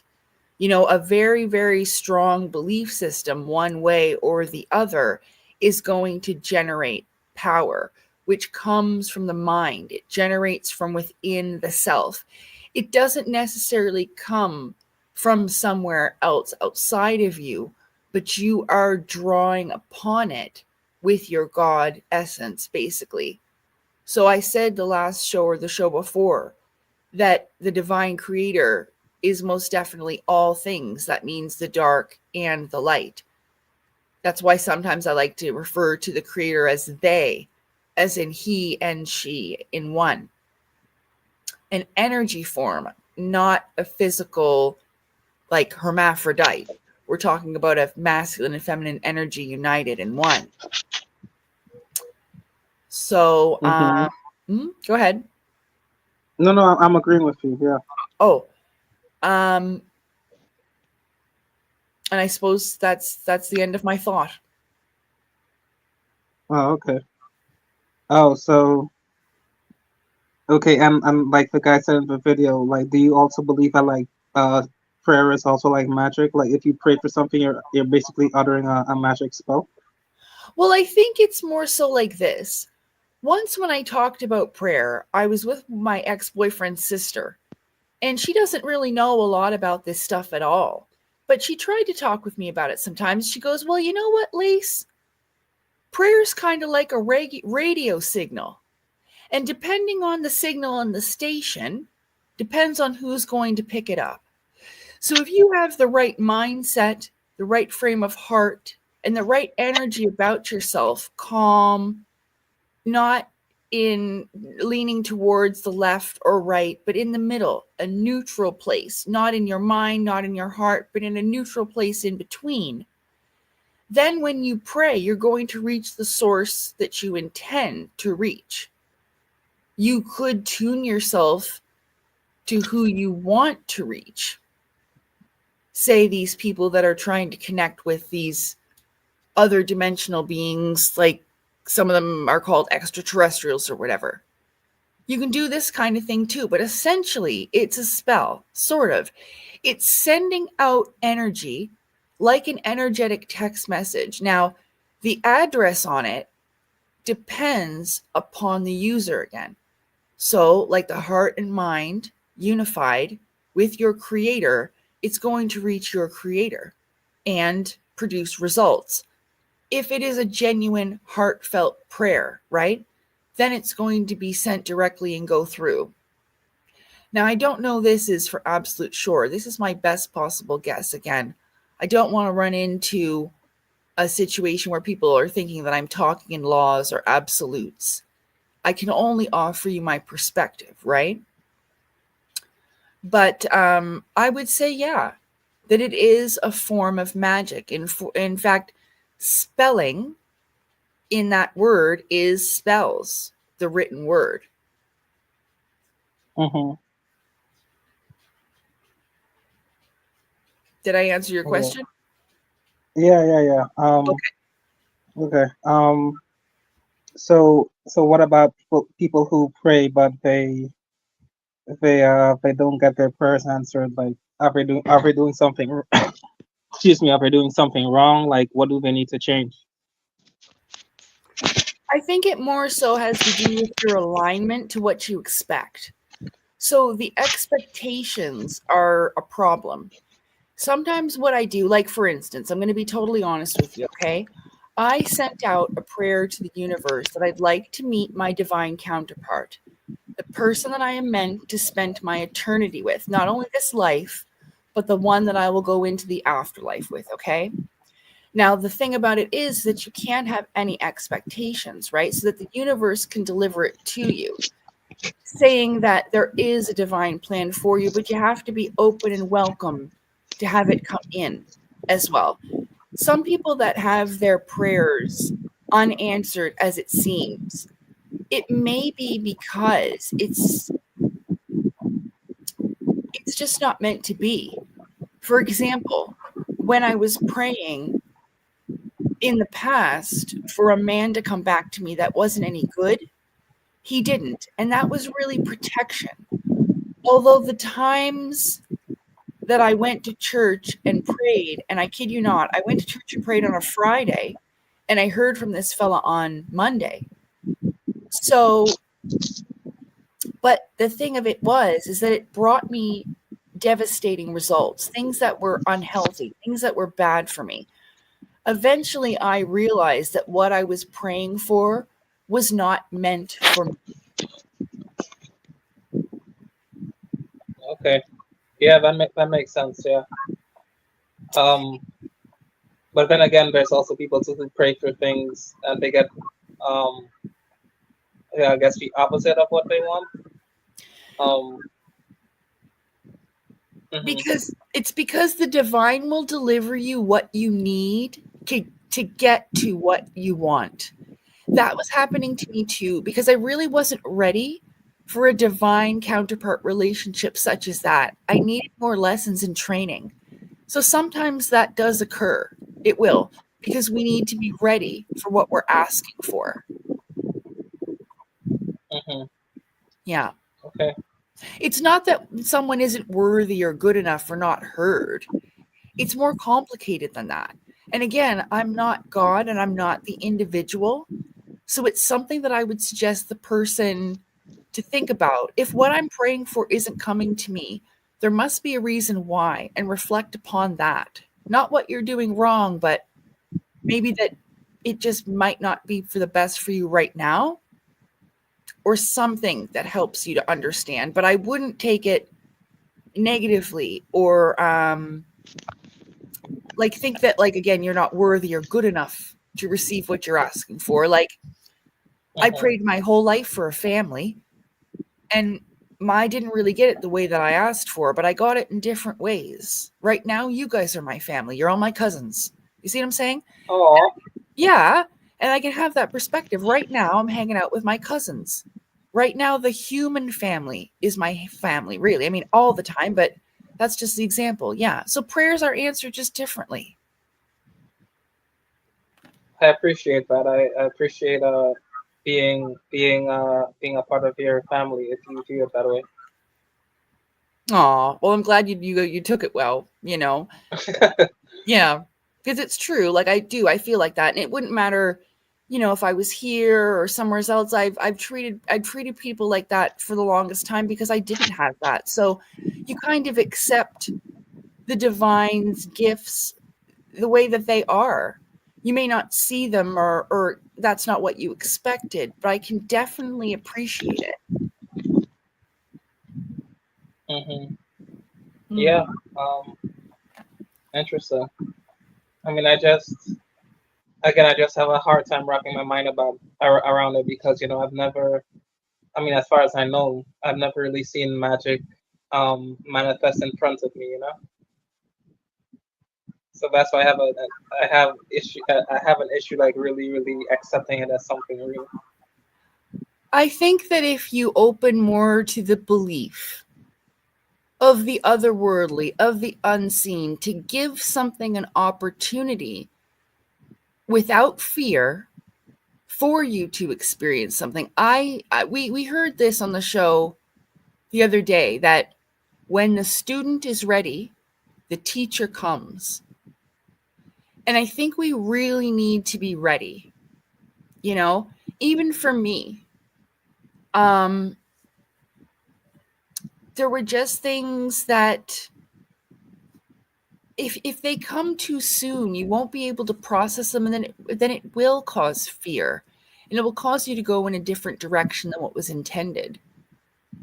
So I would just suggest to try to throw the things that hold you back away, like doubts and expectations of what it looks like or what could occur, and just leave it open to the divine creator to surprise you. Wake up tomorrow morning and be like, you know what, creator, God, however you address, say, I'd like to give you the opportunity to surprise me today. Surprise me and show me your magnificence, or whatever you'd like to see. Just try that and leave it open, not expecting anything to happen. Just throw it out into the universe and see what happens. Mm-hmm. Okay. Yeah. Yeah, that is something I can do because, yeah, I often I think a lot of it has to do with my Christian upbringing. I've always had a very very wary like take on magic, and I've always been very skeptical of, you know, dabbling in it and wanting anything to do with it because I did grow up in a Christian, you know, household where like we were taught in church like over and over again, like magic is evil, it's not of God, it's of the devil. So yeah, that's something that's kind of kept me back from wanting to experience anything quote unquote magical. Yeah, it's very much about the mind. So depending upon the person is how you're going to experience these experiences. like I was saying with magic. So if you go into it thinking, I'm not accusing you of this, I'm just saying, like, a lot of people who do follow Christianity actively are in fact taught that that's evil, and it's for a reason. I mean, it is kind of for protection, because when you go into this with ignorance, again, no disrespect, it can lead to problems and troubles. You can get lower dimensional entity attachments, things like this. But that's only if you are unsettled on the inside. If you have things gnawing down on you, you are going to get experiences to reflect that back to you, to kind of show it that it's inside of you. So sometimes people will encounter negative things, or the stuff that they perceive as negative, but really it's just trying to get you to be aware of something that's going on within yourself. So, I mean, there's, I would advise a level of caution, do your own little prayer of protection beforehand, get your energy right. But also, I think the most important thing is to know that the Creator's with you and that you have that divine protection. Having that kind of nullifies, because it gives you like that, they call it the armor of God in religion. It gives you like a strong state of mind, which a lot of this does have to do with the mind. Your thoughts, like if you're sitting in the dark and you hear a noise, I mean, a lot of the time people's mental state goes to something negative and dangerous. But a lot of it has to do with your energy direction. Like I've had creepy stuff happen where it sounded like there was something in the closet and I didn't pay it any mind. I was like, get out of here. And I really meant it. And I sent that energy away just by not giving it the attention that it craves, to draw that fear and anxiety out of you. So it really does depend upon your mindset and what's in your heart, because you will create your own reality. It'll project from the inside to the outside. But the most important part, like I said, is to be open-minded and to kind of, bring yourself to a place where you're not, you're balanced so that it works out for you. Because again, inviting these things in, as some will say, you can invite in negative things. But that just depends. Like the saying goes, where thoughts go, energy flows. So think of your negative thoughts as like little invisible entities, because that's basically what they are. If they're nasty, they're going to be nasty little entities. And if they're good, loving thoughts, they're going to be good, loving beings, if that makes any sense. I feel like I'm rambling. Okay. No, yeah. I think I've mentioned this before, but I've seen people speak about thoughts and say that when you're thinking about something, you're actually listening, and that there are such things as like, thought. They call them thought forms, where like something, if you think something negative, is actually like an actual entity that exists that's kind of like attaching itself to your consciousness or something, I think. So yeah, they basically say that you're basically like listening whenever you're thinking sometimes. Yes, that's true. It's called monitoring spirits in religious. For a experiment, I just bought a little book that lets you read tarot without a tarot deck. I'm just gonna. I got the ebook version, obviously. So I'm just gonna get that together, and I'm gonna try and do a tarot card reading. If anybody wants one for an experiment, I'll be right back. I'm trying to work out how to do it. Is that interesting? Do you want to do that? Anybody? Well, I mean, you could do that if you want. It's all right with me. Okay. We're just having a chit chat here.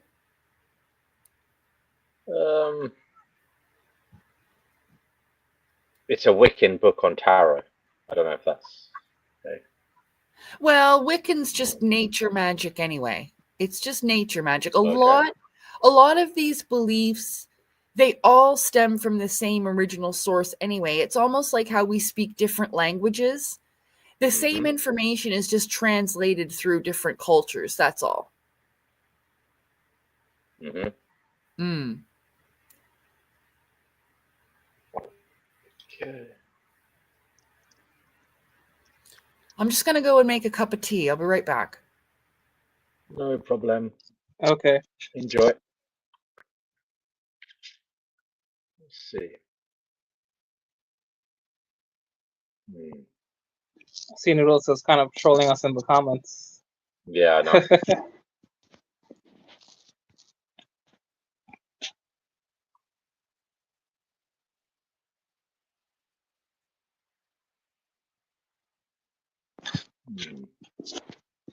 Bad boy, Noodles. Bad boy.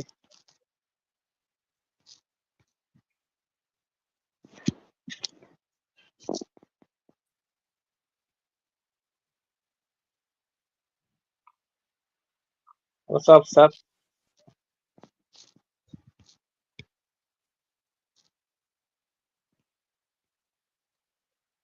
Oh, this book is too long to do now. Sorry. That was. Oh. Well, I'll.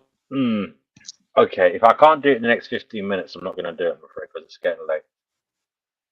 If you No, want to but do it, maybe you you should, can. or you can save it for the next stream, I guess. That way you have more time to like go through everything. But that's up to you. Yeah, I might do it as a kind of party piece.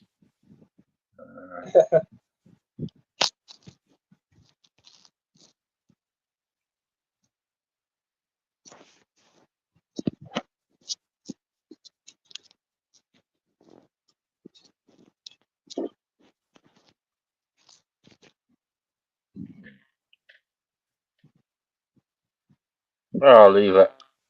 Sorry about that. Right. I think we're going to have to end this show, guys. But you can stay here, Jay, if you want to chat to Lacey and that. Oh, someone in the comments said they want All to right, join Mo up. Wisdom, yeah. On you come, brother. Mo Wisdom. Bastian, it was lovely to have you. Thank you for joining. Oh, CS episode.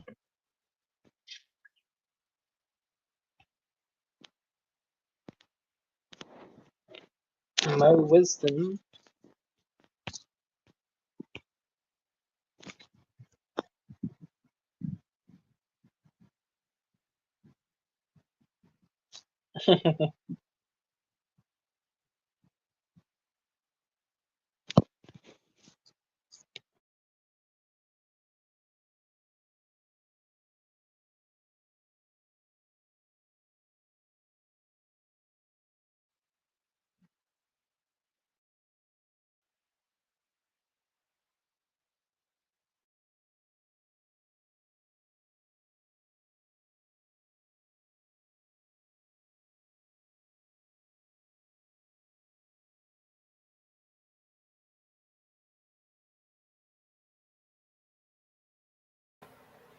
Well, what's going on? Are we staying on? Are we leaving?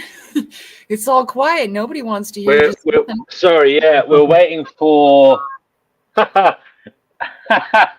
Vegan Equilibrium says he's glad we did it because now he never has to be interested in Kabbalah again.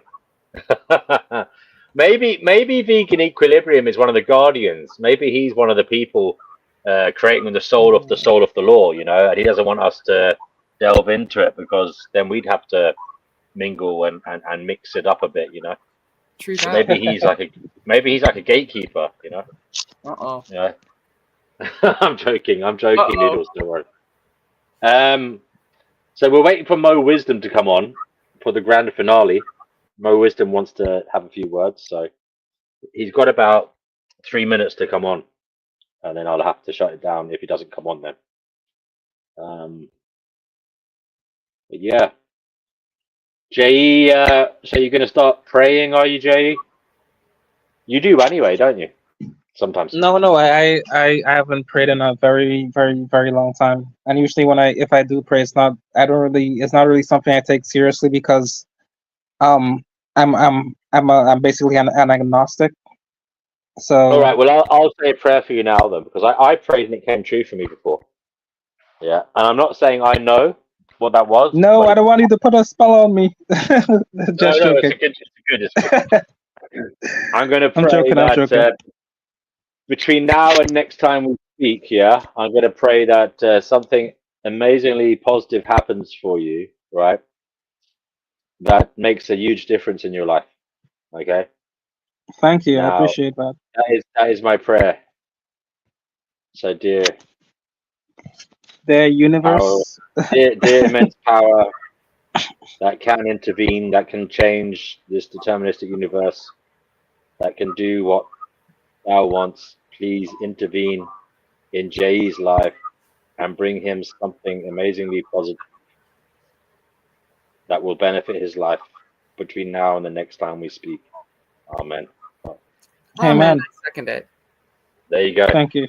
I said a prayer, so hopefully. Hello to Mo Wisdom. Wait, are we supposed to say amen? Because I heard amen isn't really something. I said amen because I said amen last time when I said a prayer and it worked for me, so I just said it again. So that's what I do. I don't really think it matters what you say. It's down to your kind of cultural. That's just like the way you pray. It's not necessarily the way you pray. You know, it's just the fact that you pray. Yeah, it's the word amen actually comes from Amen Ra. Now, the word Ra, people sometimes get mixed up. The Egyptians did not worship the sun. They worshiped the power behind the sun. Oh. Right? Oh, okay. Yeah, so it's like the sun is a physical representation of the all life-giving divine creator. They didn't worship it as, you know, this burning star in the sky as a deity, but it's a physical representation. Oh, okay. Interesting. Yeah. Guys, I want to bring in Mo Wisdom. He's been waiting patiently. Mo Wisdom, hello. What is it you'd like to say, brother? What's up, Gnosis? How we doing, everyone? It's always a pleasure to be around. Always great to have you here. Hi. Yeah, it's good to see you guys. I saw the topic. It says Kabbalah and the Tree of Life. So, I actually have today off. And I think we touched on that topic a little bit last time that I had ran into you guys.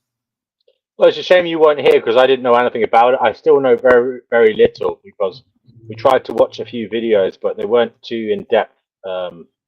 So is it something you know much about? Is it something you practice? Do you practice Kabbalistic magic or anything like that? Or is it something you stay away from? Well, I do know about the Zohars. I purchased volumes 1 through 23.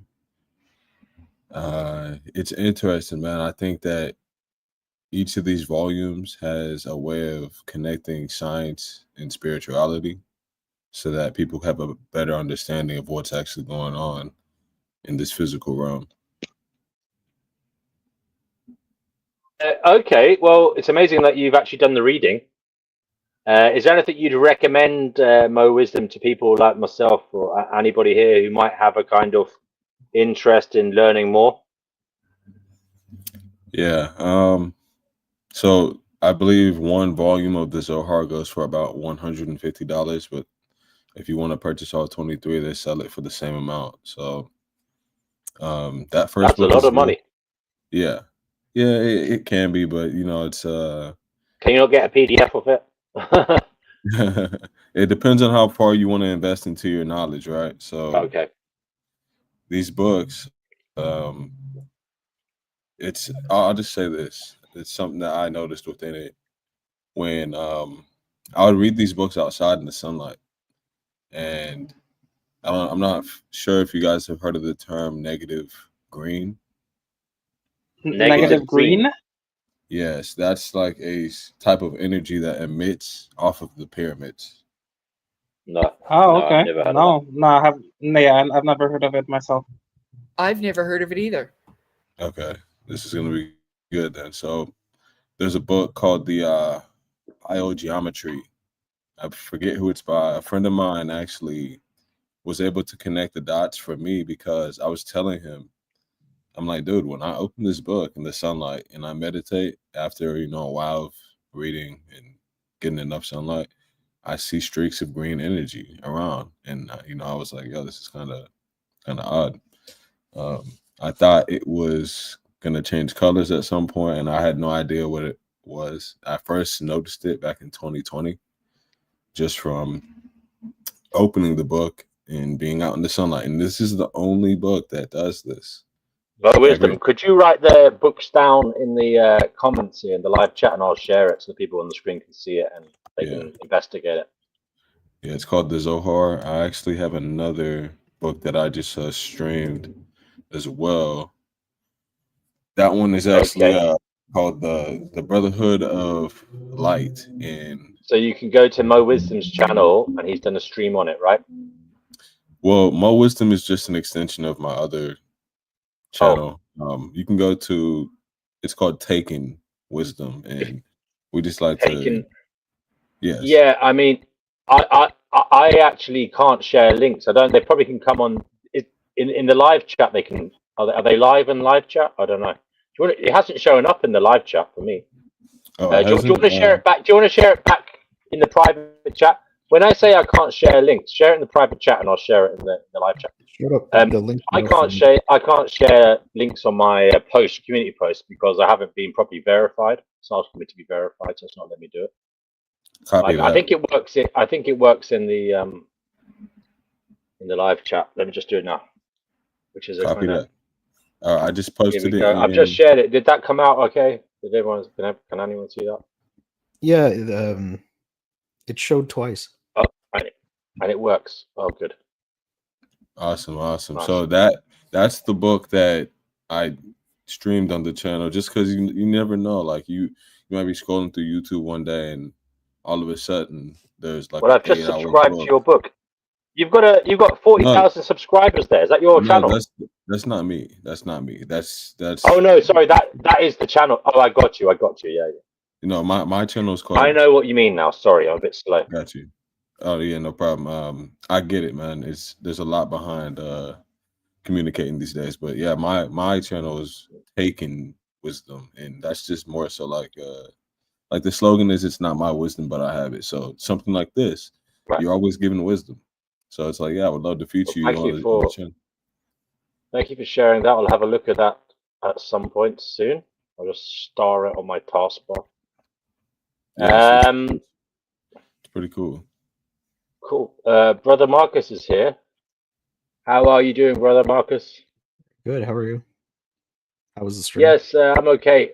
Well, it was a bit like the one on Friday night. I started out, but we didn't get anywhere, and I kind of did lose the will to live at points because I don't quite think there's much in it. But now that it's funny because when Lacey and Mo Wisdom come on, I get perked up again. I start thinking, yeah, it helps having believers to like you. Yeah. When it was me and Noodles, we were like too skeptical, and it wasn't very. The vibes weren't flowing. So now that we've got Mo Wisdom and Lacey here, and it's how'd you say? It changes the ambience. Yeah, and which is interesting.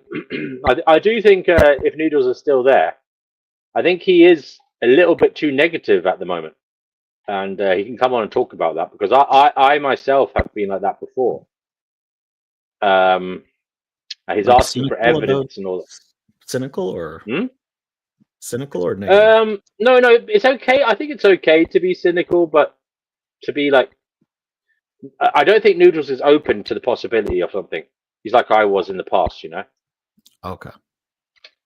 Like you do have to be a little bit. I'm not saying that any of this is true, but I'm saying I'm open to the possibility that something is true beyond what I can sense and read about in science, But Brother Noodles is in that zone at the moment, and I understand it. I completely understand it. he's a very smart person, and he's into his empirical studies, and he brought up that he keeps bringing up the Epicurean argument against God, which is very good. So anyway, he was a bit bashful about it was his idea to do this stream tonight, and he was a bit bashful about the topic, but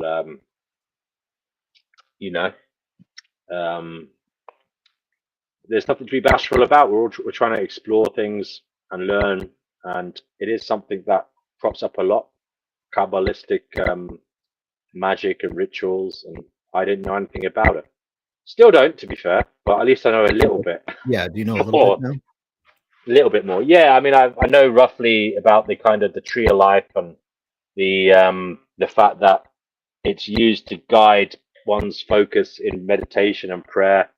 But what I don't know about is the practice of it. How like it seemed that there's two types of people who are into Kabbalah, and that's the people who kind of I suppose into Orthodox Judaism, and for them it's a kind of like way of praying, okay, and it's a spiritual transcendation. It's not about the material realm.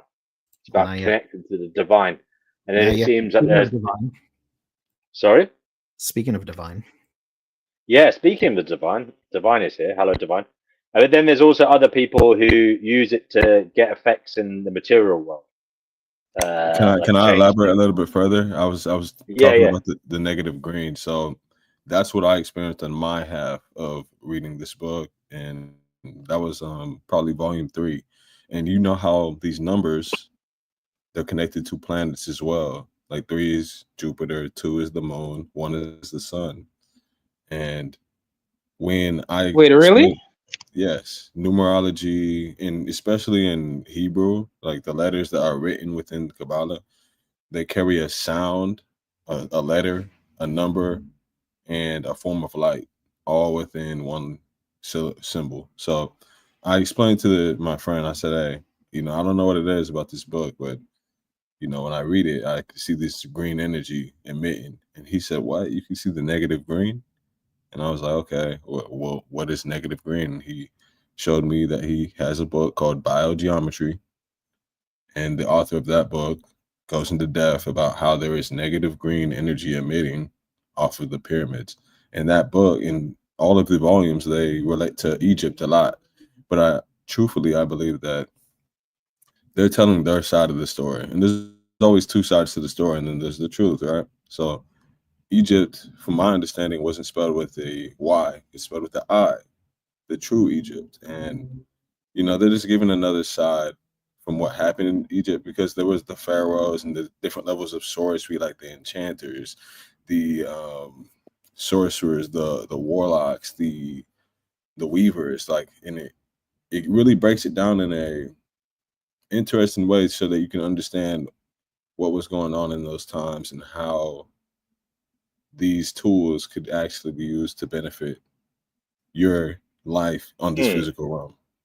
I'll tell you what, we're going to have to look at the Book of Zohar or the kind of volumes within, and try and maybe that's one of something we should do in the near future. Actually, if we're going to give an honest look at Kabbalah, well, we have to look at the Book of Zohar, and I'm looking at it here on Amazon. I mean, one of the things that makes me kind of skeptical, though, is that there's always this conspiratorial, like conspiracy theory side to me that says that why would the elites like allow all this wisdom to be freely available to the common folk like us to be able to know, like when they want to keep it hidden, like with the Nag Hammadi and Gnosticism and whatnot, like all those books, when they want to keep it hidden away so that we don't know anything. Exactly. That's exactly what they talk about in the book as well. In the very first premise of volume 1, it talks about how they had to go through war after war, battle after battle, just to even get the translation of the text into English. But I stand alongside your line of thinking as well, skeptical, because it makes sense. Why would they give you the tools to ascend? Yeah, exactly. Yeah, ascend and overpower them, or get to higher levels than them, you know. But that's the law of karma as well. Things like just as much bad as going on in the world, there's a lot of good going on too. So, you kind of have to balance it. They also have rules that apply to them. And one of the things that it is that they have to tell you what they're doing before they do it. So they've created this made up world, or what people call the Matrix. And in their made up world, they've made up explanations for pretty much everything. I said earlier about how these were the types of people that decided that they would only focus on the material sciences. Now, the things that we have in our day-to-day, the stuff that they put on television, the dramas that they create, just with like the Kardashians and stuff like that, they create so much distraction that most people will be caught up in that for their entire lives. They use one of the reasons why it's called a cult is because a cult means hidden, and they do hide it almost obviously, but you need to have trained eyes and ears to see it. So, I mean, they are, because it is divine law that they have to tell you the truth. It just doesn't say how. So it's quite a loophole. They do know these texts quite well, and they use it to their advantage within the parameters, so they avoid karma for the most part. Now, there has been different, like we talked about this, I heard it, that there are different types of secret societies. Within those societies, there are individuals that don't agree with the individuals of the society that they are a part of. So it's a big problem. But they do have what's called whistleblowers, leaks, and stuff like this, because there are individuals that believe and know that this knowledge is the birthright of all mankind. Even Manly P. Hall, someone that they highly admire in these secret societies, including the Freemasons, he even said that the ways in which they hide the mysteries is highly unusual, which was a big insult back in the day. So, I mean, they are actively hiding it from us with what they put on television, with how the medical system, even the section of psychology, will put all these things to pseudoscience and talk them down and say it's delusional and stuff like that, because they are actively hiding the truth. Now, the reason why these texts are available to us, again, is because they have to go along with divine law. Just because someone gets one of these books in their hands doesn't mean they're going to understand it or even have the proper perception to see what it's talking about. They may have an idea, but it may not be the exact correct idea. When I started to bring out the information that I know that there is like this, even in the Bible, it says to not give something to swine. And it's referring to this sacred knowledge. Don't throw pearls before swine, it says. Yeah. Yes, thank you. And basically that is saying, that the unworthy, or sometimes even in the Gods of Eden, the book that my avatar picture is by William Bromley, they're called the profane.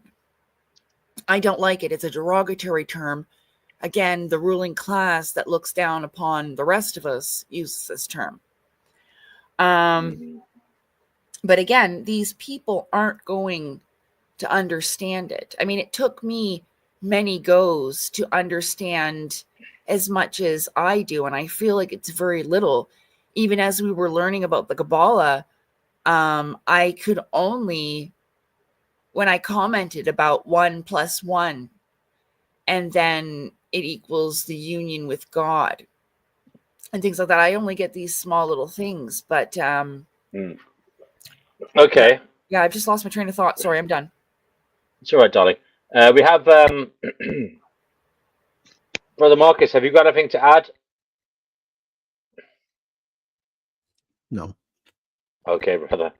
And we have Divine here as well. Divine, have you got anything to add regarding what we've been talking about? I'm gonna have to shut this down in the next little few minutes because I got to go. But I can keep it open for you guys to have a chat if you want. Divine, is there anything you'd like to say on the topic we were discussing tonight? No. Not at all. Okay. Well, I'll tell you what then, guys. We will leave the show there, and it is over. And we will come back, thanks to Mo Wisdom, who has enlightened us about the Zohar, because, you know, I wouldn't have looked that up if he hadn't told me. So thank you for that very much, Mo Wisdom. I appreciate it. If you want, guys, you can say a few words in closing. We'll go around the houses, so clockwise. Lacey, would you like to say anything as we close down for the night? Yeah, I just wanted to mention about prayer. When you go to pray, what I do is I talk to the Creator, and I even address the Creator as my heavenly mother and father. And I just talk respectively. That's all. It doesn't have to be any magic words or any prayers that you find in a Bible. It's something, because it's a very deeply personal relationship between you and your Creator. So however you address it, the Creator is going to accept it because it comes from you individually. So I just hope that helps when it comes to prayer. I just wanted to add that in, and I just want to say thank you very much for having me. I had a wonderful time. I hope you all have a good sleep, and it was great to meet with you tonight. Thank you so much, lovely Lacey. And we have J.E. there. J.E., in closing, any remarks? I just wanted to say that yeah, thank you for hosting another stream where I can learn something new, and you know, hopefully we continue to learn and grow as these streams continue on. And I just wish everyone a good evening, and that's it. Lovely. Brother Mo Wisdom. Yes, sir. Again, Finding Gnosis, one of the best channels on YouTube. Always giving wisdom back to the people. So I'm for it, man. Thank you again. And yeah, let's talk soon. Cool. Brother Marcus, have you got anything to say as we close down? Yeah, good luck to everybody, and have a good evening. And yeah, keep learning and growing. Lovely. And Divine, anything you'd like to share before we close down? I just want to say thank you for the connection. Oh, that's lovely. Thank you. Thank you to you as well for joining us all. So yeah, thank you everybody who joined in. It was a subject I was extremely ignorant on. There are many subjects I'm extremely ignorant on, so that's not a surprise. Learned a little bit. There were some little snippets there that hopefully I will remember. And it is something that's interesting. I particularly like thinking about the fact that religion is seen as the law, and the soul of the law is given to the priests and the rabbis and the imams, and the soul of the law comes from the mystical ones. They're the ones who create it and give it to the priest folk. So the mystics start it all off, and everybody, if they are to meet a mystic in real life, would say they're a mad person. So that is something that's interesting to me, that the people that most folk follow the kind of, if you look down the chain of causation, there's Christians out there, there's Muslims, there's Jews, there's whatever religion may be out there. There's people following religions, and ultimately it came from a mystical person, someone who saw things, heard things, and it's possibly someone that nowadays those same people that are practicing those religions might call a raving lunatic and wouldn't show any hospitality to or care for. So it is just something that's interesting to me, that the people that sometimes shape cultural narratives, theological narratives, are the people that are cast aside a lot in society. But yeah, thanks to everybody. Thank you also, obviously, to Mo Wisdom coming on at the with this last gasp save, I feel, for the stream and telling us about the Zohar. And I will be looking into that, and maybe it sounds really interesting. I'll be looking at those books and trying to maybe bring them into a future show.